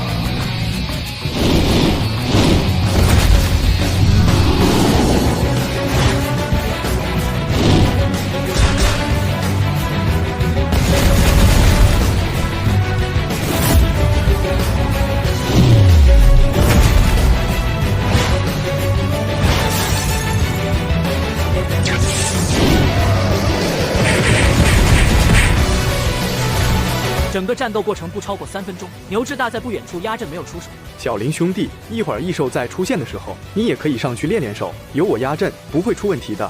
还是算了，让他老老实实在你身边待着吧，别给我们添麻烦就好。喂，别太过分了，哪有人天生就会猎杀异兽？是不是从战斗中成长起来的？泡了伤疤忘了疼，别忘了上次我们是怎么被那个家族子弟坑的。闻言，娃娃脸沉默了。别在那满嘴喷粪，我看小林兄弟不会是那样的人。白晨没有出声，对于细狗的警惕，他很理解，毕竟大家只是萍水相逢。准备战斗，又有异兽投放了。3人准备继续复制上波攻击，然而裂缝又出现4头异兽。有2头1级异兽，快来帮忙！其他3支小队见状立刻前来支援，每一支队伍都有一个2级武者带领。然而并不是每支小队都像牛志大他们这样专业，其中3个1级武者似乎首次面对异兽，瞬间慌了神，有人竟直接扭头就跑。这些废物，我过去帮忙，这等你们杀不了，先推一会。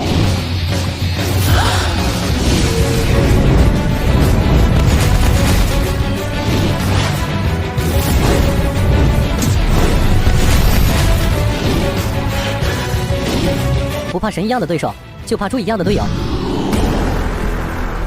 1级异兽完了，4个其他人都在战斗，根本抽不开身，我该怎么办？我就要死了吗？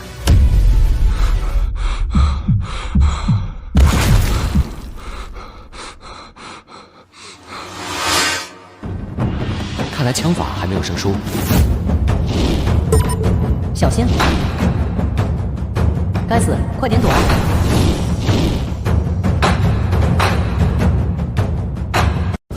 兽潮来袭，请广大居民不要惊慌，立刻到对应避难所进行避难，听从执法指挥。若有作奸犯科者，执法绝不姑息。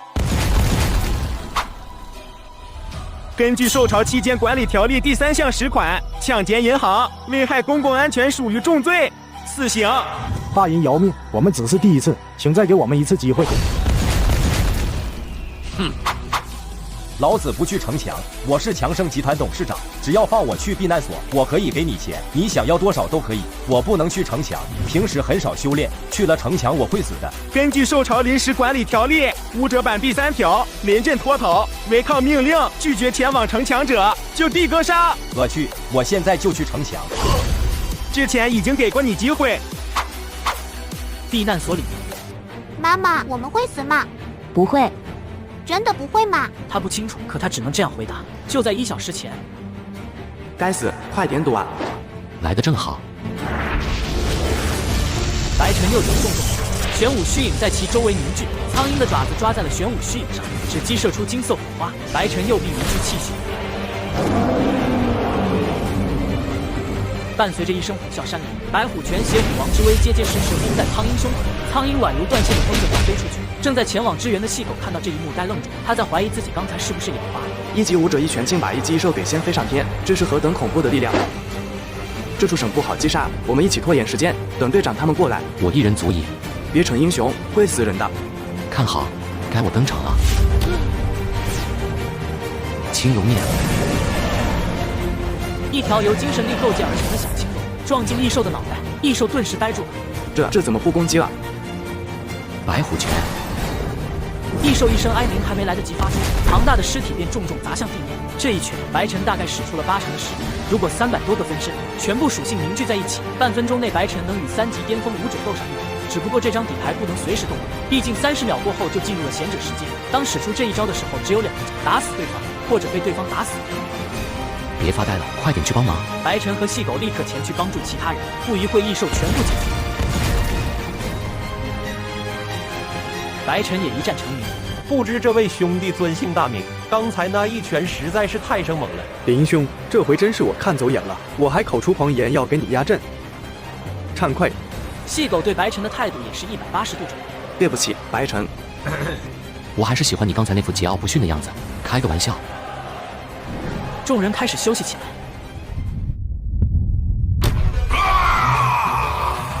快走，快走！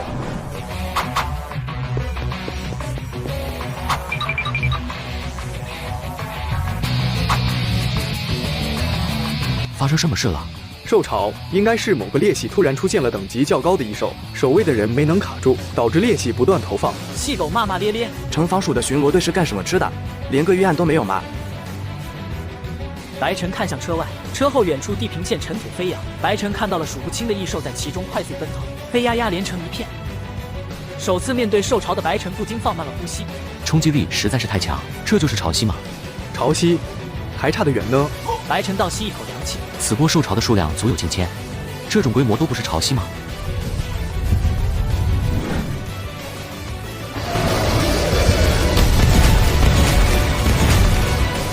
此时城内的所有武者，无论什么序列，皆被征召走上城墙。城防署的士兵站在最前面，几十门城防炮全都被推了出来，对准正在逐渐靠近的异兽潮。这些城防炮全是经过特殊炼制的武具。几公里外，黑压压的兽潮正在快速逼近，大地在剧烈颤抖，仿佛发生强震。我的建议是赶紧润。陈副印，俺也一样。一会异兽突破城墙，立刻把庇护空间打开。别尼玛省你那点世界支援了，墙上尼玛9成都是1级武者，受潮一半多1级，拿头手，临阵脱逃实在乃属大丈夫之为。屁的大丈夫，先活下来吧，哥们！分身们絮絮叨叨想润，这又何尝不是本体白晨第一时间冒出来的想法？放心好了，问题不大。受潮规模不足1000，打不上城墙的。你经历过几次受潮？2次，有深渊的蓬莱城顶着，咱们地面上的受潮规模大不到哪去。就算是潮汐，也很少有人族城市沦陷。看着牛志大那信心满满的样子，白晨总觉得他像是在战前练。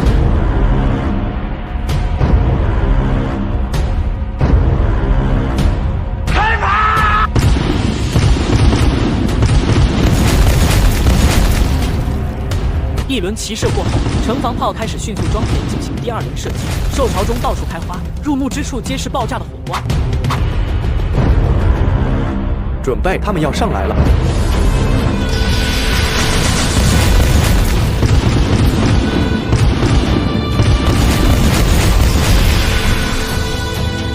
在其他异兽的掩护下，不断用头冲撞紧闭的城门。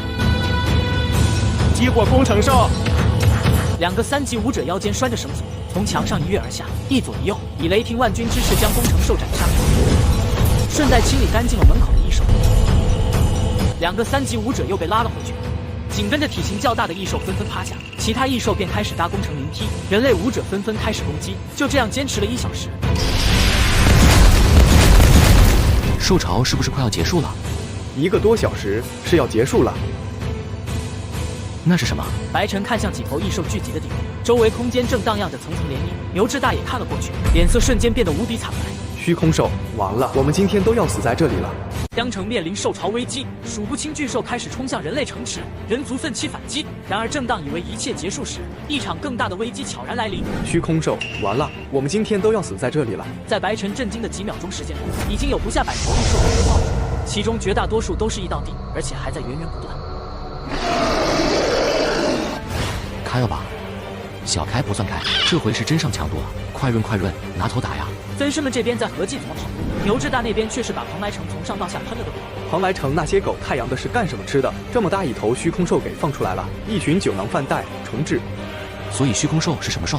虚空兽是异兽中一种极其特殊的存在，它们不分等级，体内没有魂珠，甚至没有实体，本体就是一个核。虚空可以打开深渊的空间通道，异兽会源源不断的投放，而且没有等级限制。此时城墙上，全部的37名终极武者已经冲向虚空兽，虚空兽出现必须第一时间消灭，不然它在短短的几分钟时间就能够再次掀起一场规模不小的兽潮。异兽们同样懂得这个道理，被投放出的异兽并没有立刻朝城市发动攻击，而是簇拥在虚空兽身边。开炮！城防炮瞄准虚空兽所在的位置，展开新一轮齐射。体型庞大的异兽全部挡在了虚空兽前，以身四弹。一连串的爆炸过后，完好无损的虚空兽仍旧在源源不断的进行着投放。冲锋！城防署全员出动，不快点将虚空兽消灭，任由其投放，用不上半小时，江城就会被一望无际的兽潮吞没。周围的城市应该已经得到虚空兽出现的消息，希望我们能坚持到增援抵达。虚空兽十分罕见，已经多年没有出现过。他上一次听说虚空兽的时候，还是在上一次。每一次虚空兽的出现，都伴随一座城市的消逝。这一次，轮到江城了吗？就在白晨琢磨后路的时候，脑海里突然响起一个微弱的声音：“帮帮我！”谁在说话？帮帮我！声音再度响起，这次白晨终于锁定了声音的来源，那是虚空兽所在的战场。你是那头虚空兽？帮帮我！对方似乎只会说这一句而已，一直在不断的重复。牛啊，异兽成精了，小死动静还怪好听的。既然口吐人言，说明异兽也能化成人形，能不能化形成长腿细腰的小姐姐？最好再有毛茸茸的耳朵和尾巴。分身们激动了起来，让白晨赶紧过去看看异兽小姐漂不漂亮。怎么帮你？帮帮我！哥们，你到底谁？帮帮我！我帮你六舅。帮帮我！白晨满脸悲喜。怎么看，这都像是一个智障了。你刚才在说什么？没啥，我下去溜达溜达。啥？疯了吧？眼看下一场兽潮就要形成，这时候跑都来不及，还要下去？见过头铁的，但却从来没见过头这么铁的。上面风大，我下去待会。话落，白晨施展朱雀步，轻飘飘地向虚空兽那边飞了过去。林兄是我见过最具武道精神的武者，无论何种情况都能做到临危不乱，甚至还想施以援手。勇气可嘉，但这血可就很难回来了。在这几分钟的时间里，虚空兽已经投放出了近1000头异兽，在数量庞大的兽潮前，一级武者渺小的就像是一粒尘埃。白晨在落地的瞬间便开启了世界之门，躲进了庇护空间里。虚空兽已经投放出了近1000头异兽，在数量庞大的兽潮前，一级武者渺小的就像是一粒尘埃。白晨在落地的瞬间便开启了世界之门，躲进了庇护空间里。地上的异兽本来都已经扬起来，却又好像什么都没有。这时地面的厮杀已经过于强烈了。为了能够突破异兽的对虚空兽的保护，终极武者在前，其他武者在后，如一根箭狠狠插入，死伤无时无刻不在发生。马上就要接近那头虚空兽，胜利就在眼前。武者紧咬牙关，众人都知道，虚空兽和他们今天只能活一场。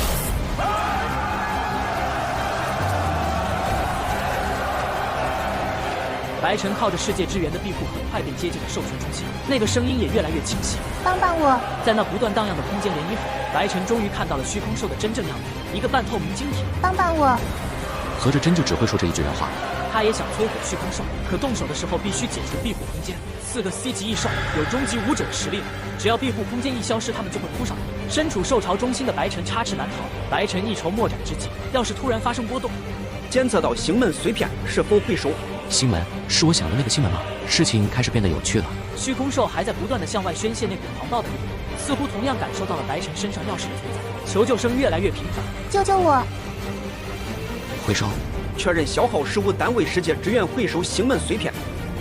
不是等会，还要消耗世界支援。本来就40个单位，再用掉15个，直接破产了呀！这有什么好犹豫的？确认就完了。搏一搏，单车变摩托，没准这小东西可以变成猫娘。可以不知道是用来做什么的，但我们绝对不能没有。单独一场受潮都这么恐怖，潮汐还不知道是个啥情况，留着吧，狗命重要，怂个蛋蛋，真男人就要勇往直前。在和分身们一顿激烈的头脑风暴，白晨最后决定回收。就算潮汐出现在自己头顶，剩下的世界支援应该也够了，至少我应该没那么倒霉吧？确定。事务单位世界资源已扣除，星门碎片开始回收，倒计时10分钟，还得10分钟。白晨无聊的开始了冥想，而此时一场数量近万的兽潮已然形成，舞者们停滞不前。虚空兽身边的保镖实在太多，他们根本无法突破，只能撤退了，撤退。虚空兽的情报他早已上报，然而至少需要半小时高级舞者才能抵达。城主星辰谷底，真的还能再坚持半个小时吗？城墙上的牛志大同样脸色苍白。结束了。突然，空间涟漪中伸出了一条足足6米的黑色血虫，吼声响彻云天。S 级异兽已经返回城墙的众人看到这一幕，内心彻底绝望。现在看来，连10分钟都坚持不到了，支援抵达也只能收尸了。人類は思い出した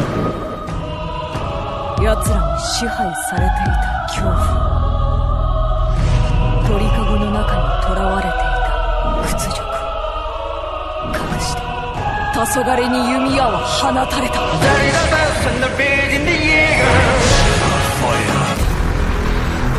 这是 S 级异兽，能不能搞快点啊？还有2分钟。白晨面色凝重，似乎因为等级的原因 ，S 级异兽的投放速度很慢，目前只出现了一条手臂和一只脚，身体剩下的部分还在一点点向外延伸。白晨毫不怀疑 ，S 级巨兽出现的瞬间就是江城覆灭之时。城主那个菜狗，估计一招都挡不下。空间涟漪周围的异兽纷纷低头膜拜，大声咆哮，迎接他们的星王降临。突然，一道红色光束瞬间击射。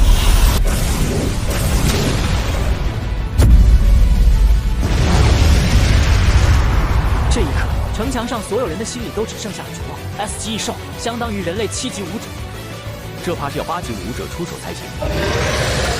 白晨震撼之余，回收也终于是到了尾声。倒计时3、2、1，星门碎片回收在倒计时结束的刹那，虚空兽的能量瞬间消失 ，S 级异兽却被卡着出不来，使劲挣扎着。虚空兽化作一道流光飞进庇护空间，消失的瞬间，周围的异兽全都懵了，全都在到处寻找。城墙上原本绝望的武者看到这一幕，有些措手不及。城主难以置信看着，什么情况？虚空兽不见了，主动消失的虚空兽，历史上绝无仅有。而随着裂缝逐渐关闭 ，S 级异兽瞬间被规则力量卡死。S 级巅峰异兽就这么没了，看来在规则面前，一切都是渣渣呀。魂珠，没想到还有意外之喜。白晨因为庇护空间原因，悄然收入囊中。此时，随着最后一道空间涟漪消失，一个拳头大小的光团忽然出现，并散发着极其耀眼的光芒。光球突然炸裂开来，形成巨大漩涡，被投放出的上万异兽接连被漩涡吸了进去。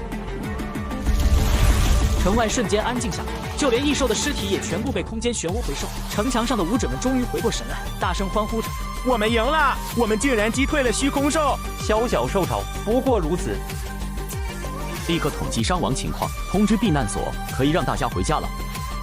另一边回到家的白晨开始研究起钥匙，钥匙和碎片融合了，是否消耗50单位世界支援，开启深渊空间门？打开深渊空间门，这不是虚空兽的能力吗？所以现在的我变成了虚空兽。空间门连通2界，开启这拥有其通行权限，是否花费50单位世界支援开启？白晨恍然，也就是说我让谁过，谁才能过，有点东西。不过白晨目前还没有去深渊的打算。哪位？太好了，你没事。马燕姐，你现在在哪儿？我在一个很安全的地方，你不用担心。马燕支支吾吾半天，也没说清楚自己在哪。有蹊跷，我们见一面吧。试剂的副作用很强，我想办法帮你解除。我现在已经能够控制试剂的副作用，你不用担心了。这么溜吗？我马上要闭关，得很长一段时间后才能再和你联系。过几天就是武考了，白晨，你一定要成为武者。这句话马燕不知说了多少次，她对于成为武者这件事一直都很在意。你知不知道现在你在和谁说话？和你说话的是5天以后的江城状元。江城状元，加油！先不和你说了，再见。马燕大概是有了奇遇，虽然不知道他那边具体是什么情况，最起码很安全，每个人都有自己的选择。不再想马燕的事情，白晨拿出了今天新得到的魂珠，吃了。3个月了，你知道这3个月我是怎么过的吗？吃不吃，不吃换人了。分身二话不说，把魂珠生吞了下去。爽！那一天，人类终于想起。その日、人類は思い出した。奴らに支配されていた恐怖。鳥かごの中に囚われていた屈辱を隠して、黄昏に弓矢を放たれた。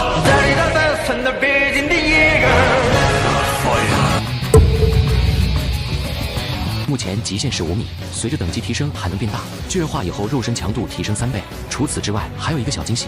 巨人分身的额头上缓缓睁开一只红色树眼，闪烁着妖异的红光。续航有吞噬，远程有闪电，如今近战有了巨之力。此刻的白晨想大喊一声：谁能杀我？从今天开始，我巨霸就是马戏团的2把手。分身一跃成为2级巅峰，吞噬哥和法王也才2.5级。巨霸哥别忘了小弟我呀！我宣布，从今天开始，巨霸兄就是我爹，吞噬哥和法王是谁啊？抱歉，真爹不说。俺也一样。你违规了，通讯若是被执法截获，我们都得完蛋。我已经突破到7级了，什么时候能成为12星座？这么快？马燕释放出一缕气息。现在12星座是满的，有人死了，你才可以晋级。也就是说，我现在杀了你，我就是白羊座了。感受到马燕身上迸发出的杀意，白羊顿时全身紧绷。别紧张，和你开个玩笑。我会把你突破的事情告诉会长。这个疯女人的进步太恐怖了，不过新进的12星座，我白羊这次立大功了。3天后，白晨领了奖金，不过他没有让现在的分身吞噬。等突破到2级武者后，新生代分身都是1级武者，让新生代吞噬性价比更高一点。至于老家伙们，就先哪凉快哪待着去吧。白晨，我俏丽，韩星，真正的星汉不是大吵大闹，散了，让他自己玩去吧。大家是一个集体，要团结，团个球。俏丽，我俏丽。对于老东西们的抗议，白晨选择无视。未来是属于年轻人的，魂珠给新生代，没一点毛病，有功夫逼逼赖赖，不如赶紧去淬骨。你们不努力修炼，我怎么变强？听到白晨的话后，老东西们再也绷不住了，骂骂咧咧好一阵，才全润去淬骨。2天时间一晃而过，高考的日子到了。本以为5考之前能够完成2次淬骨，不曾想老东西们实在是太不争气了。按照现在这个进度，还得2到3天。不知感恩的狗东西，合着带爹们没日没夜的修炼，就换来了这，就是让新生代去练吧。话说第1天文考，要不要我们在外面给你传答案？开炮！几十门城防炮一如人齐射，兽潮漫漫无边，炮弹就像一把洒入大海的游泳池。先不起星点浪花，短几个小时后，兽潮就已经开始远处传起。5考当天，现场几千名考生正在参加5考，而白晨凭借硬抗3级的能力，轻松拿下冠军。潮汐开始了，驯兽师悠悠鹿鸣，你们没进深渊。潮汐要是真出现在你们身边，一定要在第一时间打开庇护空间，还有千万要小心寻猎兽，发现寻猎兽要立刻将其斩杀，否则它会发现并锁定你们。庇护空间也不是完全隐蔽的，竟有异兽能够发现。寻猎兽是专门狩猎我们猎杀者的。我的建议是，身边出现潮汐立刻打开庇护空间，快点跑，活着最重要。白晨从来没有看到遥远在群里一连串说这么多，足以证明这次的事态非常严峻。你今天的表现很让人吃惊，好好加油，未来必有你的一席之地。我会的。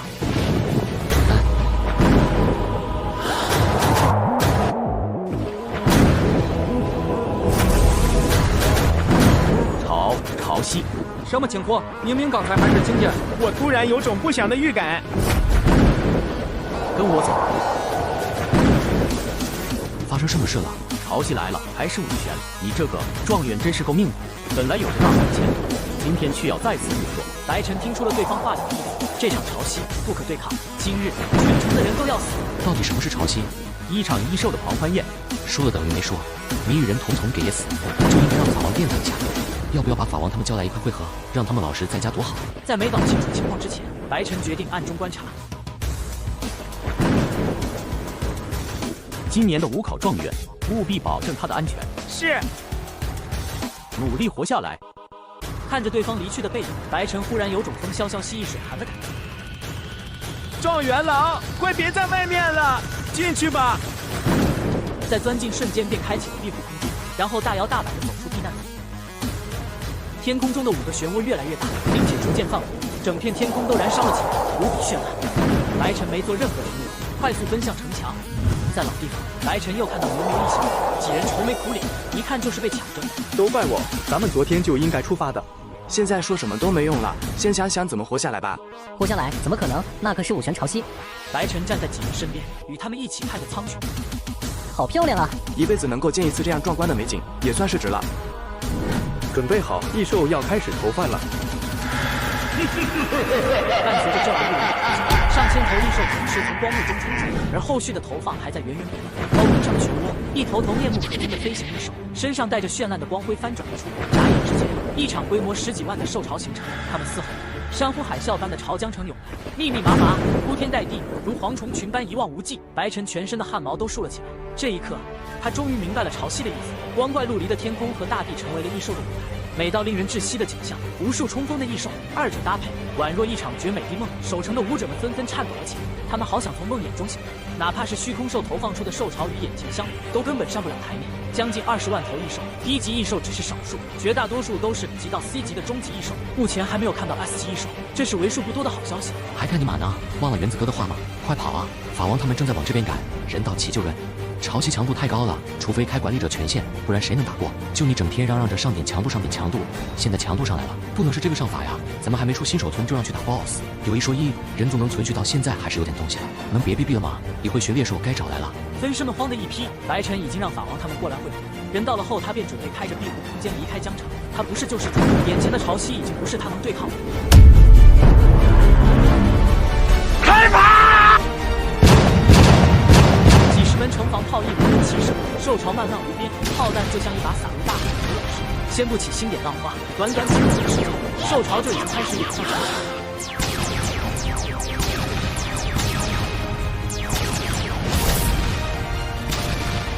一头工程兽被集火抹掉之后，很快另外一头便迎上。在这光鲜璀璨的舞台上，一个个舞者用鲜血完成了他们的落幕表演。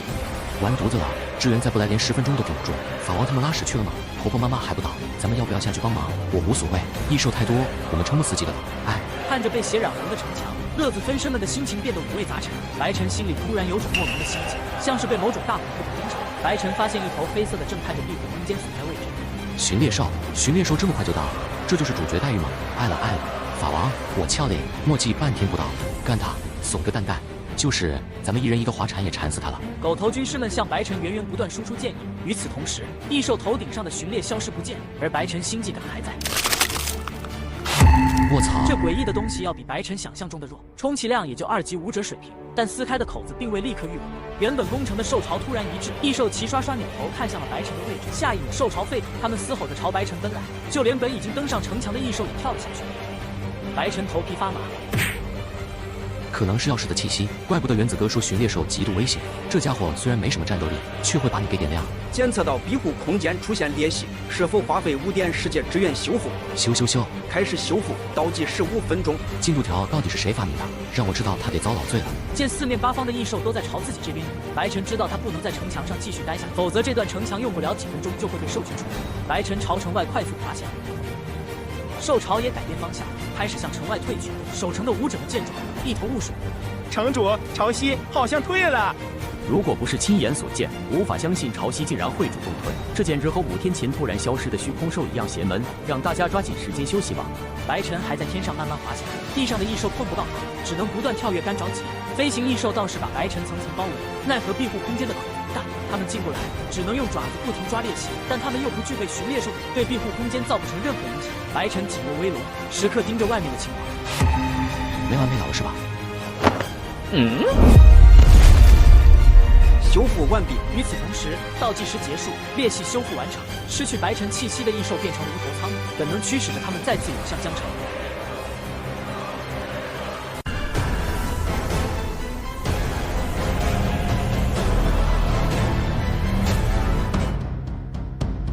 大人，潮汐降临在江城了，是5玄。通知蓬莱城了吗？已经通知了，镇守使顾大人正在返回地表驰援。他还是那么冲动，但来不及了。5玄潮汐，江城如今怕是变成了炼狱，遥远在蓬莱城。是的，这次潮汐结束，他说能突破8级。好，密切关注江城的情况，顾镇守使到了再告诉我。另外，让姚镇守使去深渊暂时驻守防线。是。五玄潮汐都出现了，我们的时间还来得及吗？此时江城异兽还在不断投放，数量已达到恐怖的50万，每个守城武者的心里都是绝望。回到城墙的白晨正看着群里聊天。五玄潮汐降临在了江城，多少？5玄。这回一城的人都要没了。增援呢？就这么眼睁睁地看着江城覆灭，附近的城市的武者为什么不去支援？目前高级武者大多在蓬莱城，这个时候高级武者要是离开蓬莱城，部分防线很可能会失守，届时就不仅仅是一座江城没了那么简单。白晨明白了原子哥的意思，江城被放弃了，不会有支援。站在全局的角度来看，这是最佳决策。布阵守使刚才抗命已经离开深渊，不知能否赶上？要多久？1刻钟。呵呵。来收尸的话倒是来得及，一般潮汐中会有多少血猎兽？最多1头。白晨松了口气，这畜生实在太难对付，还好不是成群结队，活着才会有无限可能。特意对我说的吗？白晨笑笑，退出聊天群，而异兽已经攻破城墙，开始进入城市。快用武术！越来越多的异兽已经爬了上来，再不延缓他们的速度，这段城墙即将失守。娃娃脸色苍白，明显精神力和气血已经见底。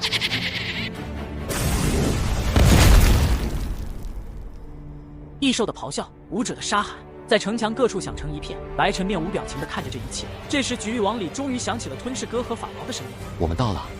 吞噬哥经过休养，现已恢复如初。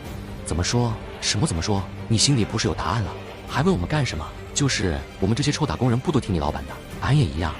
本来我对这个世界没什么归属感。所谓武者，在我看来就是一群傻雕。现在看来，有些傻雕还是有可爱之处的。有些事现在不去做，我以后可能会后悔。想干什么就去干什么。咱们来这个世界就是来找乐子的，快乐就完了。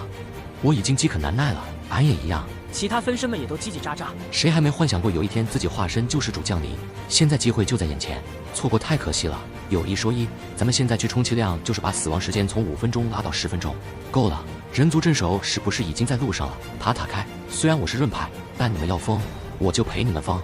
既然如此，那就登台亮个相吧。给这个世界见识一下小小的马戏团震撼。城主顶不住了，异兽已经进城了，兄弟们伤亡过半，江城要沦陷了，结束了，一切都结束了，江城已经被放弃了。丑鸟。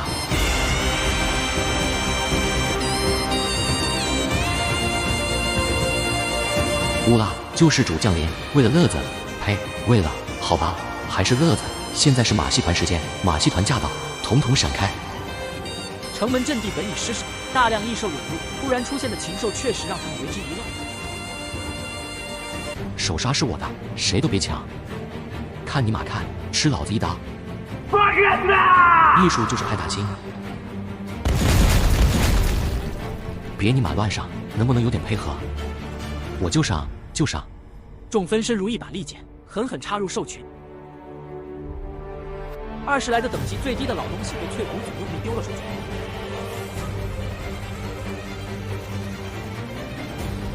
艺术就是派大星。老东西们开启自爆，一个个派大星拔地而起，兽群中立刻出现了真空地带。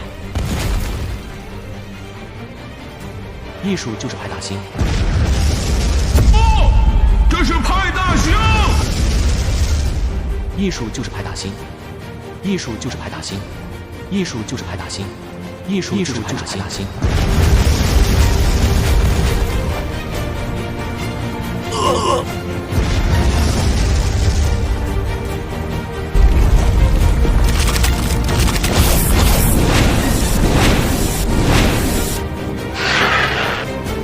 SSG 完了，这次真没了。同时，密密麻麻小章鱼飞了出来。你最好快点想想办法，这都15分钟了，那个狗镇守使还没到，再想了，再想了。有了，钥匙启动。原子哥，借50点世界之源，够了吗？够了，够了。开门。是否消耗50点世界之源，开启深渊至范达路的空间门？开。请设置通行权限。异兽。通行权限已设置，空间通道正在搭建，倒计15分钟。操，怎么还有进度条？东侧城墙已经沦陷，数万异兽涌进内城，数不清的异兽在城中狂欢。妈妈，我们要死了吗？丫丫别怕，妈妈在。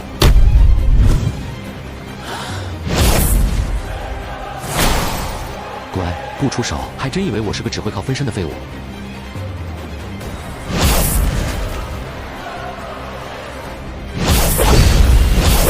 白晨没有躲，身后的避难所有数万普通人。他若是进入庇护空间，这些人都会死在大章鱼的这一击之下。白晨紧咬牙关，开启短暂的贤者时间，全部分身属性汇聚一处。白晨的身体属性直逼终极武者。